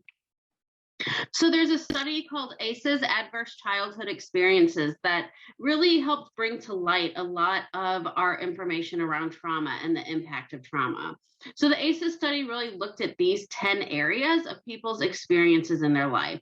And there are questionnaires. I don't have time. There are hour-long trainings that go into the ACEs, and we're only sharing a brief amount of information with you today, but I will have some resources at the end of my slides as well. But the ACEs study really goes through about 10 questions that really ask what has been people's experience. Have they had stability in their home? Have they been exposed to substances? Have they had a history of mental illness? Has there been any physical abuse or sexual abuse in their history? What has their kind of emotional stability or well-being looked like? So it's a questionnaire, and there's a very brief version that's only 10 yes or no questions that people are able to answer. And from this study, from this questionnaire and this survey, people are able to determine an ACE score. So when we look at some of the outcomes and we look at some of the history related to ACEs, we can see that it's not people that have a 10 or even a 9 that experience these high levels of trauma that are will show up as our most concern. A score of 4, which, you know, I will make a bet that most of us on this call and in this room today, none of us are going to have 0 ACEs. All of us have experienced some things in our lives. And so even a score of 4, which is seemingly on the lower side, can lead to an increase of things related to substance use, things related to our other mental health well-being. And we're not going to prevent, again, all this trauma, but the awareness and understanding someone ACEs and understanding how their trauma and their events and their experiences do impact their choices and their coping and their regulation of their own mental health and decision to use substances, and the likelihood that they may suffer more consequences from substance use as related to maybe a peer or a colleague. So looking at this, a score of 4, as I said, it does impact our physical health. It doubles the risk of cancer or heart disease, increases the risk of becoming addicted or having an alcohol use disorder by 700%. Twice as likely to use tobacco and become addicted to tobacco, and the increased risk of suicide and depression as well. And then when we even bump up from a 4 ACEs score to a 5 ACEs score, we can see 7 to 10 times more likely to use illegal drugs. And we know just even that use puts somebody more at risk of developing a substance use disorder. So what can we do? What can we do in our everyday life? We're all not going to be licensed counselors, and especially when we're talking about these peer-to-peer interactions and how we interact with young people. So some simple tips. One is to do a shift in our conversation. Move away from asking, oh, I'm sorry, this slide. Oh, there we go. My speech bubble needed to pop in. Asking what's wrong with the person. So if we understand or we see somebody who is suffering or who is experiencing signs and symptoms of maybe mental health disorders or early symptoms of substance use disorders, not putting that blame on the person, acknowledging how trauma and historical and other risk factors come into play here. So not asking what's wrong with the person, but shifting our question to what happened to this person, asking this person, what has happened? How have we gotten to this point? Letting them open up and explain more about some of that history and the impact of those events and experiences that might be related to trauma in their life. So even the simple shift of shifting from what's wrong with a person to what's happened to this person can acknowledge that trauma has played a part. Again, in a situation, we're not always going to be their long-term care provider or their substance use treatment provider, but we can provide that level of comfort and understanding in just a change in sometimes the language we use or the approach that we have with an individual. Other ways that we can acknowledge trauma and understand its connection and the relevant part to how we play is to create those physically and emotionally safe environments. Part of trauma, understanding that trauma lives in us and that it can show up in places when we least expect it, is that we want to also decrease the impact of re-traumatization. We don't want somebody to feel unsafe in an environment and be re-traumatized from something that's happened in their history. So being able to increase that education and knowledge and understanding for those trust and boundaries, have that relationships and opportunities that people can be connected to further care as needed, and to have that perspective that encourages resilience and allows people to focus on their strengths and their hope, and realize that trauma is a part of them, and it does not define all of them, and it does not have to become their entire story. I'm guessing people might have access to the slides. If not, you can take a quick phone or screenshot of some links here that provide some more information on the ACEs and trauma. And here's my contact information. I think my time is up. Thank you, John. You did a great job staying on time there, girl. So I really appreciate it.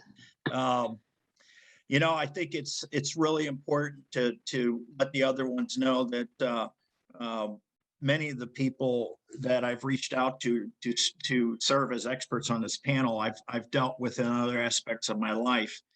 About a year ago, I went through some training to become a certified community health worker in the state of Missouri. And part of that training was doing an internship. And I worked a little bit with Julie Blanco's group, Places for People. So very impressed. I thought I knew a lot about what was going on in my region. And boy, they showed me what I didn't know. So Julie, not unlike Jenny, is also a licensed a practitioner in this area of mental health therapy. She also serves as an adjunct at WashU's School of Social Work. So Julie, take it away on your piece of a motivational interview. Okay, thank you. And I feel like this is a great follow-up to what you were talking about, Jenny, because motivational interviewing, as I stall a little bit and find my PowerPoint on my screen share, motivational interviewing is when we think about creating those cultures of trauma-informed care, like you were talking about, motivational interviewing is a great skill set for people to have, a great communication style that helps us live out those principles that you were talking about. So let me get my slideshow. Okay. So what we're really looking at here, and I have way too much information, and I promise I'll keep an eye on time, and people will have this information afterwards, whatever, so that you have all the information for what I don't get a chance to get to. but really looking at motivational interviewing as a tool for building positive rapport with students in school, with anybody that you are serving in that role as a helper for, or some sort of support and coach for. This is the general definition of motivational interviewing. And even though it was developed as a therapeutic approach, one thing that, since it was first developed in the early 90s, is that it has continued to grow and to reach into other parts of service and other. So it started out in substance abuse treatment. And it's really moved into general healthcare. It's moved into education. It's moved into coaching, like sports coaching, all different areas, because what we've really found is this idea of helping people with finding their own motivation, helping elicit from people their own reasons for why they might want to make a change and how they want to go about making that change, and approaching people in a way that honors their autonomy, accepts them as they are, and sees in them this vision of this best version of themselves is what motivational interviewing is really built on. And so we can see how these elements work in a variety of areas in our lives, and really work in both the school setting, in a work setting, and in a peer-to-peer relationship, not just limited to a therapist or social worker relationship. And so what I want to spend the most time on is really this idea of the spirit of motivational interviewing, because this is the foundation that everything else is built on. And that as we approach the people that we are supporting and helping, whether it's as their therapist, whether it's as their teacher, whether it's as a peer, or even if it's as someone's job supervisor, if we can approach people in this spirit, this sense of partnership, acceptance, compassion, and evocation, that really helps people be able to grow and move forward in ways that they had not previously thought would be possible for them, and find their reasons for making changes and for growing into the person that they are capable of being.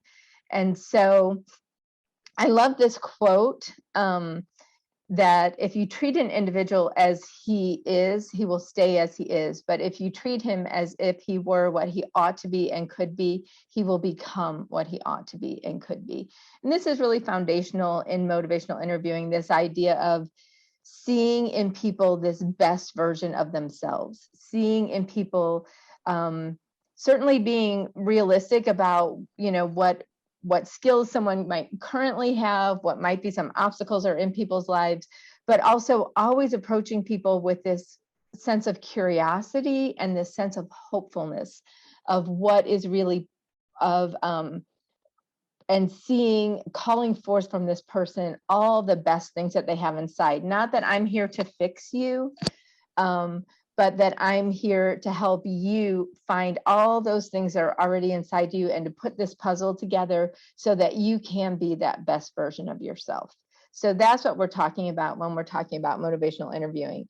And first, that we approach with this sense of partnership. And that we certainly, whether you're a teacher or a supervisor or a coach or someone that has the training, right, that you come in with a level of expertise. Also recognize that this person you're approaching is the expert on themselves, and that it's together the expertise we bring that matches up with their expertise. Okay, I'm going to keep moving quickly then.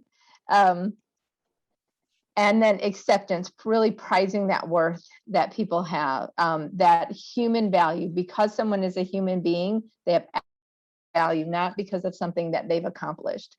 And really compassion, that we approach with this vision of, or this goal of doing what is in the best interest of that person, not what is in our best interest. And then again, that idea that we're evoking from them the answers that they have. We're evoking from them their own arguments. And one of the things, I'm going to go ahead and skip through this and really just talk for a second about one of the reasons why in training and teaching and coaching that this is so important is what we have found is that approaching people in this motivational interviewing style really helps the brain of the person that you're serving. When we can evoke from people their motivation for making this change, it literally activates the part of the activation part of their brain. When we're having conversations with people where we're talking about why they should change and they're talking about, well, it's not that bad. Well, I don't think I can. Well, even if they do it, but do it because we told them to do it, it activates a different part of the brain, and a part of the brain that is not about activation. When we are talking with people in ways that get them to talk about what they want, how they might do it, what they would like to have different, how they would go about it, then literally the activation part of their brain is what's lighting up. And so that's why motivational interviewing works and why it participates in helping the brain work in ways that help people move, that motivates people. And so when we're talking, we don't want to be in this very directing role. We also don't want to just be in this really following role, because when people are struggling or people are having a lot of ambivalence and mixed feelings, if we're just following, they feel cared about and supported, but they're not helping to find their way out of those mixed feelings. So we want to serve more in this guiding role versus in this directing role or this just being supportive and following role. These are some of the skills that we use in motivational interviewing. The one I really want to highlight is reflecting, because that's the opportunity for us to let people hear back what they're saying so that they can understand if they're saying what they're saying is what they really feel and mean, or if they're saying things that don't quite hit what they really feel or mean. They can also hear back how across to other people. It's like holding up that mirror to somebody, and they get to see what they're saying, how they're acting, how it sounds and feels to other people. And sometimes we can do that reflecting where we help people, where we reflect back, not what the words someone has said, but maybe that mismatch where they say, I'm okay, I'm not upset, but everything else in their body is, and their tone of voice and their facial expression is saying, this is really bothering you. And so when we can hold up that mirror to help people see that mismatch, those are the things that help light up those parts of people's brains that help them move toward motivation. And so just that change is really hard. And that as we're trying to help people grow and change, it's normal that people are experiencing this ambivalence and moving, even when the old is uncomfortable. What we know is more comfortable than the scariness of change. So when we can be really recognize that even though we're helping people move to something good, it feels like a tightrope as they're making that change, it can help us come from that more supportive, trauma-informed approach and understand why it's difficult to make that change. All right, I am stopping. Sorry for going over. There you go. No, let me stop fine. my share. You're fine. Okay. Thank you, Julie. Next up, well, let's just recap here. The first two panelists, in my eyes, when I was trying to pull these experts together, they represent, in a very squishy way, the theory. And now we're going to see two speakers. The next two panelists are going to talk to us about the practice, how this stuff works in real life. So our next speaker is Dr. Ryan Todd. Dr. Ryan, I just met a few months ago. He is very inspirational. I find the work that he's doing to be on the cutting edge. And of course, that's one of the reasons why I wanted him to join us today and share his thoughts about how technology might play a part in this overall issue of how mental health issues are impacting vocational education educators as well as students. So Dr. Ryan, it's yours. Well, thank you very much, Sean, and thanks for having me on the panel today. I wanted to start off with just one of my experiences that I had early on as a psychiatrist. So I've been fortunate to practice for about 4.5, 5 years now into my psychiatry practice, and my clinical niche is in working with individuals from the workplace. It's as simple as that. But on top of that, individuals who have faced extreme adversity in the workplace and really trying to get them back to the workplace. So, facing a workplace injury or burnout and depression and trying to get them back. And one thing I feel consistently is helpless, because I cannot prevent these issues from happening in the first place. And when I first started practicing, and this is really when I knew that technology was the key to scaling the things that I do. When I first started practicing, I remember I had a full slate of patients in the morning, and I was doing an outpatient practice. And as most of us know, if you are seeing a psychologist or psychiatrist, the session happens over the course of 30 or kind of 46 minutes is actually how the billing cycle works. And you get like a 14-minute break in between individuals. There was one young man who came, he was a carpenter. And we started chatting about, what brings you in? How can we help you? We started to get really in depth. And it came up that he had actually had this workplace injury about 4 months before seeing me. And I asked him, how long have you been waiting to see me? And he said, it's been 4 months. And I thought it was astounding that somebody who had experienced something very traumatic and needed some of the modalities of care like motivational interviewing and like CBT and IPT and all these evidence-based therapies that we need had waited 4 months to come see me. And it really struck me that what I was doing was entirely unscalable and unattainable in terms of treating and having the impact that I wanted to treat. And it was around the same time, actually, that I was, trying to explore ways that I could expand my reach, whether it was through group therapy, having a one-to-many type service, or whether it was, using some of the emerging technologies at the time, like internet-based CBT, ICBT. But at the early stage of my practice, the problem was very real. Capacity falls short. We need 24/7 care, and the demand was at that time increasing. Now we're talking 5 years ago, and now COVID has hit, and workplaces have faced mental health crises. We've seen an escalation of short-term disability costs. We've seen in the workplaces that we work in as adversity, in industrial workplaces, an increase in workplace incidents. So what has happened here is COVID has shone a light on a very real issue that we were not prepared to face. And that was an extreme demand, and also not enough practitioners to service this demand.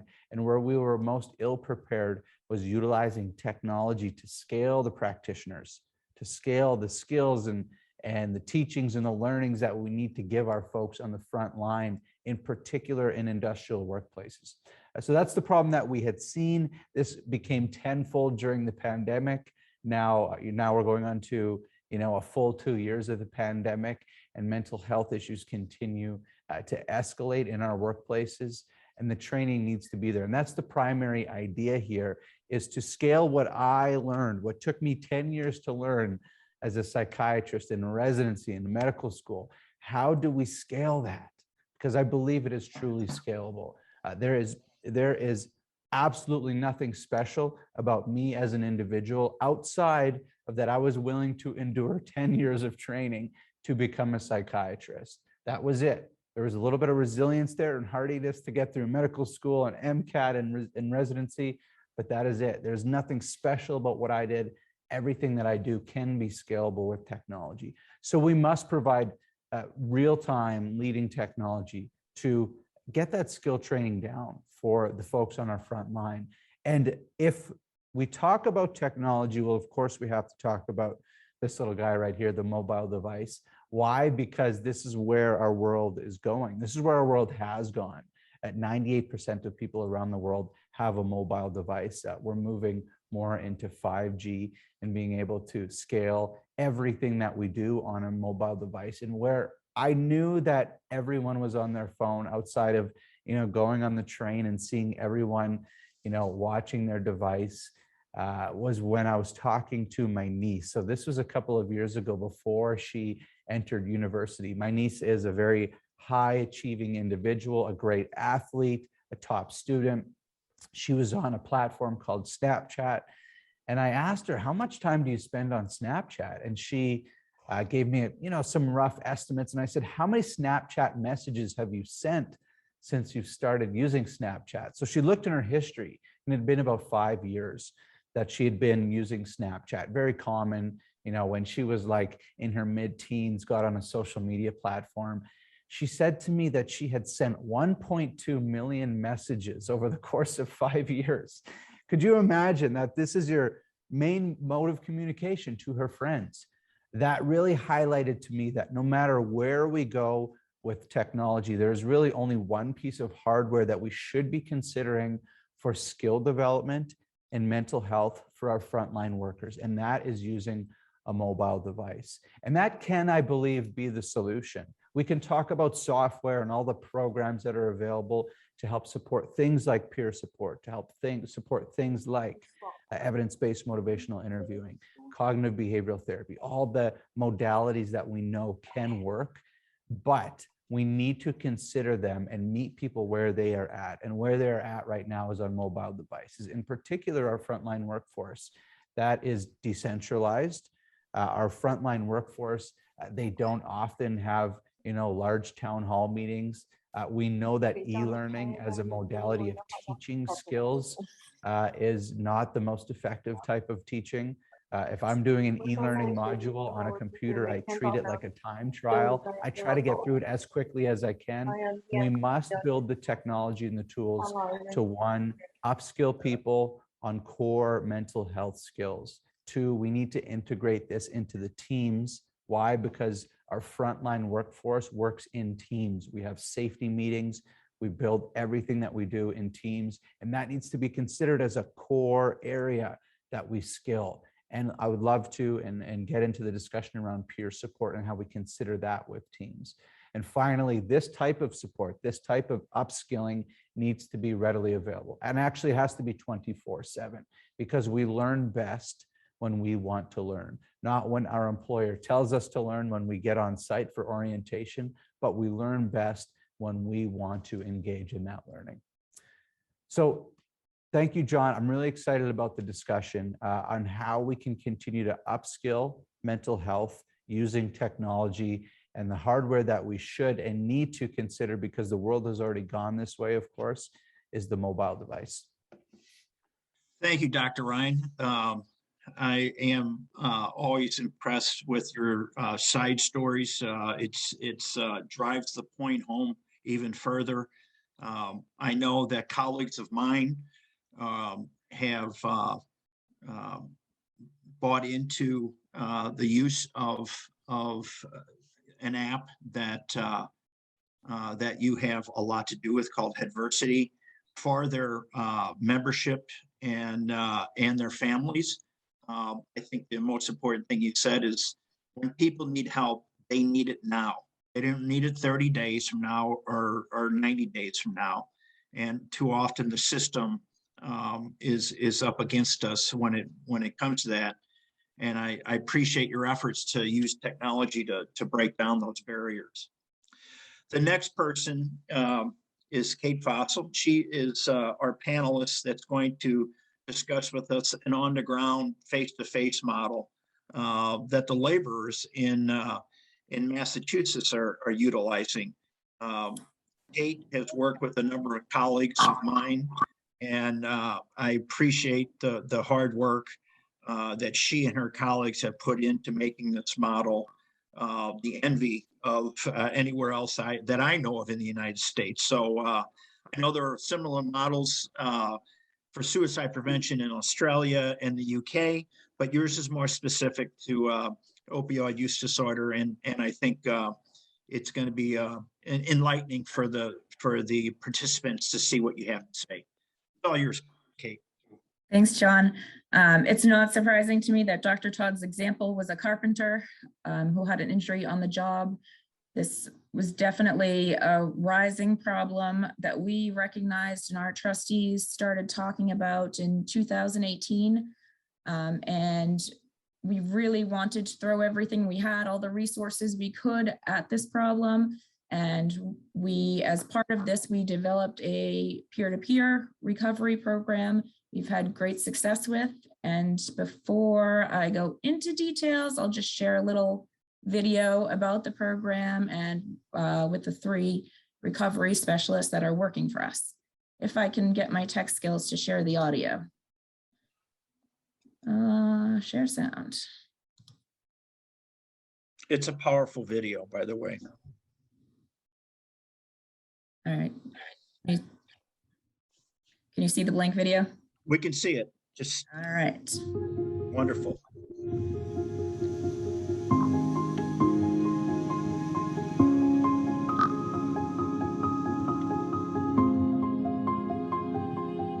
For a certain part of my life, I loved drugs and alcohol. I needed it to function. I lost the power of choice. I got an injury in 1999. And I was overprescribed. Because it was a doctor's prescription, I thought it was okay. It took over the love of my child. That's how strong this disease is. From 13 till about 27, on and off with various different substances. A friend of mine had said, like, John, what are you doing? You're better than what you're doing.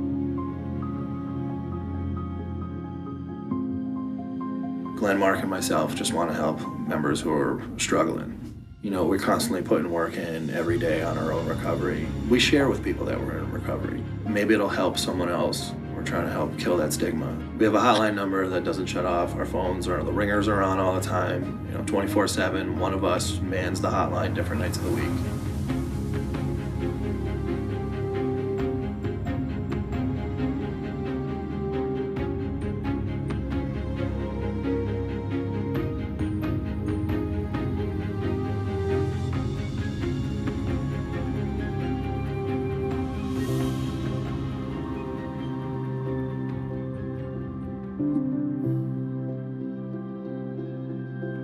We visit people in detoxes, in residential treatment programs. We can meet them at sober houses. We try to meet them wherever they're at. So our services are offered to members and dependents. Some of the things offered for family members are resources so they can help deal with their loved one who struggles. I know all 3 of us have taught a family member how to administer Narcan. I got a call about a guy who overdosed on a job site, and then once I got the contact information of where he lived, I showed up at his mom answered the door, and I actually trained his mom how to use Narcan in her garage. So we started a peer recovery group at Local 1421 in Tewksbury. It's every Sunday morning at 9 a.m. The great part about it is members can establish contacts with other members from different locals. Yeah, the goal would be to have a few across the state. I think you get to a certain point in addiction where if you could get out, you would, but you don't know how to. You just need someone to help you take the first step toward getting help.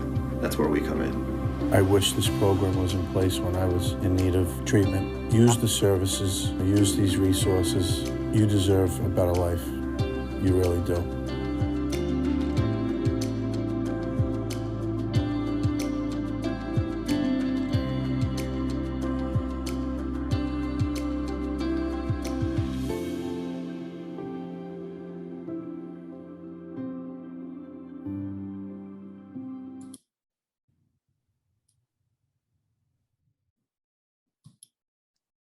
All right.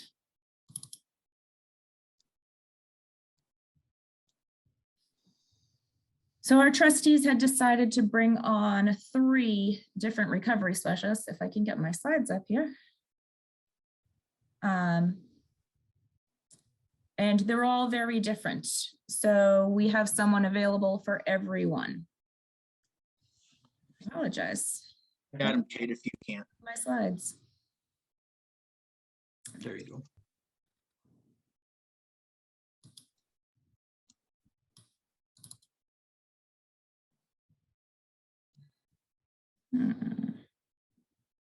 Going to the screen. One more. There you go. All right. So we branded the program. We came up with Laborers Escaping Addiction Now, the LEAN program. And you saw in the video, we have hard hat stickers on jobs everywhere. So this number is readily available. We also have refrigerator magnets, and we did bracelets and these guys are really, we put this together, little history. Like I said, we were seeing all kinds of headlines about the opioid deaths in the construction industry. We wanted to attack it, and we put together a panel that included addiction psychiatrists, social workers, public health officials. We had farmer representatives, our substance abuse program execs, our plan consultants and counsel, and of course our board of trustees, where we really came up with this plan of attack that included peer recovery. And as I said, we hired 3 very different guys. We find that, our members all relate to one of them more than another. We do have them separated by regions. However, we often have members say, I'd rather work with this guy. We have one that is very kind of in your face, and, the other 2 are a little more laid back, but definitely very, very different personalities. And when we brought in peer recovery, we talked to other groups that had a similar model, but we wanted to have them be one-to-one peers. So we actually took all 3 were working laborers at the time in long-term recovery themselves. So these are guys that our members were working side to side with on a job, and they are very relatable to our guys. So these are who our guys are. They're members helping our members. And they really try to, the other groups we talked to that had a similar model had a person that, when someone needed help, they'd come pick them up from a job site, bring them to a treatment facility, and that was the end of it. We really wanted a more holistic approach, where yes, our guys certainly pick a guy up at a job site or anywhere. We have one success story now, a guy they actually picked out of a dumpster, and they just recently gave him his 2-year coin. But they start at the beginning. They are in our apprentice training classes, in our OSHA training classes, really talking about, what substance abuse use looks like, how to recognize when there's a problem on the job, trying to erase that stigma of talking about the problem, and really, getting to what Jenny said about don't look at this as what's wrong with this person, what happened to this person, and taking the next step of what can I do to help this person. So they're getting that on early. They're also training the business managers. They're going to job sites, training employers to really change the culture from, okay, you tested positive, you can't work anymore, to, okay, you need help. Like, what can we do? What is my piece in trying to help you? And let's get you better and back to work and more productive. And as the video said, they also work with family. They've all been trained in interventions. They hold many interventions with family, and sometimes they're just working with family. Sometimes the member is not ready and they're just providing family support, referrals to Al-Anon and things of that nature. I do think the program, we've seen the success in our members and how our members feel about it. And I have a few testimonials here. My life is getting better every day. I owe a lot of that to you. We see these all the time. Our guys have now started peer-to-peer recovery groups that are just labor, and they've been very well attended. At this point, they have trained some of the members we have in longer recovery to run these groups for them. So they are spreading to different areas of the state. And we are just very proud of this program, and we love seeing the long-term success and long-term recovery. And these guys really not just get you into facility, they support your entire journey. They are visiting them in facilities. They're using some of that motivational interviewing to get to, what is your why, so that, when you start to fall, I can remind you of your why and use that to keep you on your path. So they are there for the entire journey, and it is a long and lifetime journey. in recovery.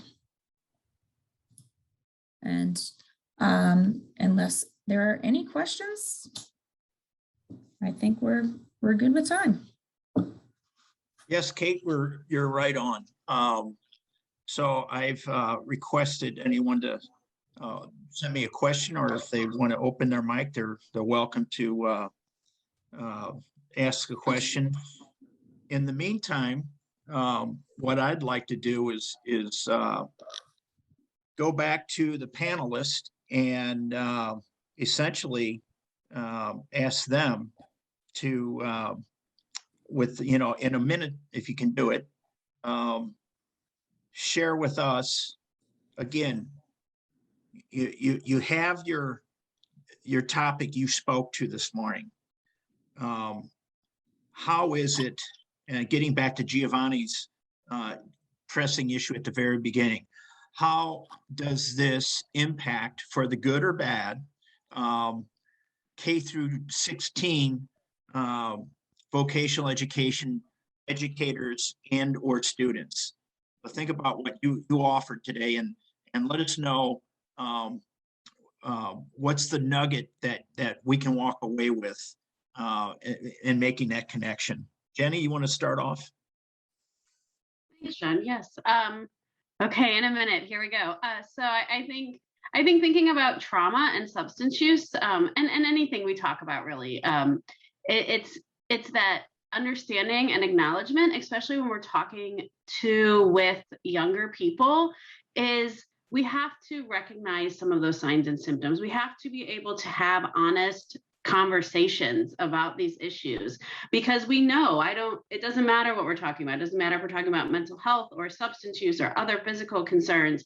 The earlier we can intervene, the earlier we can share factual information, we can lessen some of the long-term impact. So that early intervention and that prevention piece is so important, especially when we're talking to young people. And young people get it. Not only maybe they'll be able to develop a better understanding, they can also really act as the first line of defense. When we're talking with young people and building their skills and understanding, it helps them recognize what's happening in their peers. And we know young people are going to react much stronger to their peers than to us old, boring adults. And so it's very powerful to put them in those positions where they are able to act as helper too. Well, Jenny, let me ask you a question. You brought up the ACEs study. Is that only particular to children in the United States, or is that worldwide? So the study was originally done in the United States, and it does have some limitations on the data even within the United States. Okay. But as it's been researched more and more, it is continuously showing consistent outcomes and translating across people. I mean, the original study was done in one community in one pocket of the country here in the United States. And so we know that there are data limitations, but the basic foundation and the understanding of trauma and the impact of trauma has continued to resonate across demographics. Thank you. Julie, what more would you like to add, especially with the focus on how it impacts K through 16 TVET educators and students? Right. You know, motivational interviewing has really, in recent years, also had a big move into schools, thinking about more of restorative approach to discipline versus a more of a punishment approach. And, you know, these are the sort of things, you know, these are skills that school counselors, that teachers, that peers in schools that are doing, you know, sort of like mitigation stuff can learn those sort of skills. And it really is about empowering those children. And if we can help increase their sense of agency, their sense of control, their sense of motivation early in their life, I think it really increases the chance that they are going to have fewer problems, have more success from early on. You know, if school staff can learn simple things like acknowledging the student's point of view, that doesn't mean you agree with it, but you listen to it, you hear it, you acknowledge it, encourage choice and initiative whenever possible. And I think these are things that also just roll right into the trauma-informed culture and stuff that Jenny was talking about. Communicating clearly the rationale for when there are limits, not just because I said, but there are real reasons, and acknowledging that it puts constraints and that can feel frustrating. And these are the reasons why we're doing it. That all goes to that sense of partnership. And even with children, this is their life, and we're partnering with them around growing into the person that they can be and that they want to be. Acknowledging the negative emotions that the child is having or that the student is having as a reaction to maybe control that the teacher has, like acknowledging that and saying, I understand that. Not being controlling in any times that you don't have to be controlling. Of course, there are times when there are limits, but that goes back to like clearly explaining and acknowledging, these are the limits. This is why there are the limits. And I understand that it doesn't feel good. And, where do you find all the choice and control that you can there? And that, this approach to people really does help increase their intrinsic motivation, which does help put them on that path to success earlier in life, so that people maybe don't have to experience all the challenges and difficulties that the folks that we all work with have experienced. If anybody that we can save from that is a good thing. Okay, thank you. Dr. Ryan, would you like to add something towards the end here? Yeah, the piece that I would add is that, I think we should take a very close look at the chain of events that has led to what we're seeing as the opioid crisis, as an example, as a representation of a really bad crisis in mental health and really terrible outcomes. And there's been a couple of factors, right? Of course, opioids are very addictive, and there's some systemic factors, and pharma, has been criticized for pumping opioids. Physicians are definitely have to take some liability in this. And overall, though, I believe that we have not trained people to deal with emotions in an effective capacity, in an effective way. We have not been training these skills of resilience in our young people. And we have no choice now. Stigma is being reduced. Our young people live in a different world. They do not live with the same mental health stigmas that we grew up with, and that's a very good thing. And they live in a digital world, and not just a digital world, but a digital networking world. They live on their device in some respects. So for us as policymakers and educators to continually push models that work for us is not going to work. So the two things that are really striking to me: one, we have no choice but to educate our young people in important resilience skills. A lot of that we've talked about today. Two, we have no choice but to do that in a digital environment. It needs to be done in that way. Thank you very much. Kate, you get the final word here. Sure. I think just as we've done with our peer-to-peer model and seen that our members are more likely to engage with another laborer, I think back to what Jenny said, young people are more likely to engage with their peers and more comfortable there. The same model works. And I think that, as you had Dr. Dixon at the beginning talk about training grandmothers to engage people in Zimbabwe, we can train our young people to engage their peers and make them not afraid to talk about these things. It'll go a long way in erasing some of the stigma. And maybe that carpenter that waited 4 years to talk to Dr. Ryan won't wait 4 years, because it's become normal to talk about these things from a young age. Yeah, I've seen more and more reports in the last 6 months coming out showing that we're experiencing better outcomes when it comes to peer-to-peer versus peer-to-professional. So I think we're down the right path here. I hope we can continue along this path. And I want to once again extend gracious thank yous to Skillman. Giovanni, I appreciate you setting this up today. And obviously, Julian, our president-elect from Iveta. It's a blessing to have him have my back every day of my life. So once again, I want to thank everyone. I want to thank our panelists for being so kind to share their professional wisdom. I know it's a passion for all four of you, and definitely for Dr. Dixon as well. So again, I thank you very much, and I turn it back to Giovanni and Julian. Thank you very, very much. Can you hear me? Yes. Yeah, Great. So on behalf of IVETA here in Europe, I would like to thank all the wonderful speakers we've had today on this very, very important and timely topic. We heard earlier from speakers here in Europe that when they did the surveys, we're still trying to get a lot of women to get into the vocational and educational side of things. So at the moment, still, it's very much male dominated. And although things are changing, as you know, generally men tend not to talk about their emotions. So I think it's a very, very timely subject indeed. So thank you all for bringing this up. All right. Well, have a great day. Thank you very much.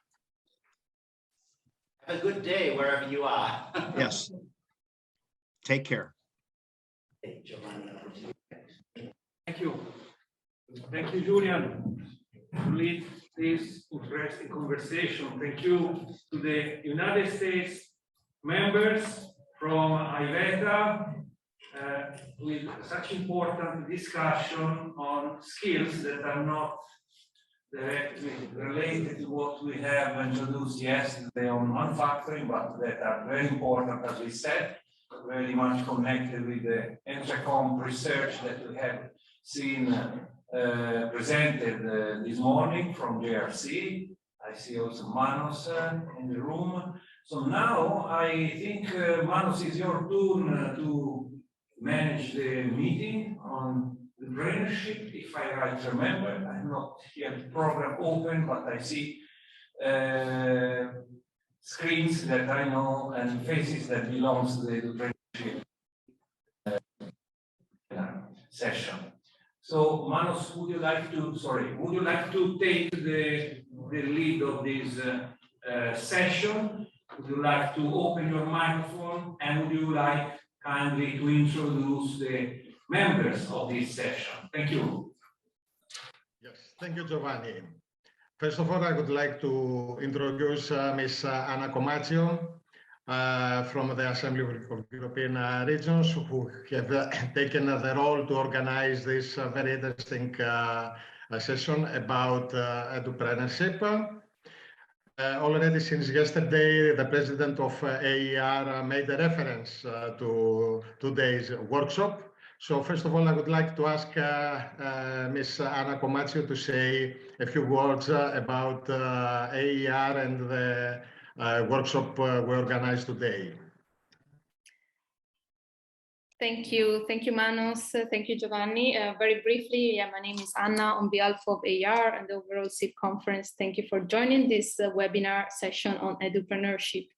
So about AER, we are the largest independent network of regional and local authorities in the wider Europe with 130 members in 35 countries.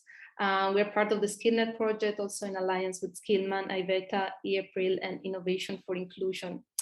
And the aim of the AER generally is to foster cooperation among the European region and represent the voice of and the interest of the regions at European level through advocacy, mutual learning, and European projects and place-based innovation of policies. And we also aim to empower the youth through 3 programs: Eurodisse, the AER Summer Academy, and AER Youth Regional Council. And about Eurodisse, this is AER Interregional Youth Mobility Program, operating between AER member regions from over 30 years. It was set up, in fact, in 1985. So it was the first European professional exchange program. And indeed, as Manos already said, for us, mobility is paramount, and it is also in lifelong learning, employment policy. And of course, as such, we think that it's both important to measure the impact of mobility, as we are currently doing with Eurodisse, but also to assess the role and contribution of local and regional authorities in mobility processes.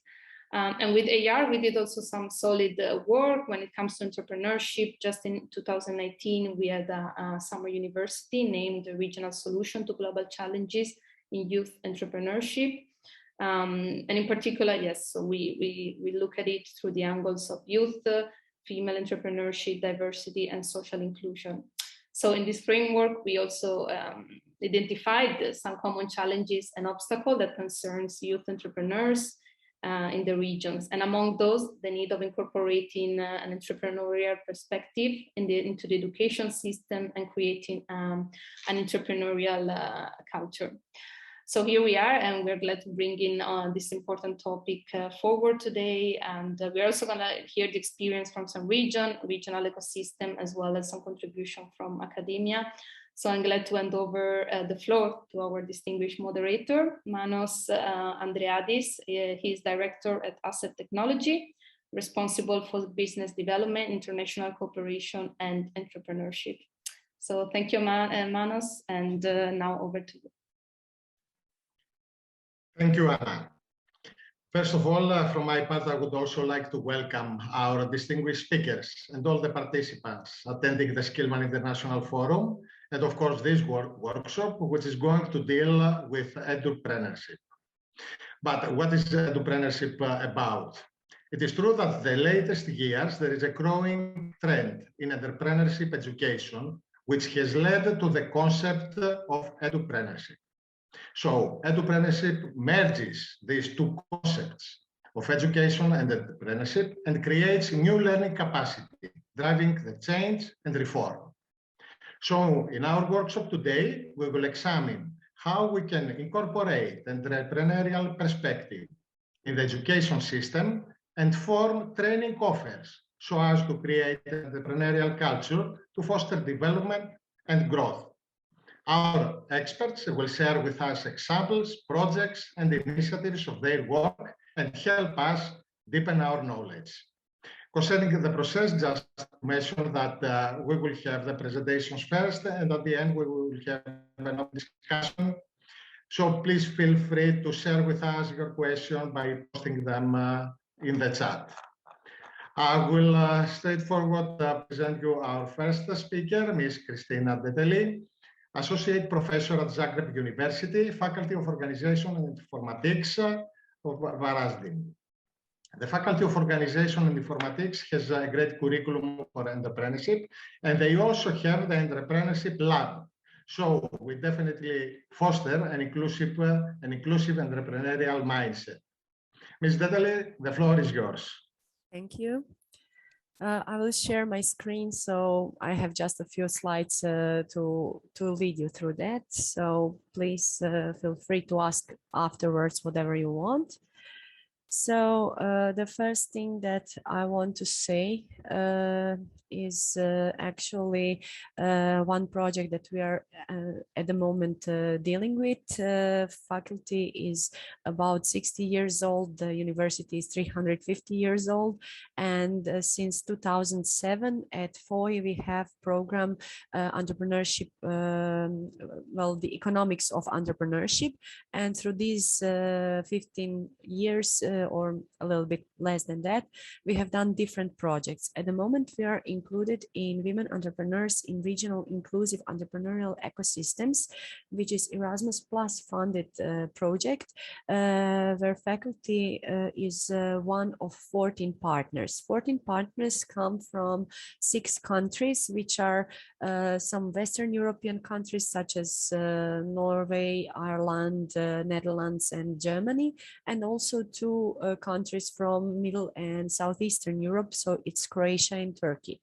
What we actually want to do is set here. So in a way, we are trying to create inclusive entrepreneurial ecosystems because the partners have noticed that usually women are included in entrepreneurial education, but afterwards much less enter the entrepreneurial world. So in a way, they probably feel not included into or not invited into this world. So we are trying to see what are the reasons behind that. And we, in the next stages of a project, we will going to try to develop varying principles, which will make us like a guideline how to include some content into entrepreneurial education so that women feel more invited to enter the entrepreneurship world after being in school. So our audience here who is targeted are at first entrepreneurship educators. We are talking to entrepreneurship programs, not just in higher education level, but also like supporting programs in different countries to be into it. We are talking to students who are studying entrepreneurship. We are talking to aspiring and students who finished higher education, so they have like university level education and they're thinking about starting a business. And we are also talking to established entrepreneurs, women and men together, to see what are possible problems and to try to formulate something which will help educational system to prepare those students more for the entrepreneurship. We have some measurable targets, and I will not talk a lot about them, but if someone is interested, we have the website of a project, which is on the link we'reinproject.eu. So if someone wants to talk about something later, or can contact me through these links or through my address that I will have you here in the end. So you feel free to contact me and we can talk and share on our insights. And for some things, I wanted just to say what we were doing for the first 10 months during this project. We have done really extensive research where we had over 65 respondents in each country. In each of those groups that I mentioned earlier. So for Croatia, for instance, we've identified some key strengths and we identified key weaknesses. I don't want to talk a lot about them, but some of the implications or our conclusions are that we in Croatia, for instance, we have a lot of bureaucratic obstacles, which is a problem why some girls don't want to enter entrepreneurship later. Then, which is very important for our topic here, is the need for earlier and deeper entrepreneurial education. So we have to introduce the students in Croatia with entrepreneurial topics much earlier, not on the university level, but even in primary and secondary school level. This is the one of the conclusions. And now we are preparing those local think tanks with all those stakeholders of the system, where we will discuss in more thorough what we found out in research and try to formulate how to improve this, how to be better in next steps after we see what's the state in the field. So this is just in short, because they said I have 8 minutes, so I didn't want to go into deep. But if you want to discuss any of it, feel free. My email address is christina.detel@foi.hr, so you can note it and contact me later. And I want to thank you for inviting me here so that I have a chance to hear you about your topics, and I'm looking forward to it. Thank you. Thank you very much, Christina. Female entrepreneurship is high in the political agenda in all partner countries and of course in European level. So it's not just an issue of inclusion, but it is for sure that their role and their contribution is a must, is something very important to modern societies. We will be back at the end of the presentations to discuss probably more about this. I would like to pass now to our second speaker, Mr. Richard Tunstall, Associate Professor of Enterprise at Leeds University Business School. Mr. Tunstall is theme leader of Enterprise and Innovation and also lecturer in Enterprise at the University of Leeds. He is helping to train the next generation of European entrepreneurs through his work embedding enterprise and innovation into the university curriculum. So, Richard, we are looking forward to your presentation. Thanks very much, Manos, and very good to meet you all. I'm afraid I have to ask Anna to share my slides, if that's okay. Thank you, because I've realized I have a new laptop and the IT team have not set me up with sharing capabilities. I've just remembered. So that's what happens. Thank you, everyone. Nice to meet you. So what I wanted to focus on was some of the experiences at the University of Leeds and part of our strategy about what we're doing here. So I'll just ask Anna to keep on clicking. Just keep on clicking, Anna, and I'll catch up with you. So we have about 1,500 students who we teach enterprise at the university, and we do that across a range of programs. So we have about 10 programs in enterprise. We offer at the university for undergraduates and master's students. Some of that is deliberately designed to provide entrepreneurship education into disciplines outside of the business school. So we have, out of those 10 programs, only one is in the business school. The rest are in schools of design, fashion, biotechnology, biology, and in the arts. So it's worth explaining that the University of Leeds has around 35,000 students in the UK, and we offer all disciplines from medicine through to fine art. So part of that is having that range, and this diagram shows you some of the impact of that. So yes, we attract a lot of business school students to our modules, but we're proud of the fact that over 50% come from other faculties. And we do that partly through having modules we offer across the university too. So we try to be very inclusive about what we do to hit that 1,500. I'll ask Anna to move on to the next slide, if that's okay. So part of that then is having this idea of a university strategy. So it's not just the courses we deliver, but also how this fits into the overall university's offer. So we always need to be aware about our institutions and how the context works. But a big element of this is that enterprise and student enterprise has been long part of the key strategies of the university to deliver. And we're supported by our senior provost, what we call a vice chancellor in the UK, and through our vice chancellor for student education. And they form part of our student enterprise advisory board. So one of the pieces of advice from organizations like Advance HE and HI Innovate is to think not just about what we do on the ground, but is that supported strategically at the top?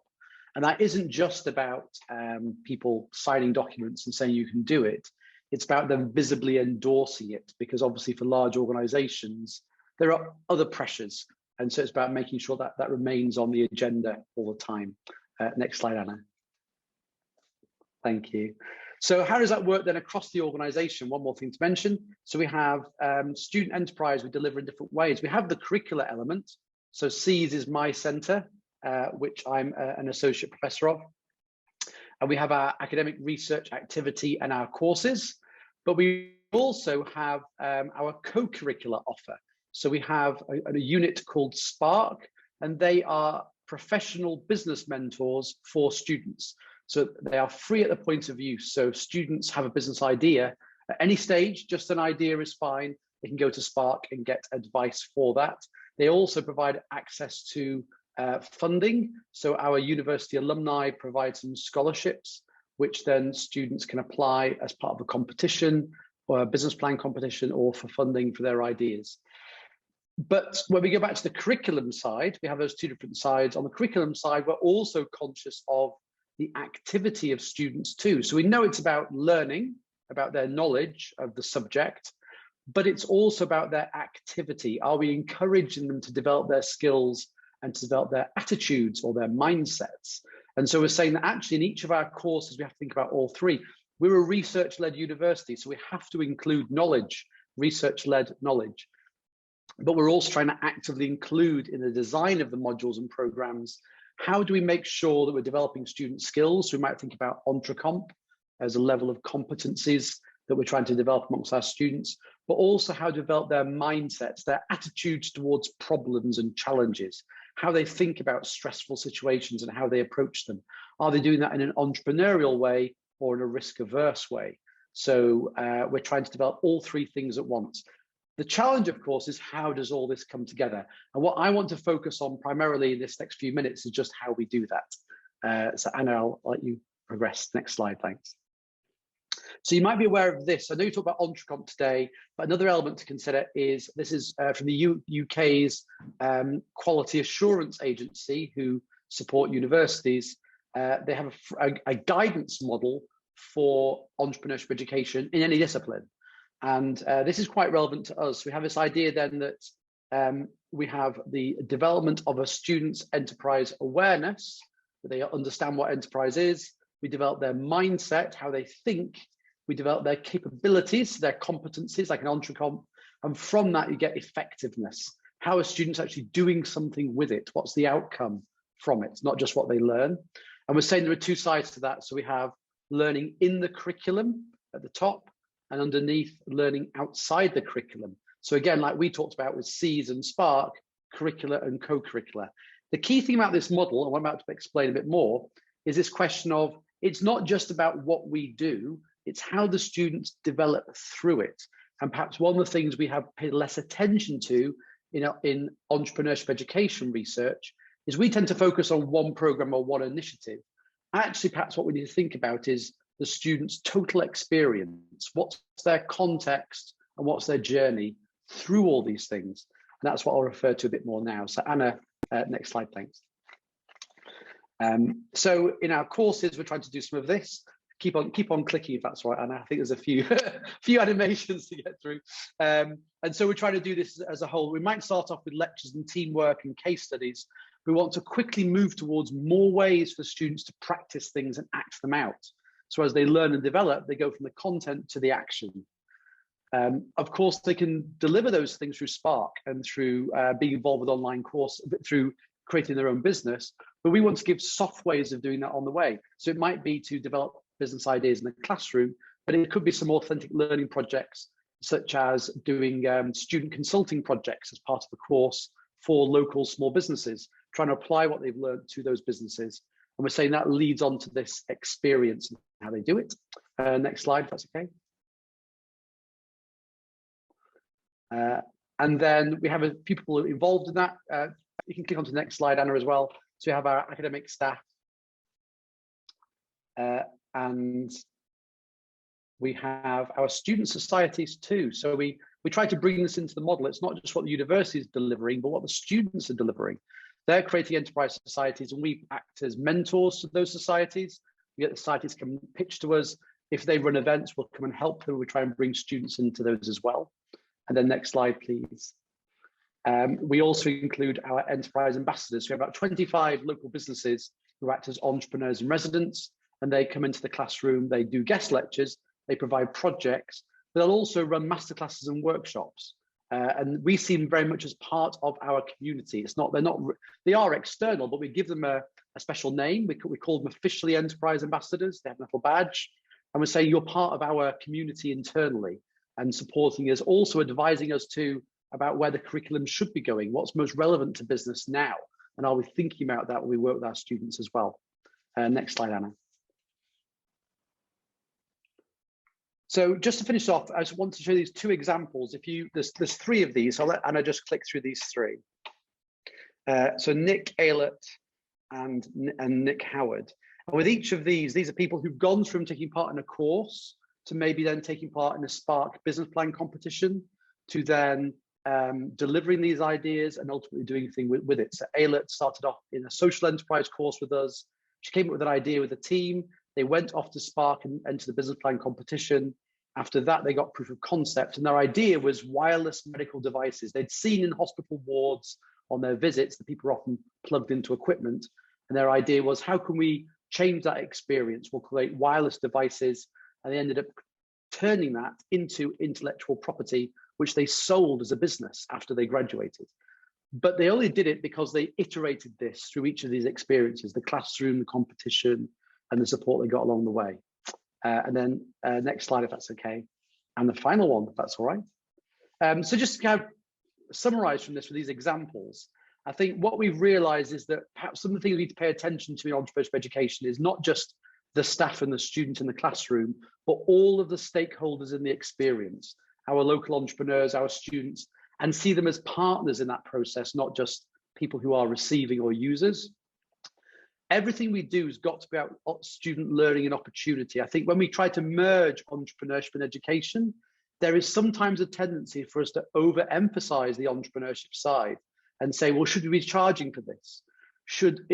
Are there new startups being created? Actually, for us, students who get involved with startups at the university, our key outcome is, did they get a successful career outcome? We don't care if students go on to go and work in existing businesses. The point is, are they learning? That's what matters. It's about combining active learning with research learning. So how are we developing those skills? And that finally we can see ourselves as facilitators and brokers of learning, not sages on the stage, but facilitating the classroom and facilitating the community and the ecosystem around us too. We have two parts to play in that. And that's it. Thanks very much. Thank you very much. Thank you very much, Richard. This was a quite nice example how entrepreneurship can be applied in tertiary level education institute like the Leeds University. It was impressive that it is a complete support, a comprehensive program which covers various aspects. And I'm sure that combining it, as you mentioned, with a quality assurance implementation system and also the EDRECOM, this safeguards the success of the program. Now we will go to our next speaker, Ms. Annabelle Favreau, EU Project Manager in Extremadura regions in the Directorate General Enterprise. She is also in charge of the Erasmus for Young Entrepreneurs program in the regions. Since 2005, the regional government of Extremadura has been developing entrepreneurship education programs and offering a training itinerary for school students to boost entrepreneurship spirit and skills. All this show a great experience that, and we are glad that Anna will share this with us. Thank you very much, Manos. Can you hear me well?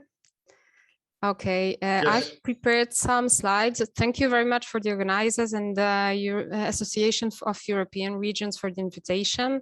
We're very pleased to bring in our regional experience in developing regional entrepreneurship education programs. So let me share. Can you see it? One second. Yeah. Okay. So I think this picture that was taken a month ago quite represents very well what we are doing here.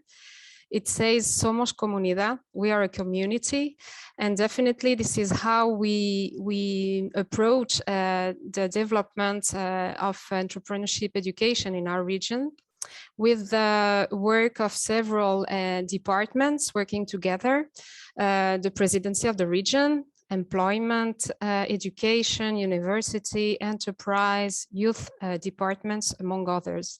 And I think it's very interesting to stress that, because we cannot understand working or developing entrepreneurship education policies in any other sense.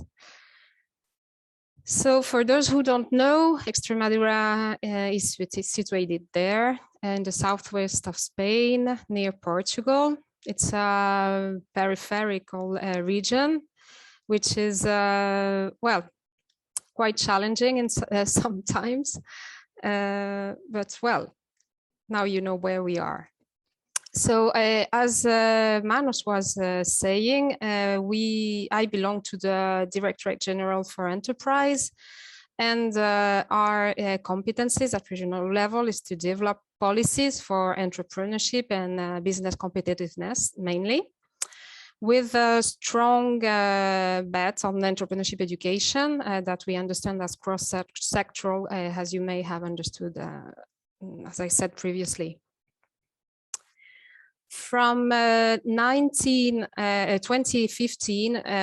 the regional government has launched a priority regional project called the Learning Society. The idea is to promote collaboration and shared learning for the development and transformation of our society. The idea behind it is to transform knowledge into skills and competencies for life. And this is the context we have now at a regional level to develop our entrepreneurship education programs. You may find in the website that I've included many resources that can be used in formal and non-formal education to promote entrepreneurship and different skills for our future, especially demanded by the markets. So this is the background of our regional entrepreneurship programs that we are now offering from pre-primary education level to university. And the background at a formal level is the EntreComp framework that you may all know. That is the European reference framework for entrepreneurship competence. And also the Sustainable Development Goals, because we really think that they align perfectly with what we pretend here. That is to go from local projects that have a global impact. So that is the general idea we have here, and why we include in all our programs the SDGs. So our programs are enhancing teacher training, teacher capacity building activities. It's also, we also promote peer learning among them, inclusive education, impact and entrepreneurship with a user-centered, student-centered approach, and also, well, the impact entrepreneurship that is absolutely cross-sectoral. I wanted to bring in this this image of how we approach this competency-based learning in our programs. In the inner core of our formal entrepreneurship education programs, you can find the key competencies and the curriculum. In the outer core, the soft skills, as I mentioned before, when I was explaining the learning society approach, this is the skills for future that the market demands. We made a research at regional level, of which were the soft skills that were more demanded by the labor market or the regional companies. Then we have the mantle with the EntreComp, which has given us, as I was saying, the framework and the scheme of work for all our programs. And finally, the crust with the SDGs, because as I was mentioning, our compromise is with global challenges. And we really defend that our teachers and our schools should reflect on how they can contribute to solve these global challenges we all have. So if you go in the website of our programs that you have below, you will find our Método CE, that is a cultural entrepreneurship education method, where you will be able to find open resources, many tools that we use and that our schools use to develop their programs. We are currently developing specific tool for each educational level, because even if we have been developing them for 15 years, well, we have to adapt, of course, and we have decided not to have separate programs for each educational level, but specific tools only. So that's the same program, but with different resources adapted to each level. And one big challenge that we are working on also is about the assessment of entrepreneurship competence. We have had many pilot projects on that aspect, on that topic, but definitely this is one of the challenges that we still are working on. We would be very interested in knowing more about other assessment projects, because what we're doing now is taking into consideration the descriptors and the EntreComp framework. and trying to translating it to our reality, to our program reality. Okay, and to finalize, I wanted to mention one of the projects we are running or we are participating in right now, because we always try to participate in European or international projects, because we like to exchange ideas, practices, also peer learning. So this project, EntroCamp Europe, is a project in which we are developing 5 collaborative communities around the EntroCamp and its uses. We work on 3 practice pillars: youth work and education, formal and non-formal, employment and enterprise, and assessment and digitalization.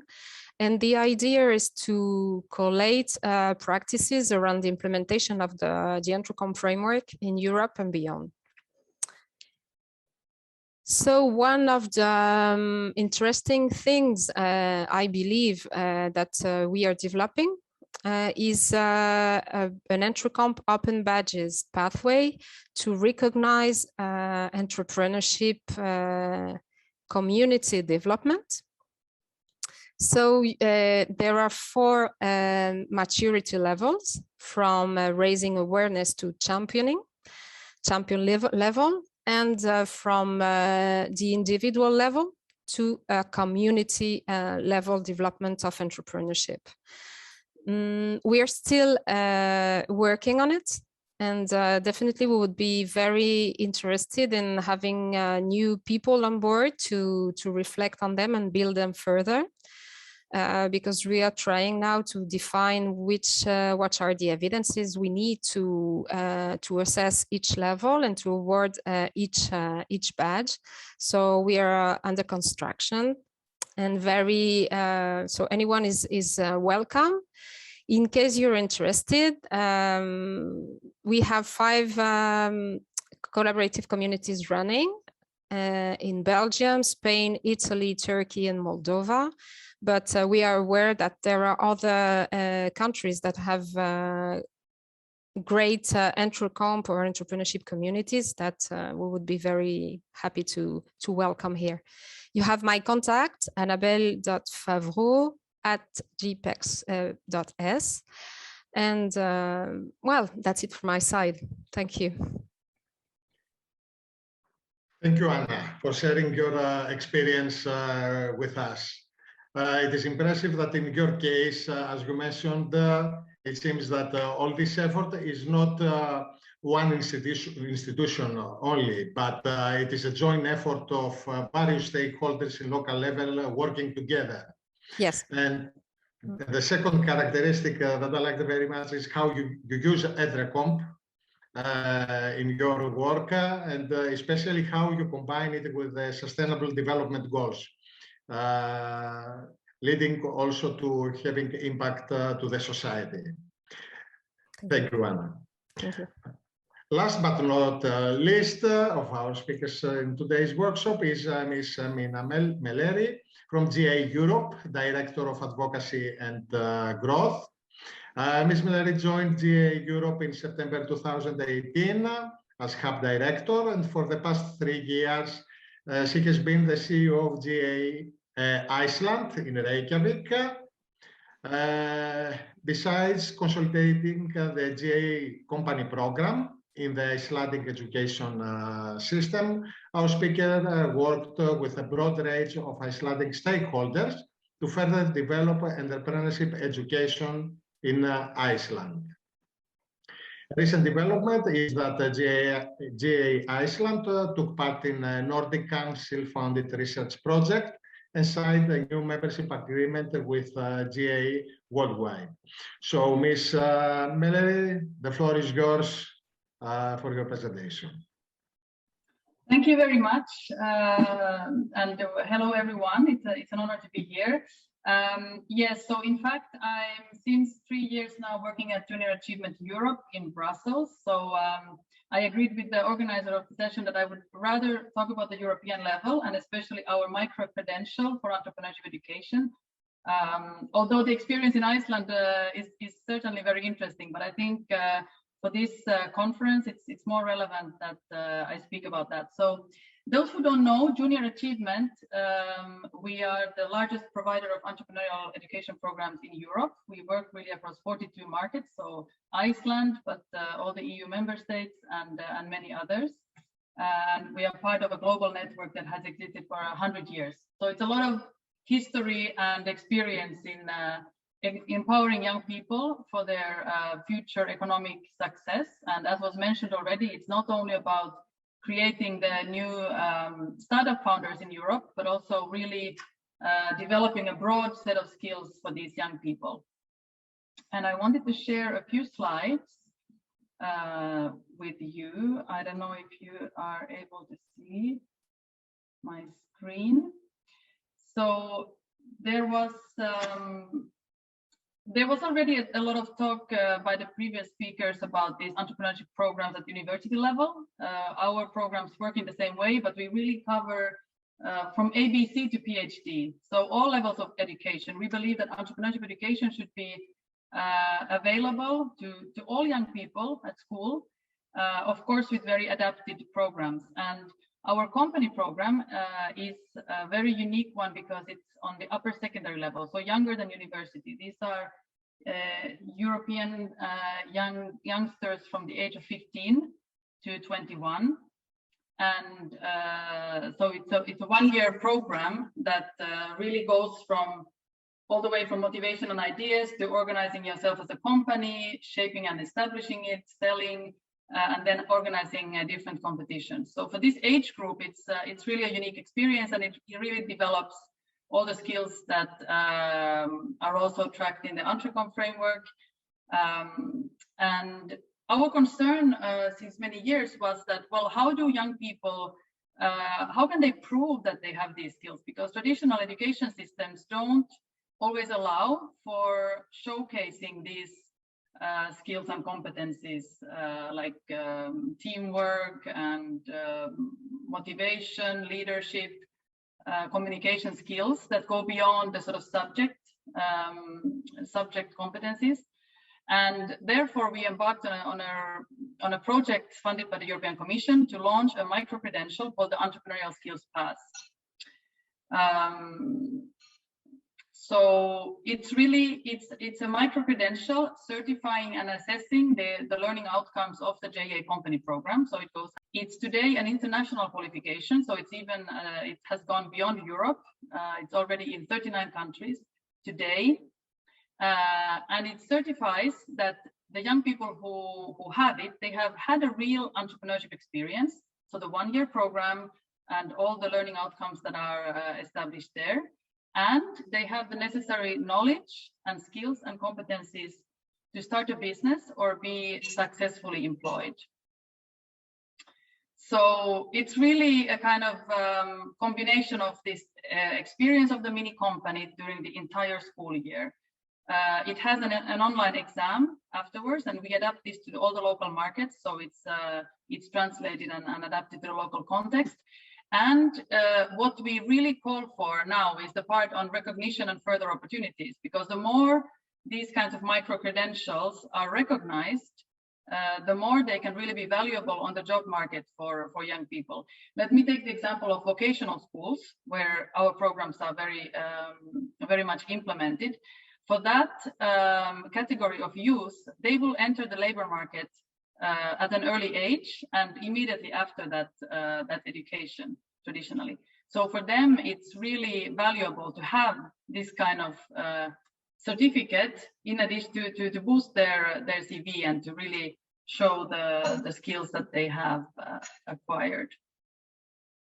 So it's we have a badge on LinkedIn. We have some specific Junior Achievement Alumni Network recognition, and we are constantly seeking endorsement from international organizations. So European Commission, the UNESCO and UNEVOC already have endorsed it, but also the private partners, the big employers, because we work really also with business mentors as the University of Leeds entrepreneurship program as well. It's a similar model, but for a younger age group. And what we then also ask is that those big multinationals would also in their HR policy and in their recruitment, whether it's for internship or apprenticeships or first employment, that they would recognize this. So it's a constant advocacy effort from our network. This kind of micro-credential is also beneficial for teachers because it's obviously an assessment tool to be able to track and assess your students' progress throughout the year. It can really support the individual learning. So while you have a class where everyone goes through the same program, the learning experiences can be very different. And of course, it helps also for the teacher to reflect and continuously improve the program for the next year. And it has benefits also for the employers, for our business partners and those who endorse, because it gives them a clearer framework to assess skills and competencies and ensure that the next generation of Europe's employment force has the skills that are needed by the labor market. So it's really the work skills, it's the job creation potential, and also the societal impact that are mapped. And here you can see in terms of the learning outcomes, it's very much similar to the Entrepreneur framework. And actually, our entrepreneurial skills pass was developed in parallel, so that timing-wise they were overlapping. And we have worked closely with the European Commission and the same stakeholders who developed the Entrepreneur framework. So it's very much aligned. Well, I think in this group, everyone agrees that entrepreneurship education and these kinds of programs have a positive impact on the youth. The societal impact is important to highlight, to also raise awareness on the fact that entrepreneurship education is not only about creating entrepreneurs, but it's really about the attitudes and mindsets to deal with the global challenges. And it really, especially in today's context, builds the resilience and the adaptability of the young people that traditional education systems and schools are not always good at building in the young people. Some ideas of who has endorsed it. Yeah, so maybe my final point would be, I mentioned vocational education, but also youth with limited opportunities, migrants, young people who are lacking resources and opportunities. It's very important that they get this kind of concrete opportunity for a formal certification, but without it being the long academic degree. So we believe it can be very instrumental for their employment opportunities in their new country of settling, and in this way it contributes to the social cohesion. And finally, the JA company program is also very much contributing to the achieving of the Sustainable Development Goals by allowing young people to really tackle the big issues of today and create companies and business solutions that have a social mission or an environmental mission. And we see it month by month, year by year amongst our students that for many of the next generation of Europeans, there is no business without it being responsible from a societal and environmental point of view. So if you want to know more about this entrepreneurial skills path, there is a specific website, entrepreneurialskillspath.eu, and our organization's website is jaeurope.org. Thank you very much. Thank you very much, Mina. This was an interesting presentation, having a concrete case with a multinational program targeting also younger ages and leading to certification. So it was good that we had an example and an initiative that covers entrepreneurship from another point of view. Before going to some questions to our speakers, I take the opportunity also to contribute to this discussion for entrepreneurship by saying a few things about a European program that targets entrepreneurship. It is a mobility program and it is called Erasmus for Young Entrepreneurs. I will say just a few words about it and give you the link so anybody who is interested can visit it and learn about this program. So Erasmus for Young Entrepreneurs program is a European exchange program for entrepreneurs. It is a cross-border exchange which gives new or aspiring entrepreneurs the opportunity to learn from experienced entrepreneurs running their own small businesses in other countries. The exchange of experience takes place during the stay of the young entrepreneur with the experienced one, which helps him, her to acquire the skills needed to run a small firm. This is very beneficial for the young entrepreneurs because they have the opportunity to have a mentor, an experienced entrepreneur to mentor them and learn by his side about how a company works.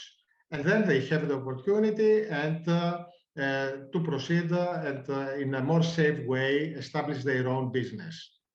For more information about Erasmus for Young Entrepreneur programs is available at the European portal www.erasmus-entrepreneurs.eu. There, all information is available and also guidelines how everybody can join this and participate to this program. Now, we will go to some questions to our speakers. I will start with a question to Richard because I know that he has to leave in a couple of minutes.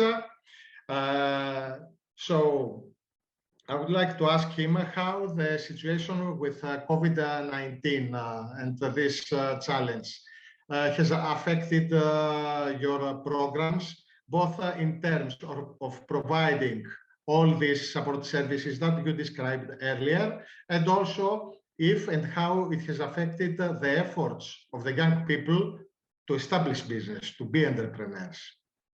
No, thank you. I think that's a great question, and one I was thinking about talking about a bit more in the presentation too. So that's perfect. And I think two sides. So from our teaching perspective, I think one of the things that supported us in delivering online was that we'd always emphasized active learning. And so I think in many ways, the more that you could ask students to do things when they're based at home and think about trying to work in groups and support each other on practical projects, the more engaging they found it. So the more passive your delivery, perhaps the less enthusiastic students were, but the more active you could make their experience, the more they felt they were doing something. I think in terms of our startup students, I think there were two sides to this. So we had to pivot our incubator to go virtual in the space of a few months, in fact, a few weeks, but then we were supported in that by one of our entrepreneurs in residence who said, actually, I build digital platforms, let us build this for you. And so in that sense, the stakeholders came together very quickly to work on that. And we know that our student businesses perhaps were very nimble at adapting what their products were and their offers to work around that. I think the other thing is about that kind of action of what did students value. And one of the things I'm minded of is we have a module which is working with small businesses. And we delivered that in September 2020 for 3 months, when everyone for part of that period was in lockdown. And one of the things I think the students really valued was that they were actually being faced by businesses with real live problems through the pandemic. And then for those businesses, the students were able to generate really successful ideas. And so some of them were looking at event spaces, how they could repurpose them for meetings, looking on sustainable production of products. And I think what excited the students was they felt they were actually contributing at a time when often students were being criticized for their behavior outside of the classroom. They actually felt they could do something positive with local businesses and local community. And equally for the businesses, they were getting ideas at a time when all they could see was challenges. And I think for me, it's about saying it's not then just about the input of the stakeholder community, but actually the learning, the learning experience, the social learning can also be put back into the community through these kind of activities. In a sense, the pandemic emphasized that. Thank you, Richard. As we have only 4 minutes left, I will raise a question and I will ask our speakers to be very, very short, just as a follow-up. One question for Ms. Christina. Christina, you spoke about using some indicators. So to assess the program. Just very briefly, how what are these indicators are about? These are not some standardized indicators. We are just, we set some goals whom we want to target. So our indicators are the project indicators, in fact, how many people we want to include. But the most important is that we try to look to the problem from different points. So we have also the students, the educators, the program managers, the local community, the politicians, everyone to see on the same problem from different sides. So indicators in this sense are like that we have to include certain number of them into it. Thank you, Christina. And a very quick question. We spoke about the local network. Is this network also includes participation of stakeholders from other countries, or it is just in local level? Is it for me? Yes. Okay. Are you referring to the Entrocomp collaborative communities or our local network? Your local network. Okay. Well, at local level, as I was saying, we participate with different departments of the regional government participates in the entrepreneurship education program, as well as all the education community. I mean, parents, entrepreneurs, NGOs, and so on. And well, at international level, throughout the projects that we develop, of course, we also have participation of other organizations or other entrepreneurs. But mainly, I mean, we focus at local level, but share knowledge at international level, let's say. Thank you. Thank you. Although we are out of time, one very quick question also to Mina, final one. Working in various for the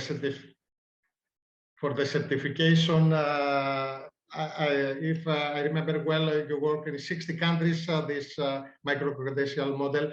Do you see big differences between the countries, or you think that there is a common pace? Well, there is always difference between countries. Also because in Europe, as you all know, the education systems are very different. But our programs and the certification, the micro-credentials are very standardized. So there are common criteria, even though at the very local level in practice, there might be some small differences, cultural, language-wise, etc. But also our European competitions of the company programs show that actually you need this kind of set criteria, and you need some benchmark and indicators of achievement, because that's how you can measure, and that's how you can measure the impact you have on the students and their learning. So I would say there are local adaptations, and actually the junior achievement name even is different in different countries. In the UK, it's Young Enterprise, and in many other countries, it's been translated to the local language. But the content of the programs is very similar, and certainly the certification is according to the same standards. Thank you, Mina. I would like to thank you all. I think it was a very productive workshop, very informative. There is a long way to go still with entrepreneurship, and I think I'm referring to Ms. Anna Comaccio. It will be a good opportunity to repeat this again next year at the SIF 2022. Thank you all. Giovanni, apologies for this small delay. I'm getting back to you.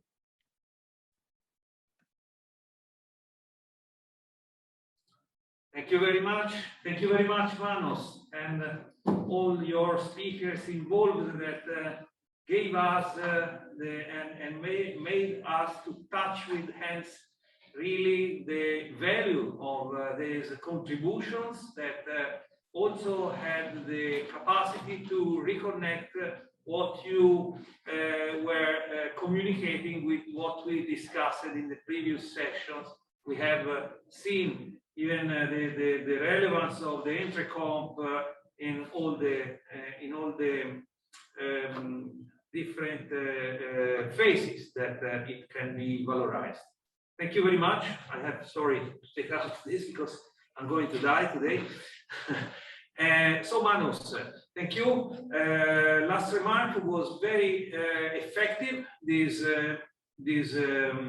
presentation, and of course another congratulations to Assembly of European Region that has shown again the great capacity to bring on the attention of the Skillman International Forum 2021 best speakers that can help in develop our drive to the future of the skills for the manufacturing 5.0. Thank you very much, Manos. We have now another group of very numerous speakers I have seen. So we're going to move. No, I see Christina has the frozen video. So, okay, now you can see me. I think we have a group from ENI. So it's our social attention, social side attention. Please activate your camera. You can ask to the other guests to leave the speaking room. I see Aurora. I suppose Aurora and Silvia, they will go to present. So look, this is okay. I see Silvia smiling. Can you activate your microphone, Aurora? Yes. Please. Thank you very much. Sorry, I'm not very efficient at the moment with all these windows. You can imagine I have some difficulty, but I see that it works. So here we are in Lisbon, but you are in Madrid, I suppose, or if I'm wrong, please correct me. Yesterday we were connected from Bologna. I received some good notice about that the audio was not so tremendous. I have a comment says, no, it was anyway understandable. I was very frustrated on the first part of the morning, but it was anyway very interesting series of speeches. We have started to put our bricks on looking to the future with the contribution of very high-level supranational bodies like United Nations, ILO, European Training Foundation, so the best players and the most important counterparts for our circuit. And I think that the Skillman members have received very good feelings. I have also sent an email to all of you. I don't know if you received, Silvia, my comments about what happened yesterday. I think that was an eclectic approach to pick bits of best practices from each different speakers in different views, perspective, but all bringing together the same, in the same direction, bringing together the same intention to improve the quality, the excellence, and to do something good for the coming generations. We have a group of youngsters here in another room working on their own vision on the future of the education. So I already commented your relevance, your impact in this field of caring, social caring, and our attitude to take ownership of these mentioning the title of the previous session, sharing is caring. So we want to take action. We want to not only say something, we want also see that our members act directly in this direction and do something concrete. Sorry, I was looking at the other camera. So it's your turn to show us how you put in practice all these good notes, how you realize this mission with us, because we are with you. We bring you everywhere, and you have to bring us where you are, doing concrete things. Please introduce your guests and let us to understand your outstanding activities all over the world. Please. Thank you very much, Giovanni. Thank you. Okay, so, well, yes, as you introduced us, we are the European Network of Innovation for Inclusion. We're also members of the SkillNet project. And what we do at this network is we gather a quite big number of organizations all over Europe that are interested in innovation and in inclusion. So how can we innovate to make different aspects of our society more inclusive, more accessible to all kinds of people? And it is in the heart of our network to exchange knowledge and good practices among this big number of members that we have. So once a year, we organize a call for good practices, and we identify in our partners some excellent work that they're doing towards making employment, entrepreneurship, and of course, better education more inclusive. And this is what we come here, what we come to share here today. We are going to be talking about 4 or 5 different practices from members of our network that have proven to be very efficient and innovative in terms of making vocational education and training more inclusive and more open to all kinds of people. So I'm going to just start sharing my screen, and I'm going to introduce you to the first speaker, because we do not have a lot of time, so I don't want to take it from the practices that they're going to be presenting today. And the first practice, well, first let me check that you can see my screen. Can you?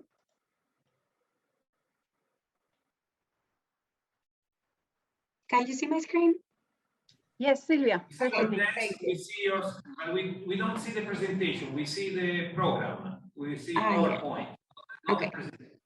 The presentation inside of PowerPoint. If you have a second screen, you have to bring back the presentation to your first. Right. Okay.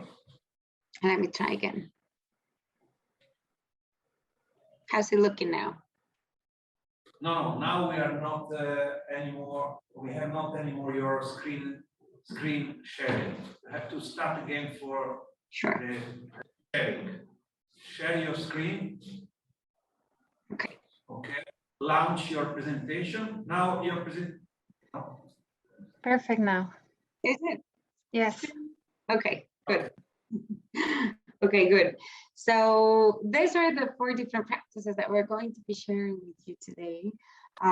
So we're going to start with TUI Digital, which is a project for digital teaching and, well, teaching and learning towards the digital life and work. And Aurora from Acción contra el Hambre is going to be telling us a little bit more about the project and how it is, unfolding at this moment. So Aurora, when you're ready. Okay, thank you, Silvia. I think you have to put it full screen, maybe? Yeah, I thought that was what you were saying. Okay, there. Okay. Okay, there it is. Okay, thank you very much, Silvia. Okay, so thank you also all the attendees, the public here, for your time and your interest in our work. So Action Against Hunger Spain, we are an international humanitarian organization that is fighting against the causes and the consequences of hunger worldwide. No, we've fed more than 15 million people in 50 countries. But since 2013, we started working in Spain for the social labor inclusion of vulnerable people. We provide them with the competencies necessary in order to create a job or to find a job, right? Or to create a business. But in 2016, we decided why focusing only on people that are already unemployed and in extremely vulnerable situations. Why not going one step behind and start working with youth in educational context, trying to promote quality and inclusive education for all. No? So we started to work in vocational and educational training, supporting students for a better transition to work and for an access to a decent employment. No? So we develop the competences for employment and entrepreneurship and personal development of students within the educational system. And we also we train and support teachers to assure the sustainability of our work and our programs. So the project we're going to talk about today is To Be Digital. If you can maybe go further, Celia. Okay. Yeah, so today we want to share with you the work we're doing in To Be Digital project, that is digital competence for a successful adaptation and engagement to the online-based teaching and learning. So this project is an Erasmus Plus project that is a specific call that was launched concerning to respond to the situation derived from the COVID-19 in education. And it looks for the cooperation of entities in order to bring innovative practices into in a digital era, no? Innovative practice in education in this digital era. We've been ongoing for 8 months already, and we are a really powerful partnership of 5 partners in 4 countries.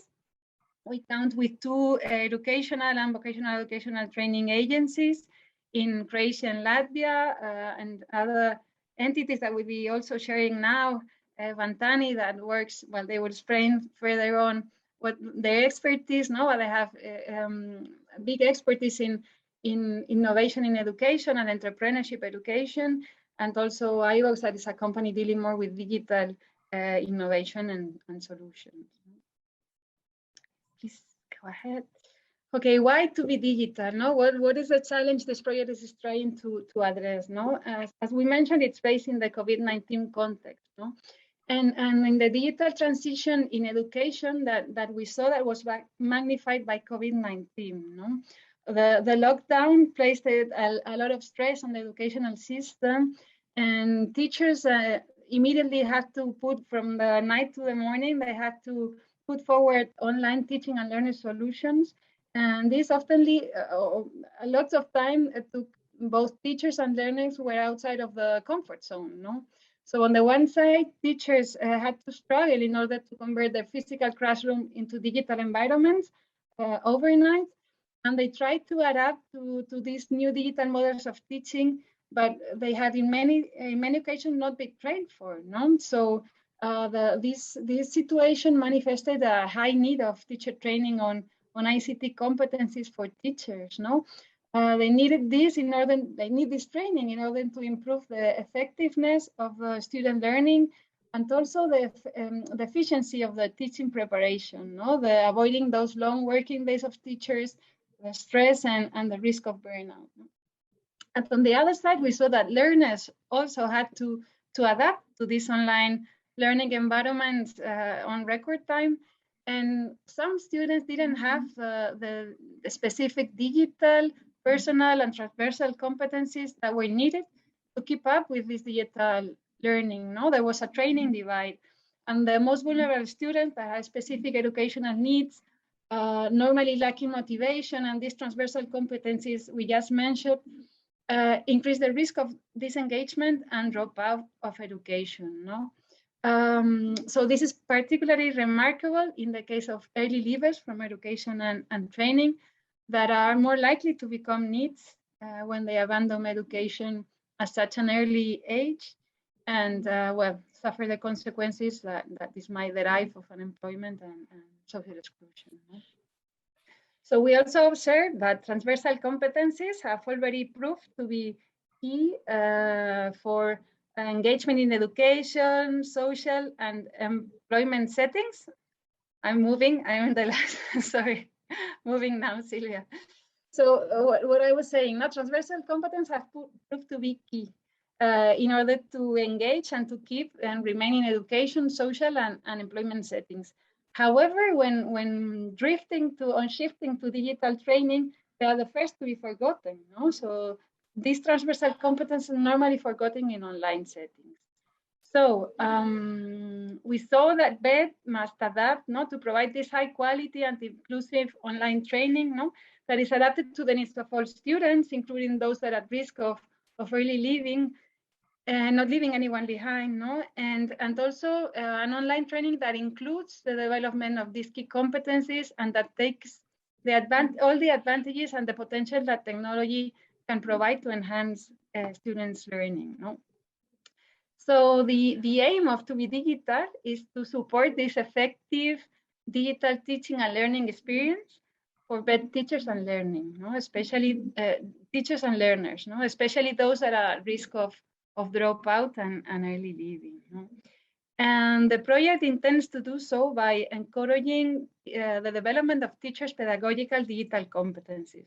We want to train teachers so they can efficiently teach and train online and be able to protect all young people's educational opportunities, that is to address all the needs of the individual needs of the different students, especially those that are at risk of dropout and early leaving. So on the one side, we want to increase this effectiveness of teaching. We want to address teachers and help them and train them in order to be able to adapt and to develop different teaching methodologies online. And also we want to work with students in order to increase their engagement in online education and try to reduce this dropout. Okay. How are we going to do this? In the first place, we are going to design a transversal and digital competencies framework for learning and working in the new digital society. Okay, what are the key competencies that any student must have in order to engage in education and further on in working in digital and online environments? Then we want to develop a methodology that will help us develop these key competencies that we have identified in online settings. Okay, this innovative online teaching and learning methodology will be based in online collaborative social entrepreneurship project-based learning. Okay, and this methodology will of course include an online transversal competence assessment system and tool that will help us to assess the development of these competencies and to monitor all the teaching and learning process.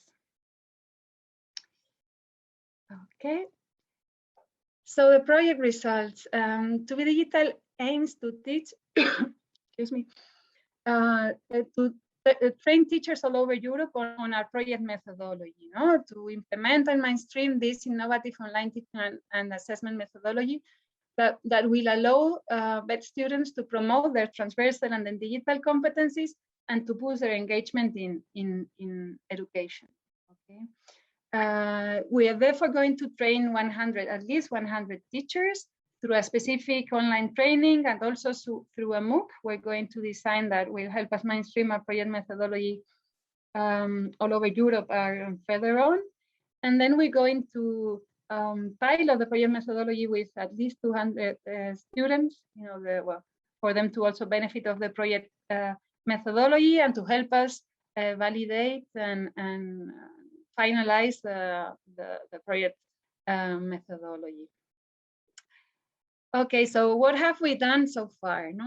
Up to now, we have been able to design the To Be Digital competence framework. This is a vision of this simple, useful, and relevant framework that will be promoting this holistic, purposeful, and meaningful description of competencies, reflecting needs, interest, experiences, and aspiration of learners for learning, for the life, and for the work in the digital age. So what we intended to do in the beginning was to merge the three main competencies framework of the European Commission. This is entrepreneurship, Entrecom, that is the entrepreneurship competence framework, LiveCom, that was presented this morning by Ariana Mesana from the European Commission, that deals with those very human competencies, no? With all the personal, social, and learning to learn competencies. And we wanted to match these two frameworks and also with the DigiComp, that is the framework that deals with the digital competencies that each individual must have, no? So we thought that by joining these three main frameworks, we would arrive with the key competencies needed in order to work, study, and live, no, in this new digital age. Further on, we decided to add more frameworks to this merging in order to validate and reinforce and further challenge, no, the selection process of those most valued competencies, and also to align them with the different approaches globally. No? So we added the competency for democratic culture framework, and also full and 6 Cs and essential skills from Canada. So the finalizing now, the framework design methodology we developed, consolidating these 6 frameworks, we came up with 102 competencies that we reordered, trying to simplify as much as possible, eliminate duplications or duplicated competencies. And once we had done this, we incorporated a desk research we've done with other experiences of integration of competencies, frameworks at European or international level. And that helped us came with a first version of the framework that we have validated with the digital environment, dealing with educational innovation, technology organizations, or those companies or entrepreneurs that are more in digitalized sectors. So we've done online consultation, we've done focus group with them. And this has helped us to iterate our initial framework proposition. And we did a second validation with the educational community, with vocational educational teachers and youth trainers and the vet community. And finally, we did a final validation with the students and other youth participating in learning programs, right? So with that, we came with this initial final version, if that makes any sense. So we have like the final approaches, no, last validation to come, but it would look something similar to this. No, these are the competencies that came out as key for this learning and working online. And finally, the project timeline. Well, we hope to have this final version of our framework in November in order to start working on our online methodology and be able to train teachers in March, April to do an online training on our project methodology, pilot it with students by June, so that by January 2023, we will be able to have our first edition of our online MOOC on the project methodology and be able to mainstream it further on. And yeah, that's all concerning to be digital. Concerning in our interest, well, we have participated in many kind of calls, but are open to others that might not be here identified. Partners we usually look for, as you can see, all of them. Now we have NGOs, higher education organizations, research institutions, anyone that is working in the domains we work now for social labor inclusion of vulnerable people and inclusion in vocational educational training. And I think that's it. Here you can see the topics we are interested on, although I think we mentioned all of them already. And we're also happy to collaborate in any other collaboration, or that is network, events, research, or any crazy idea dealing with these topics. Thank you, Aurora. Thank you. I think that's a great example of how to somehow bridge the digital gap for teachers and for vet students as well, which is a very important part of making also vocational education and training more inclusive. So thank you for sharing the project status and what's going to be happening in the coming months. Mm-hmm. And okay, so for the next practice, we have with us, Ellen McCallum from Bantony Education, who is going to be sharing with us one of the projects they are developing, also based on the Entrecomp, which is one of the frameworks that we mentioned before, and how they're making also education a bit more inclusive through this project they have ongoing. Thank you, Ellen, for presenting us your work today. Thank you. It's really nice to be with you, and thank you very much to the Skillman Network and also, of course, the European Network for Inclusion and Innovation for involving us. I think a number of partners and colleagues have mentioned Entrecomp throughout today, but just to introduce, I'll be talking a lot about Entrecomp in the next 10 or so minutes. But Bantony Education, we are a non-profit based in Belgium, but with people dotted around.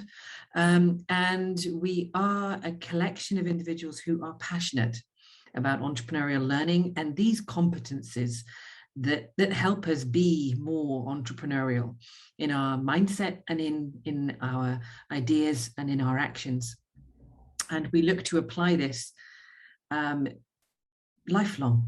And what we want to do through Bantony Education is really to try and support individuals, organizations, practitioners,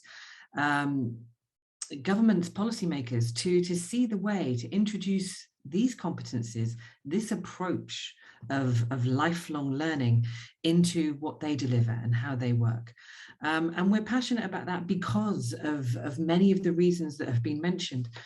You know, to encourage people to be more active in their own lives, in their communities, in their societies, towards creating positive change. And I think in this day and age, if I move to the next slide, this becomes ever more important. We live in a society where things are uncertain, things are ambiguous. We don't know what's happening. We don't know fully what might be a situation, things that are happening in our communities, in our societies, as a global pandemic might indicate. There is volatility, complexity in our lives. And to deal with this, we need to explore the development of competencies, skills, mindsets that help young people, old people, me, to deal with this new reality, this world we live in, this constant change. If you have a look, Skills Development Scotland did a brilliant video.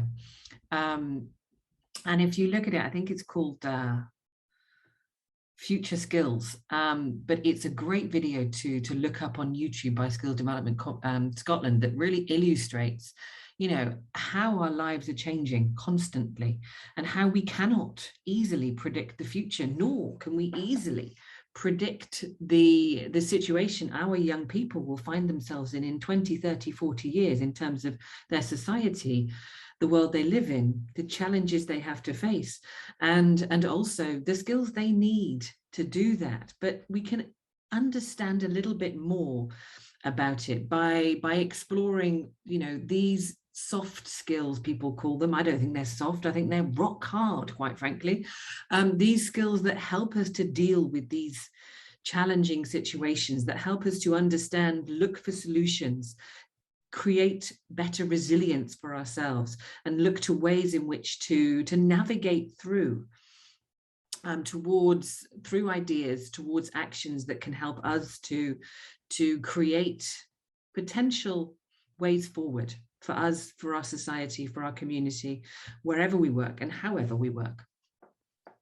So at European level, a lot of our work is underpinned by Entrecomp, one of the frameworks that was mentioned and is being worked on through To Be Digital. And this is about, you know, acting upon opportunities and ideas, having ideas, transforming those into value for others, different kinds of value that can be financial, cultural, or social. And here, what was created back in 2016 is a set of 15 competencies. Can I move to the next slide? That take you through ideas, opportunities, understanding what the ideas are, having that vision, valuing those ideas, understanding the impact of those ideas, through to the resources you need, the motivation, the self-efficacy, understanding the resources that you bring to making that idea happen.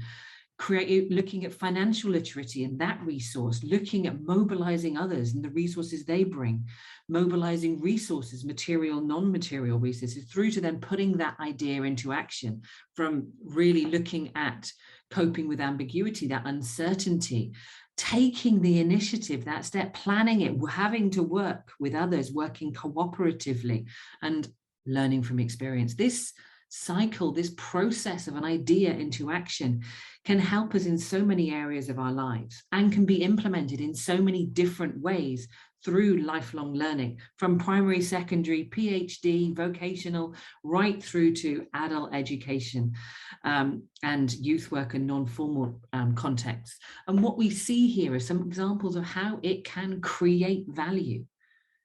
At its very simplest, it can create joy. Imagine a primary school teacher and working with their learners, 5 years old, 6 years old, to explore how their students can create joy for their parents, perhaps through intergenerational learning, perhaps through creating products through their learning and sharing those with their parents. But this is where they can be creative and show that to others to create joy, or more complex areas of value that you see here. Next slide, please. These are the 15 competencies that we talk about when we talk about being entrepreneurial.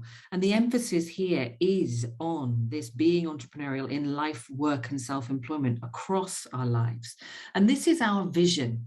It's because when we saw this, the challenge we see in entrepreneurial learning, in entrepreneurship education, is that it's so often connected to creating a business. And while that is important, it's not the only way we can be entrepreneurial, and it's not the only way that we can teach, support, give an experience to our learners that is having an idea and making it happen. So in Comp.Edu, what we wanted to do is to open up these competencies into the curriculum. How can we develop these competencies across the curriculum to create individuals who are aware of their entrepreneurial capacity, their entrepreneurial competencies, and their entrepreneurial potential, where they go next, where they can develop, how they've used it. So Comp.Edu was that package, that framework that was it was a teacher-focused approach to really say, okay, we're going to look at a framework that talks about the competencies, the professional competencies that a teacher needs to be able to deliver entrepreneurial education to their learners in their context. Are they a physics teacher? Are they a primary school teacher? Are they a vet teacher working on engineering, plumbing? They need to have professional competences to deliver entrepreneurial learning, to deliver EntreComp in their curriculum. And it's not about being entrepreneurial. It might be a little bit. But we don't say that because actually you might put teachers off. What we say is, you want to develop 21st century skills, soft skills, cross-curricular skills, employability skills, career skills, entrepreneurial skills. But we're going to do it through your professional competencies. We're going to help you see the how, why, and what of introducing these competencies in your curriculum and what you need to develop to enhance, because you might well be doing it already. It might just be a tweak, or it might be something that you want to change and evolve in your curriculum, in your context, in your school, in your college, to really take that forward. Next slide, please. So this is what we did. We came up with a framework so that teachers could see the competencies they need. We came up with the self-assessment tool so they could see where they're at now. We came up with a teacher training course to really take them through a process of developing their professional competencies and seeing how to apply those professional competencies to their own teaching to develop the EntreComp competencies, to develop those entrepreneurial competencies for their learners. And we developed practical examples in order to demonstrate the how. And these are the five areas of the Comp.Edu framework. And I wanted to show this because it's important. They don't look much, but these are the professional competence areas that teachers, educators need to be able to deliver entrepreneurial education, to be able to deliver these competencies. They might have many of them, But what we did here and what you see here is these are professional focused, these are teacher focused. This is what actually they would recognize from their teacher training qualification if they've been through that. They would recognize these as processes they have to go through in their teaching career. And then we applied that to entrepreneurial learning, to these entrepreneurial competencies, creativity, self-efficacy, planning and management, taking the initiative. Next slide, please. And what we realized is supporting educators to go through this, actually Nov.16th really showed us that we needed to have this kind of like checklist of process that laid behind this. So we have here the 6 guiding principles, which are now being used quite widely in different countries. Creativity, you include this. Real world context, making the learning relevant to the world outside the classroom, relevant to the students' lives, to the lives they might lead beyond their school vet career. Collaboration, showing them that they work together, showing the teacher they need to work together purposefully with an end in mind, creating value. They can create value, they can create change. That is empowering for the individual learner. It's empowering for the teacher to recognize the value they've created through their learning. That's about helping young people realize they can make an impact in the world around them, in a little way or in a big way. Reflection, learning from experience, reflecting back, being flexible, understanding the adaptability needed. And then visibility. Visibility is linked very closely to understanding I was creative, I had an idea, and it was not a bad idea. It could even have been a good idea, the final one I decided on. It's an understanding that the learner needs to know they did it. The learner might have had an amazing experience, but they need to be able to understand I gained those skills and those skills are applicable to my life in this way. And the teacher needs to recognize they're delivering those competencies. How much time have I got left? Just to check. I can't hear you, Sylvia, sorry. Couple of minutes. Couple of minutes, okay. So here you see some examples from across the curriculum. Nov.16th really focused we engaged over 700 teachers from 52 countries. And I think we had around about, in the end, about 160, 170 completing a 30-hour study course, but alongside that, a series of workshops and engagement that engaged over 300-400 teachers across that lifetime. We're now continuing this through other projects more widely and integrating particularly those principles and the framework and the ethos of this teacher-focused approach in order to help teachers see that, look, some of these areas of learning, you can make them entrepreneurial. You can apply something small to your existing plans, and you can develop entrepreneurial competencies in your own teaching. And this is the beginning. And then we need to evolve that. We need to go to a school level approach. We need to go to a system level approach, which may exist or may not exist in different countries. Next slide. But Nov.16th is very much something that we want to look at in its broadest sense. And there are many projects out there that are looking at this. To Be Digital has already been mentioned. I didn't include it here for that reason, but you can see here we're creating communities around Nov.16th. We've got Nov.16th Europe, Nov.16th 360, which are looking, if you look at Nov.16th.com, that's the easiest website.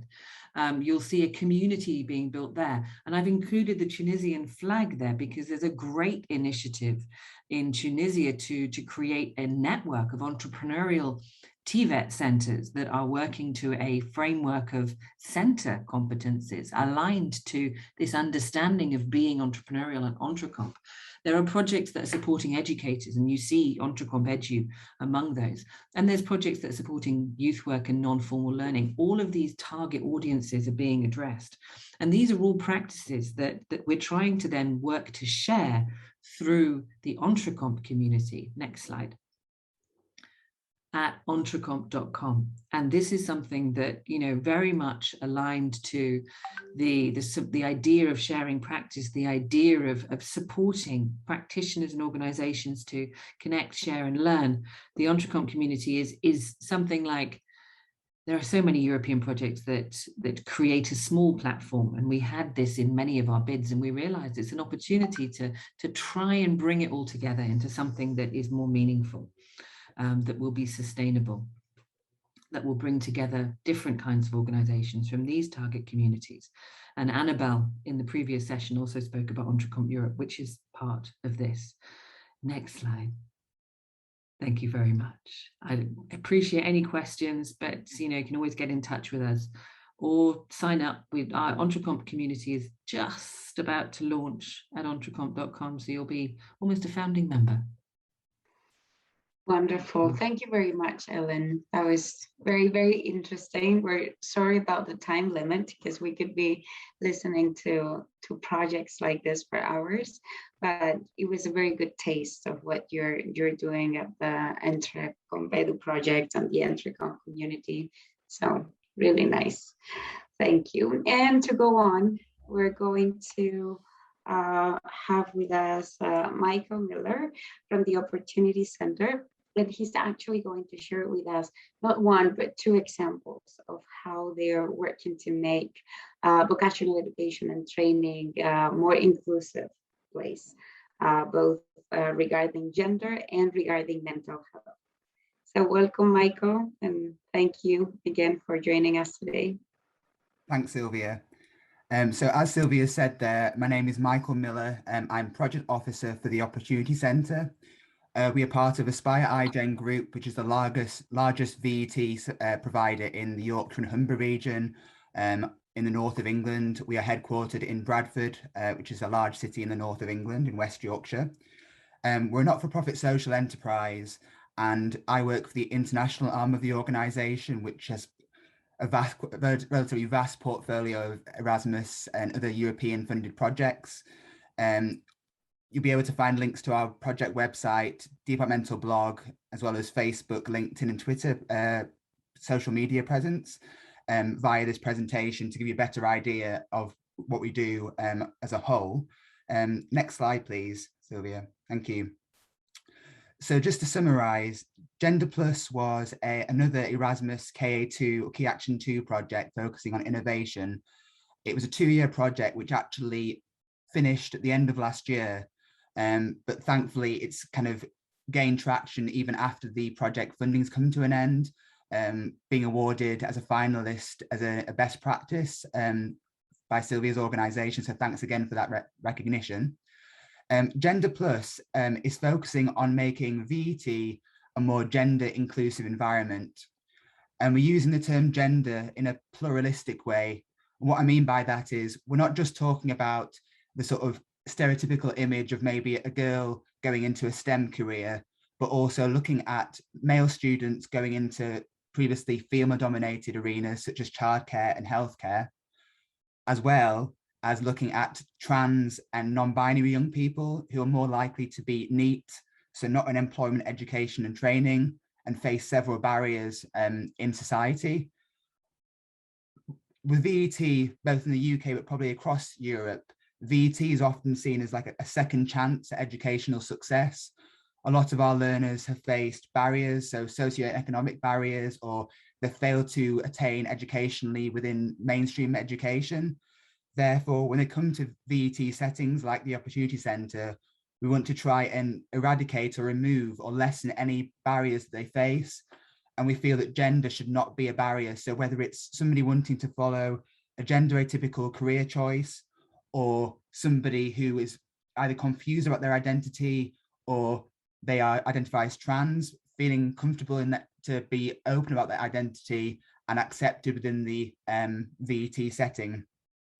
VET poses it's a unique situation because most students have the classroom setting as well as the workplace setting, and there's often a mismatch or uneven picture in terms of how they're accepted. So whether it's a girl who wants to become a plumber or a boy who wants to become a childcare assistant or a trans student, they might be accepted in the classroom environment with their peers that they know well.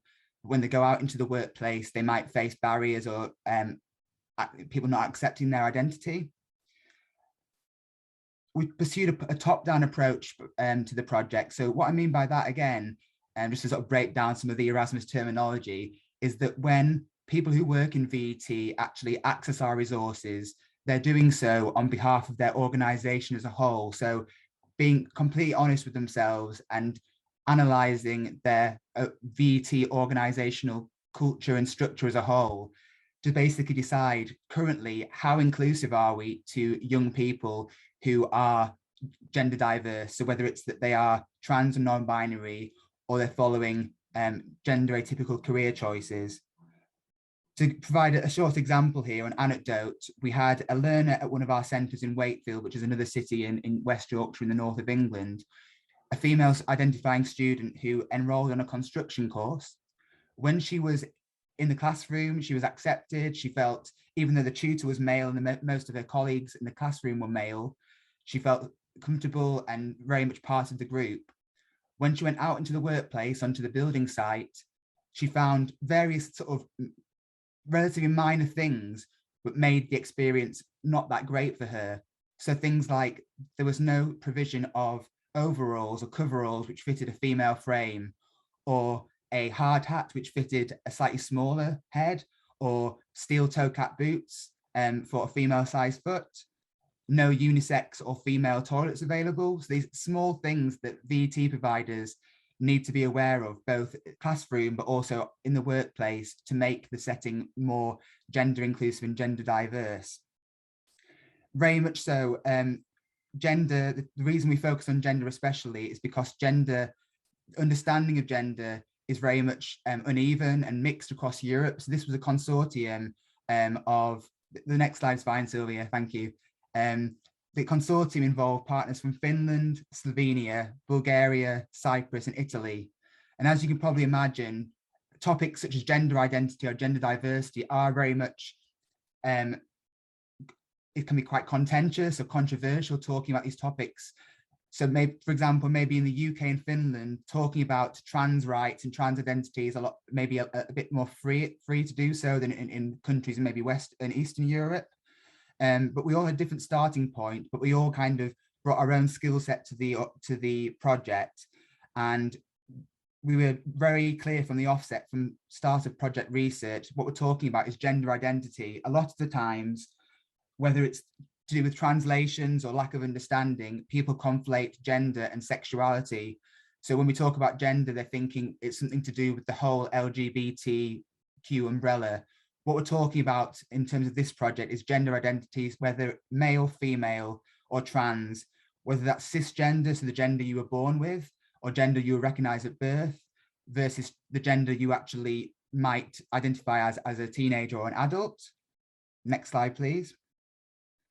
So we have three main outputs for the project. So we did research into existing current best practice in terms of gender inclusion, gender diversity within VET. A lot of the initiatives we initially found were focused more on mainstream schooling. So making sure that the best practices we included either were strictly about VET or could be applied to the VET setting. A Gender Plus Charter was created, which lists the minimum requirements an organisation, so any VET organisation across Europe, should try to adhere to or conform to in order to be classed as a gender positive or gender inclusive environment. So this could be general policies in place at the VET centre. It could be to do with the way that staff are trained. It could be the teaching and training practices, so both the classroom training and the practical on-site training, vocational skills. It could be about access to things like external experts or speakers, guest speakers who come into the VET setting, about the way that bullying is addressed, facilities, resources on offer. So for example, I interviewed a local college, Bradford College, who run childcare courses. And even though the majority of their students are female, they do have a small number of male students on their childcare course. However, there was evidence, verbatim evidence, of when the group of students was addressed, it was good morning ladies, good afternoon girls, and sometimes the male student, because they were only one person, or maybe they were in the distance, maybe sat at the back of the classroom, they weren't always recognized. A lot of the times the resources they use, worksheets and videos, are very much focusing on female students and female childcare assistants. So again, focusing on that kind of expression about you can't be what you can't see. So unless, for example, male students can see men working in the early years education and care setting or represented in training resources, they're going to always feel outcast or not fully recognized in the classroom or vocational setting. The minimum requirements that were stipulated in the charter then fed into an interactive digital benchmarking tool. So this is where like the innovation comes in. So the minimum requirements were placed in a benchmarking tool, again, for a free resource that users can access online. And this basically allows a VT provider to go onto the platform, answer a series of questions, between 20 and 25 questions, focusing on four main areas. So the policies in place at their organization, the way in which staff are trained, so both new members of staff and existing staff, communication between staff, students and parents and the wider community, and then also teaching and training practices, so how they helped to make people who are following gender atypical career choices feel like a valued member of the student body and the training body, but also how they kind of accepted people on their courses. Users can go on this platform as a one-time only thing. However, we do encourage users to register on the tool, because that allows them to track improvement over time. So even an organization which might feel that they're very much fully aware of gender identity, gender diversity, might still find some areas like loopholes in their knowledge or areas that they're not fully certain about. So by going to the platform and revisiting these questions over a series of months, weeks, months, or years, they can track their improvement over time. And when an organization is becoming more and more gender inclusive and has evidence to back that up, they can download what's called a gender footprint, which could be a kite mark, which they could use in promotional materials on their website or on their flyers and printable resources, and also a downloadable certificate, which has been very popular in our mainland European partners, basically showing evidence that the organization is aware of both their strengths and areas of development in terms of gender inclusion. Following on from the benchmarking tool, the third and final output was a gender champion skills profile. So this was a skills profile for somebody, either a new member of staff or a nominated existing member of the staff body, who would be the person responsible, not to be an oracle about gender inclusion issues, to be like someone who can signpost either students or other members of staff or parents of students to other organizations and other resources that might help students. So for example, if a student comes to a vocational tutor and expresses that they are having issues to do with their gender identity, or feel that because they are male that they feel that they'll be ridiculed or ostracized for following a traditionally female career choice, the gender champion would be there to offer support and reassurance, but also to signpost the student or member of staff to further resources. The skills profile lists core, important and optional skills this person should have, and it focuses on obviously just skills, but also the knowledge they have, whether it's background knowledge or former employment which equips them to be part of this role, or willingness to complete CPD and attend extra training to kind of make sure they're up to date with things like gender terminology and legislation, and the kind of language and knowledge and skills they use with their young people. And as I mentioned before, all these resources are online for you to access. Both the Gender Plus Charter and Gender Champion Skills Profile are PDF-based resources, so you don't have to use them word for word, but you can use them as inspiration to make your VT Centre more gender inclusive. This screenshot that Sylvia is currently showing shows the dashboard that you would have if you were to register on the tool. So this allows you to view insights, so to measure your current levels of gender inclusion against other organisations in your country, but also in the European partner countries and beyond. It allows you to download the Gender Plus kite mark and certificate I mentioned, to revisit the gender inclusivity questionnaire, so in effect to try to monitor and improve your gender inclusivity over a period of time, to download the Gender Plus Charter to refer back to if you do have any issues with either gender diverse students or people following gender atypical career choices, you can refer back to the Charter, as well as discovering best practices both from the 6 partner countries and beyond. Next slide, please. And they're just the two links to both the project website and the direct access to the benchmarking tool if you are interested in finding out more about this initiative. Next slide, please. Thank you, Sylvia. So again, Mental Health Plus, this project officially finished just last month, so it's good to have this final opportunity to disseminate the project before we submit our final report at the end of this month. Actually, my colleague will be doing that. So again, mental health is another one of those issues that it's getting a lot of focus at the moment. So much like gender identity and gender diversity, mental health is an issue which simultaneously is getting a lot of attention. However, there's sometimes misunderstanding, or again, people conflate mental health with other things. So for example, when my colleagues were doing initial research at the start of last year, whether they were carrying out research in English or translating the research templates into the language of their country, a lot of people they spoke to, even people who are VET experts or people working in the field, thought mental health was talking about things like special educational needs or people maybe with conditions like Down syndrome or other chromosomal disorders. What we're talking about in terms of this project is mental health in terms of things like stress, anxiety, PTSD. That's especially relevant as what Ellen was talking about in terms of VET in the current culture of lockdown and pandemic life. So the impact that this has on mental health, both for people who are people who've had no previous issues with the mental health versus people who have got a long-term condition that needs to be acknowledged and recognised and supported by members of staff at the VET Centre.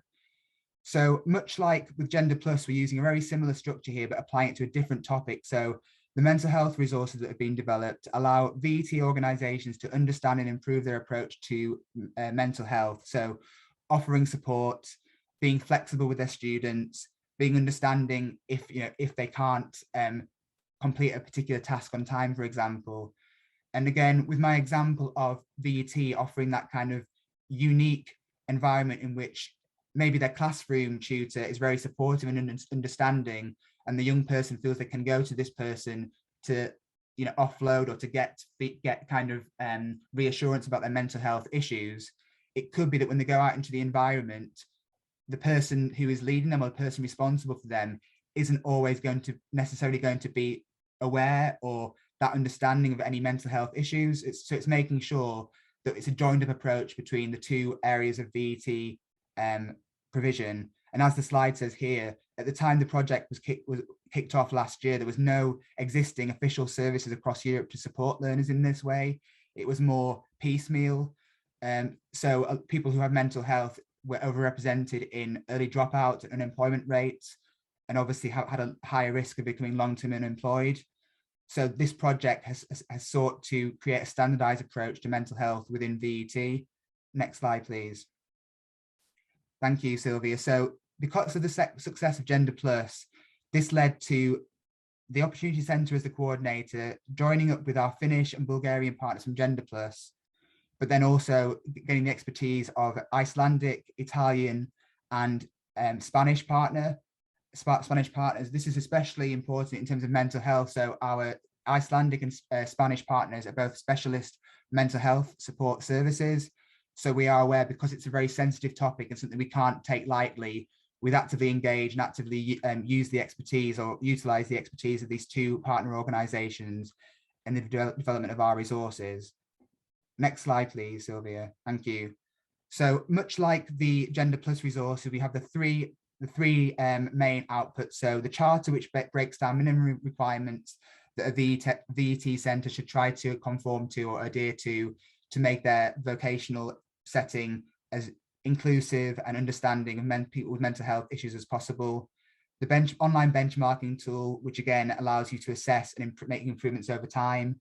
And then also the mental health champion skills profile, which again would be an equivalent job, like the equivalent role like the gender champion skills profile, but this person would be again knowledgeable about terminology and understanding and being able to signpost both students who are struggling, but also maybe staff members, because it's a whole, this addresses everyone inside the VET centre. So it could be that staff are really struggling with transferring their vocational provision online. It's been very difficult during the last year and a half. So it's basically to be accepting of everyone's mental health issues and trying to, again, remove any barriers there are to success.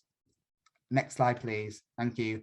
So you'll see again the familiarity here. So this is the mental health dashboard. So once again, you can visit the mental health benchmarking tool just once to get a flavor of what we're trying to achieve. But we do recommend, if you are passionate about this or you feel that your organization could benefit from something like this, please feel free to register on the tool in order to compare your organization with others across Europe, to download the Kite Mark certificate, best practices, and again, get incentivized support using our best practices. Next slide, please.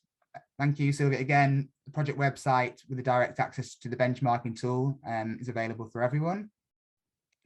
Next slide, please. Thank you.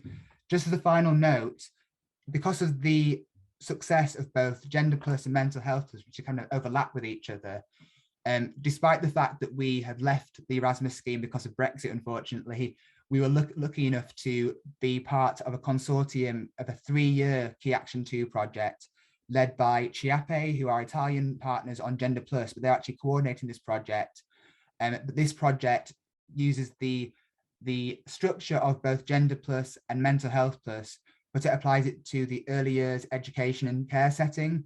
So we have partners, the same partners from UK, Italy, and UK working on this project alongside experts from Slovakia, the Netherlands, another Italian partner, and a Czech partner, working to make the early years education and care setting more diverse. And we're talking about diversity in a broader spectrum here. So the fact that children from minority backgrounds, whether that's to do with language or ethnicity or religion, or parents with different family makeup, so same-sex parents or single parents, might feel that there are barriers to being fully accepted within early years education and care. So the idea is that we're using the same structure, so the charter, benchmarking tool, and champion or skills profile, but applying it to this early year setting. Finally, because it's a 3-year project with Diversity Plus, the final output will be a Diversity Plus serious game, which will allow people who deliver ESEC provision to basically measure their understanding of what diversity and inclusivity means, and basically apply what they learn from the serious game to their daily practice. Final slide, please, Sylvia. Thank you. So as I mentioned before, it's obviously very frustrating that we can no longer take part in the Erasmus scheme because of Brexit. However, we are still actively engaged in Erasmus projects, and we will be until the middle of 2023. So we are working on the diversity project till then, as well as a project about encouraging disadvantaged students to get interested in climate change, and also a project about supporting female migrants coming to the UK and across Europe. So if you are interested in working with us, either as a project partner or working, finding out more about our existing projects, please do get in touch. Even though we can't participate in the Erasmus scheme, we are actively involved in the Horizon Europe scheme, and we will be submitting proposals in the April call next year. So if you are interested in working with us, or you are wanting a UK-based partner to work on any kind of project, focusing on any of the issues on the screen currently, please do get in touch. Thanks, Sylvia. Thank you, Michael. Thank you. Thank you very much for sharing this. Well, actually 3 different practices to make the vocational education and training more inclusive. And yes, we really encourage everyone to go into the websites and to register in the different dashboards and use the tools, because we're sure they're very, very useful to that aim. And finally, we do have one more practice that's coming. There we go. That's coming from Spain, in this case, from a vocational education and training center, which is the Puerta Bonita. And we have today Jorge Greste with us, who is going to share this one last practice, Creative Skills 21. So Jorge, I don't know if you're with us. Yeah, I'm okay. Yes. Can you hear me? Yes, perfectly Okay, well. Thank perfect. you, Jorge. Thank you so much for inviting us to this webinar. As Silvia said, my name is Jorge Grence. I'm a deputy principal of Porta Bonita, which is a BET school in Madrid, audiovisual and graphic design school. And creative skills is all about 21st century skills. Next slide, please, Silvia. We have 8 BET schools. All of them focus on the creative environment, meaning audiovisual, graphic design, printing, and these kind of things. We aim to move 48 teachers and 96 students in the whole project. There are 6 weeks in 6 different countries where the teachers and the students develop the outcomes I'm going to present you today. And 3 challenges, because we are like couples of BET schools. Now I'm going to explain you how does it work. The schools which are involved in the projects are GLR from Rotterdam, ITIC from Portugal, from Lisbon, NAC from the north of Italy, Artevelde school, which is in Belgium, Gradia, located in Jyväskylä in Finland, GBS from Switzerland, and Newcastle College, which is located in Newcastle, obviously.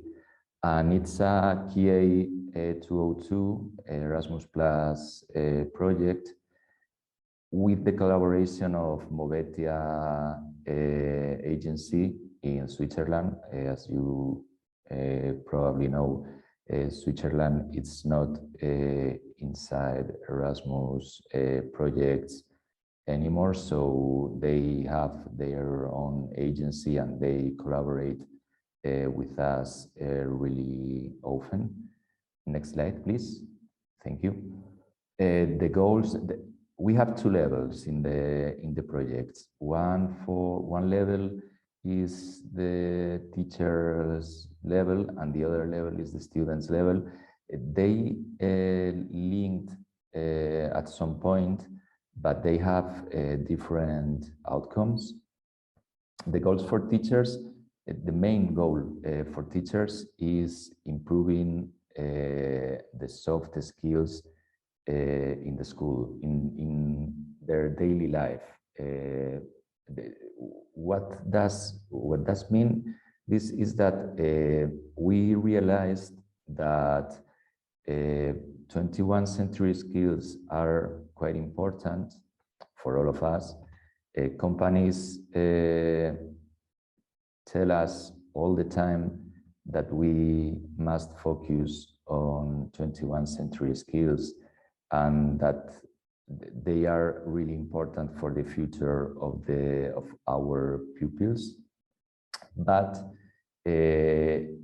probably there are more time, we spend more time to prepare hard skills or technical skills in the BET schools than we do preparing soft skills. So what we try in this project is to ask to the companies which 21st century skills are more important for them, and how they see the students in these specific soft skills, and with this information prepare learning activities for the teachers which give them the opportunity to improve in this matter.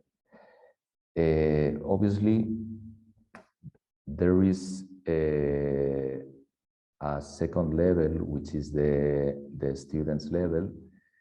And it's really important for us because Erasmus projects, for us, it's all about moving students all over Europe, obviously.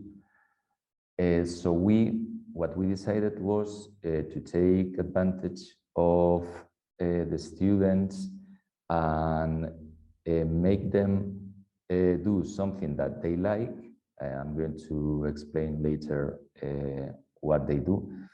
And while they work on the assignment, we propose to them, we use them as an observation field. The teachers work with the students. They can see how the students behave related to the 21st century skills the companies have chosen as the most important, so they can make questions or they can assess their own level in the way they treat these 21st century skills in their daily work. That's for teachers.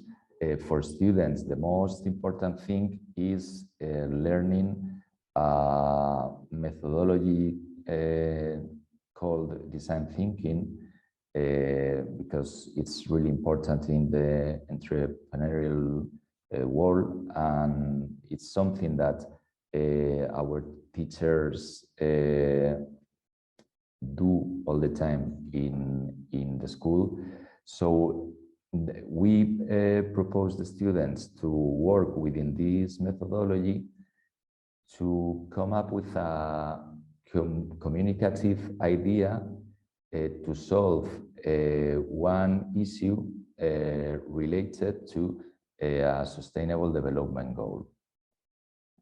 For instance, in Madrid, we are working, now we are in the mobility week from Madrid, and we chose inequality as the main topic.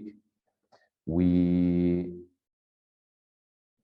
gave them to all the students an assignment which consists basically in think about a target group to focus on and make some communicational idea. Can be a campaign or a video campaign, can be a social network campaign, or can be whatever they feel that it could improve the situation.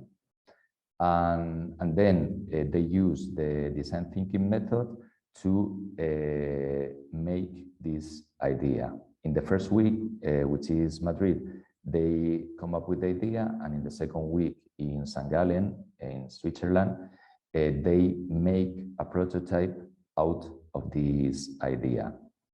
What we want is that they know each other, that they feel that they belong to a European network.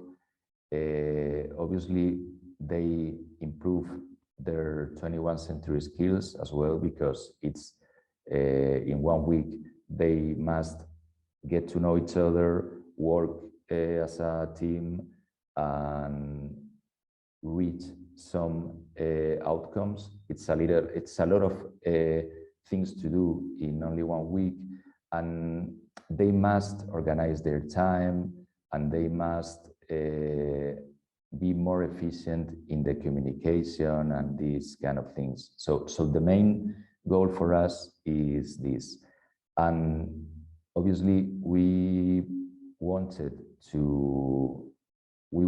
them to choose an interesting topic, and that's the reason why we chose one sustainable development goal in all the mobilities we have, because we In previous project, we realized that when the students choose the topic, and they are completely free to choose the topic, sometimes they choose topics that are not interesting even for them. And sustainable development goals can look a little bit tricky in the beginning, but in the end, they are really interesting. To get them involved, we prepare some keynotes and so on for them to get to know the situation regarding this sustainable development goal. Next slide, please. For institutions, for Porta Bonita and the rest of schools, obviously, the main goal is to have a big network for these kind of projects, and for us, because allow us to send students to make the internships to abroad, to different countries all over Europe. So we are 8 institutions which are involved in several projects, and we have a closer relation every new project. We have closer relation, and this is really helpful for all of us, because one of the main outcome of the students in our schools is that they are able to go abroad to do the internships. Obviously, there is knowledge also for the teachers and for the boards of the schools, because we exchange good practices in the whole project. It's not a goal scheduled, but you speak a lot with your colleagues, and you ask them questions, and you learn different points of view, and some of these points of view can be import to your school and can be used for your school as well. Obviously, it's interesting also to know the perspective of the companies of different countries, in this case regarding 21st century skills.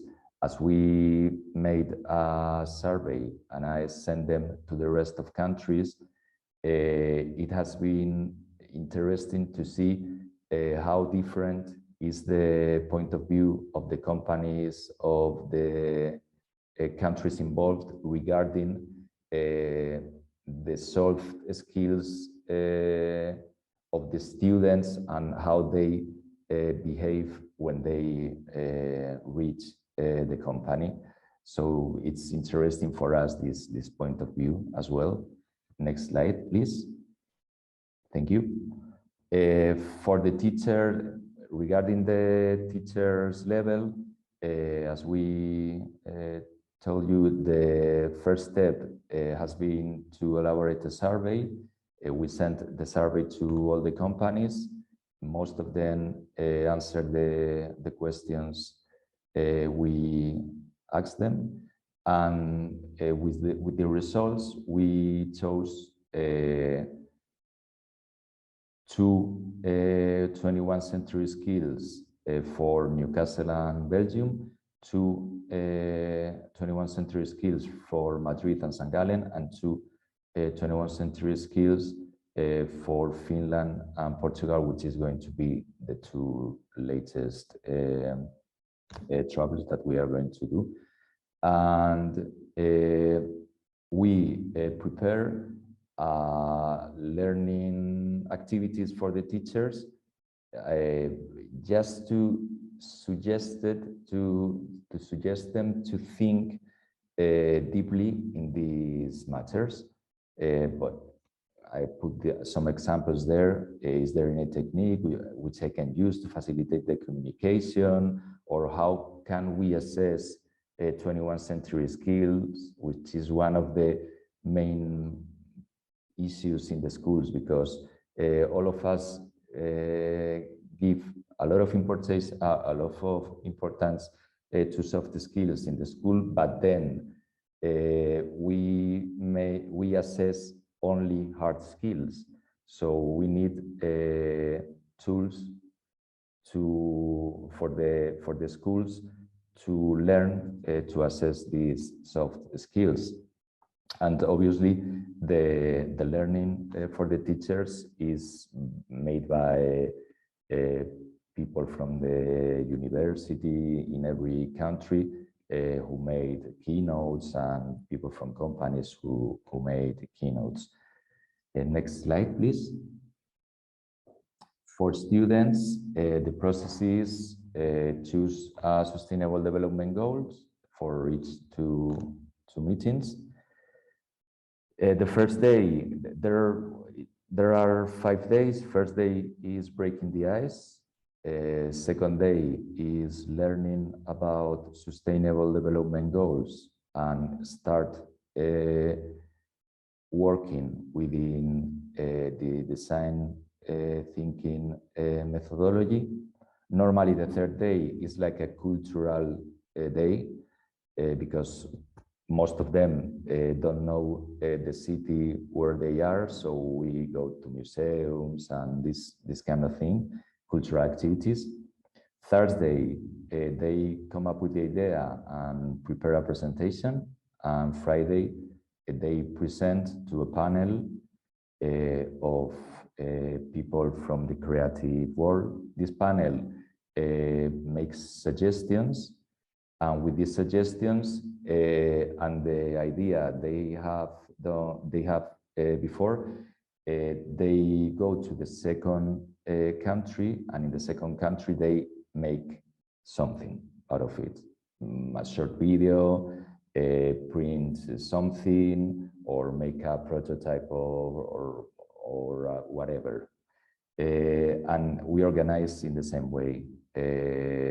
First and second day learning, and the rest of the week making things. Next slide, please. Yeah, you have here a link to the outcomes so far, because we have only time to make the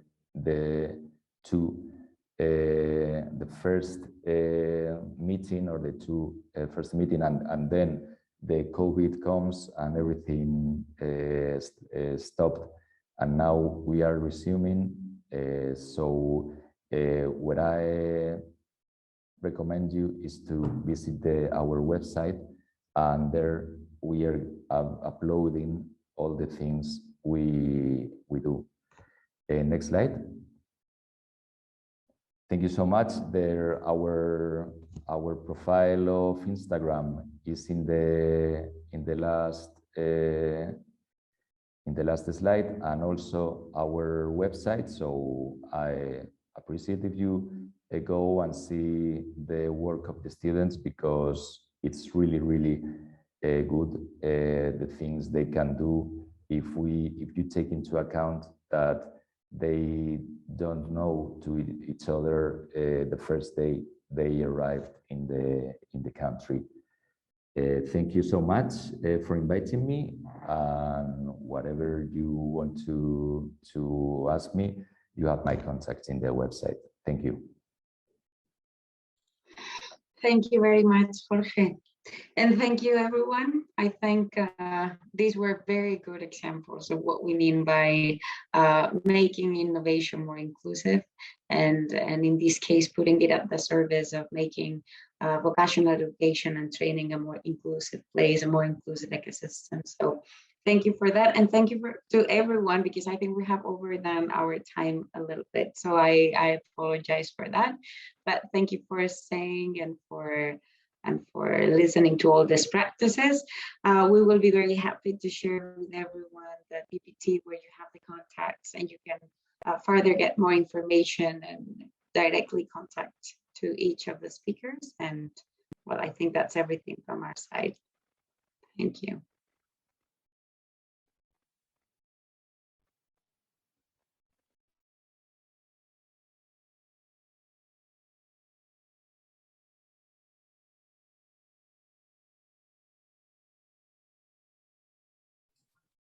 Thank you.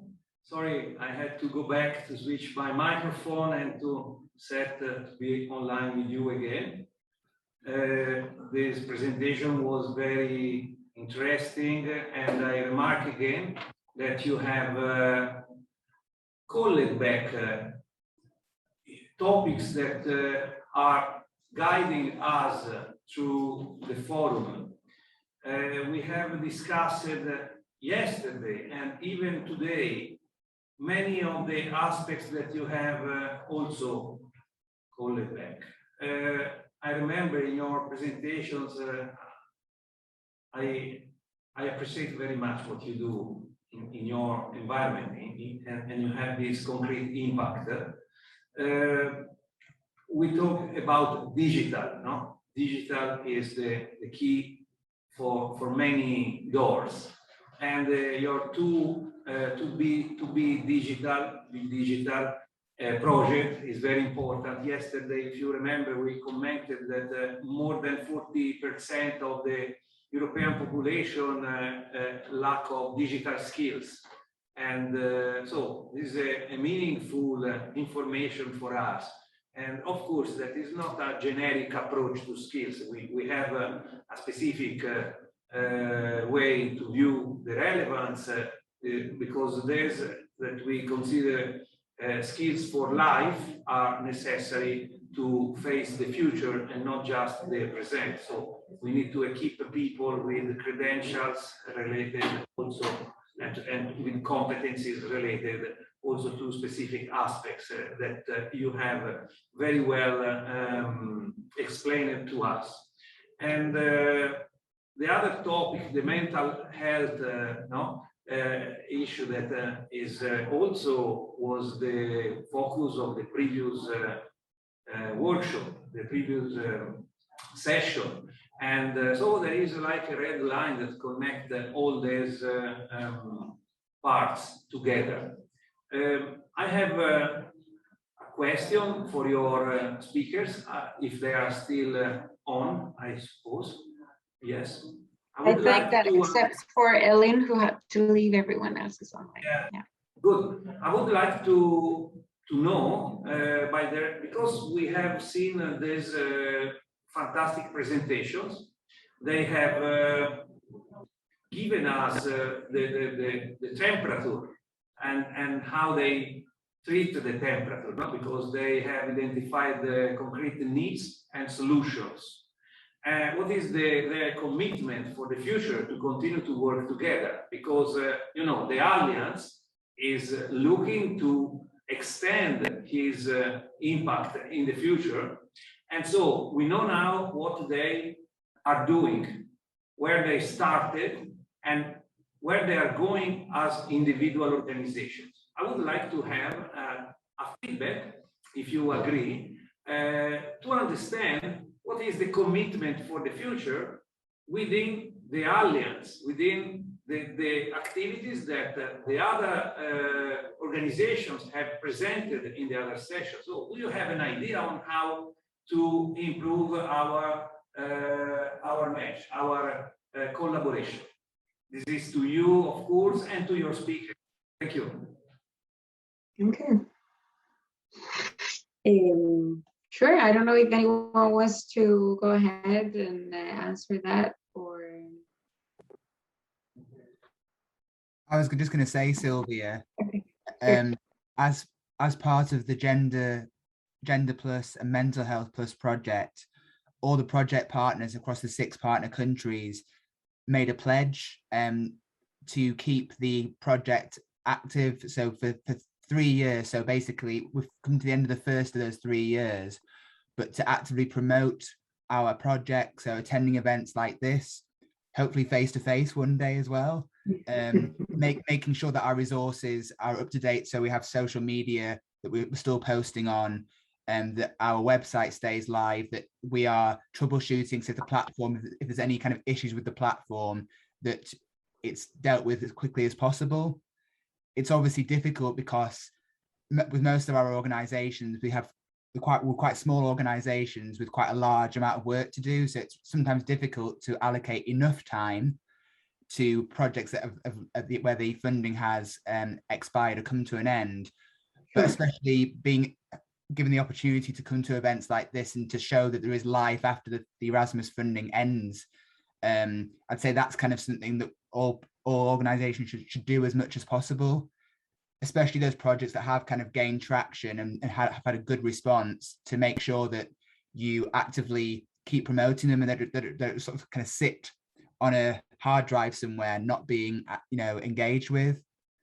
So I'd just say, in terms of what we do and what we try to do and try to encourage others to do, is to basically take any opportunity that arises, whether it's a webinar or a face-to-face event or just email communication or LinkedIn communication, just kind of spreading the word about what we're trying to achieve. Sure.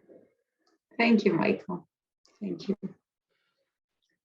Okay, yeah, in our case, I mean, the collaboration on the TUI Digital started not long ago, so we just started, but already collaborating between members in different activities, no? And even with the different partners that have, or the different entities that have presented today in this session, no? We collaborate with Puerta Bonita and through the European Network of Innovation for Inclusion, no? That is what the meaning of the network is, no? To create alliance and different networks and different partnerships to create different projects dealing with innovation for inclusion, no? And I think that the topics that have been addressed through this Skillman International Forum, as Giovanni said, totally, I mean, we've tackled digitalization, green, no, with ODS, sustainable development, as you mentioned, mental health. We've talked about competencies with Digicom, with Entrecom and Livecom. So yeah, I think we are lots of people working on the same issues, but I think Skillman also is a good place to meet, no, a good environment to meet and to exchange, and hopefully new alliances will come on through this. Perfect. Thank you very much. We are approaching to the end, and we are going to have a brief resume from on-site activities. Thank you very much to the ENI members and to your valuable contribution to the Skillman Forum. Now we are passing to our colleague from Italy. I see behind in the background, I see the Italian flag colors, and I expect now, Irina, you can start your microphone. I'm just putting you on stage. Just a moment. Okay, I'm not sure that you are the only one. Okay, just a moment. We remain here. Okay, Irina. Sure, can you hear me? Your microphone is on. Perfect, we hear you. And then let me see one moment if the director can also put, we could have, I think, Miss Maria Ribeiro from the municipality of Lisbon connected also from the street.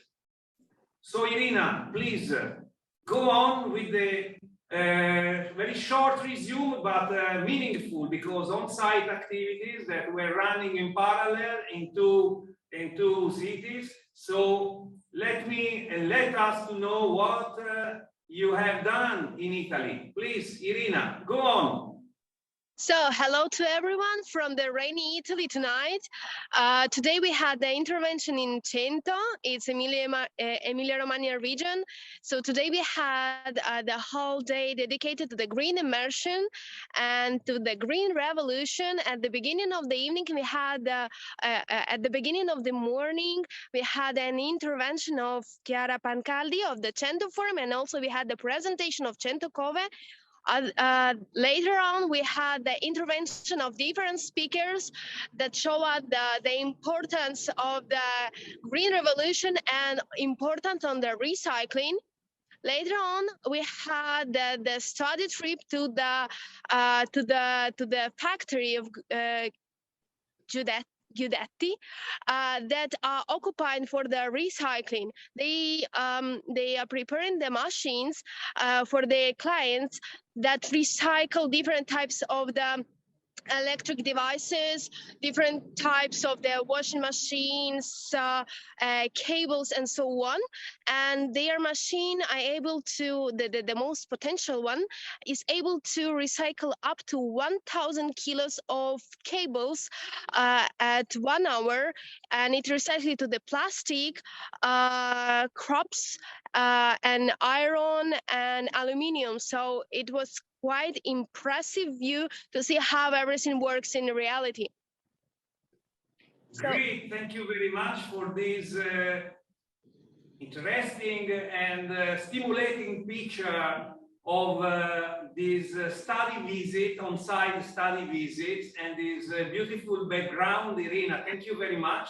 I'm concerned because I see Maria Ribeiro in the list of connected people, but I don't see the camera. Maria, are you there? Do you hear me?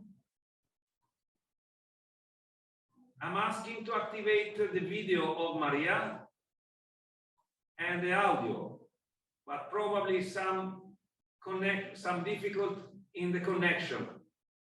I know that she's in the outside, so I'm starting to give you a feedback on the activities that we have run in parallel here in Lisbon. We have this fantastic group of youngster leaders. They are very committed to design the future of the skills for advanced manufacturing, and not only, they are very creative. I went there for 10 minutes because I was busy here and I was replaced by Julian, and then I went there to visit what they were doing. They were an ongoing discussion, very, very intensive, and felt interaction among them. I think that they are really good coming leaders, and we need such kind of person that take the leadership and the responsibility for their own future and for the planet. So Irina, even here we had a fantastic experience. Unfortunately, I was not able to stay longer with them, but I have seen and will see the presentation of these activities tomorrow. Then I go back to check, but I think Maria Ribeiro is not yet is not working. The video is not working, and the audio I don't know, so I don't see. The director can help me because I don't see the cameras. I see only one camera. Probably something is happening here in my connection. I don't know. So anyway, what we did today in plenary was also to participate to outstanding presentations that have given us the state of the art of the best examples in the world. We passed from China, Irina, to United States, and then we flown through Europe, the major capitals, our very important cities that we know for arts, culture, and for also mechatronic. Here in Lisbon, we have seen the presentation of the industrial associations that is our host, and we are very thankful to them. Let me to repeat this. You are connected. I am connected, but I don't have image. I don't know why. Okay, we have Maria that came back here. Is not working. Okay, let's go on with these final words on what we have done today. There is an echo. Can you switch off, please? We have passed, I told, from these fabulous cities. We have seen very interesting projects. The topics that we were discussing were linked. All the presentations were linking with different point of views, same aspects that at the end we can say that are really relevant for us.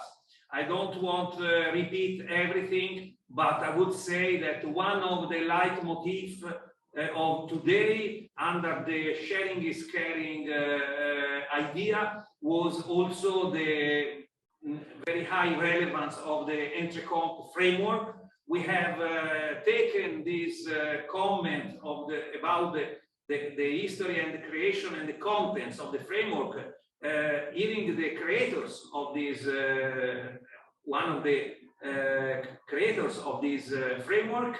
And then we have find that many of our colleagues are implementing this. We have promised a commitment to involve our members in the benefit of the MOOC that is created to be able to implement, to know and implement the framework. Then we have seen how this framework brings us in the direction to consider that our work for the skills is more and more human-centered and more looking more and more to soft skills than to just technological skills. So even for manufacturing 5.0, we have reflected that is not only necessary to have technological skills. Even when we talk about digital skills, we see that there are very various aspects. So in a holistic approach that we usually discuss, that must be taken for the education and for Tibet, as we repeat many times, we need to consider that not only technological skills are the good skills for the future, and we need to put in our basket different aspects regarding the skills. Then we discuss gender stereotypes, we discuss different areas, how different areas of the world face these the processes and the design, the co-design, the co-creative design. We have presented our model because we have got this model in our offer, the Fit for Fourth model for co-creative creation of curricula and design of co-creative design of curricula. And then we have also underlined the relevance of the training of the trainers, because as we said, 40% of the European population lack of digital skills, and we know also that we have a weak point in facing the future concerning the preparation of the trainers that must be equipped to face this transformation, that because they are the drive of this transformation.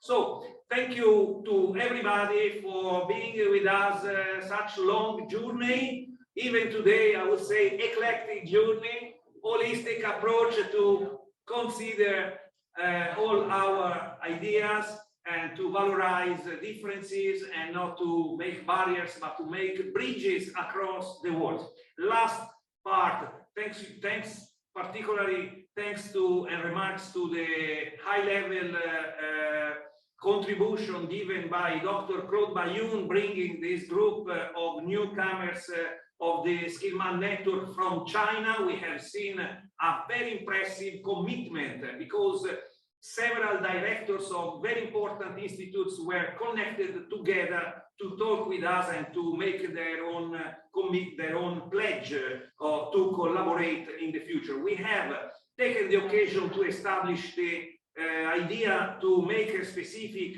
symposium to discuss about the China approach to the future of skills for manufacturing. We will do it. This was thanks to the collaboration with ENI network and Dr. Claude Bayoun. Thank you very much also to the other colleagues that have contributed today, in particular also to the president-elect of IBETA, my friend Julian Engue, and also, of course, I wouldn't forget the great contribution from Professor Urs Hanstein. And finally, also, even today, great contribution from the European Training Network. We have taken this presentation from the two members of the self-assessment tool of European Excellence Network of ETF, and of course the presentation of Julian Stalli and Doriana Monteleone were outstanding, and I was very impressed about this kind of capacity of Julian to interact with the audience directly using Mentimeter. Thank you very much to everybody. We close now. You will receive another email tonight, and tomorrow morning I hope to see you all online and of course on site. Tomorrow, Irina, we will be there. We will be where? In Reggio Emilia. So parallel activities in Reggio Emilia, Emilia-Romagna, Italy, and Lisbon again. And tomorrow we'll have another session. I hope that tomorrow will be a great session like today, where no problems with connection, fortunately, have blocked us to express the maximum of our power to fuel our engines of Tibet. Thank you very much. Bye-bye. See you tomorrow. Thank you.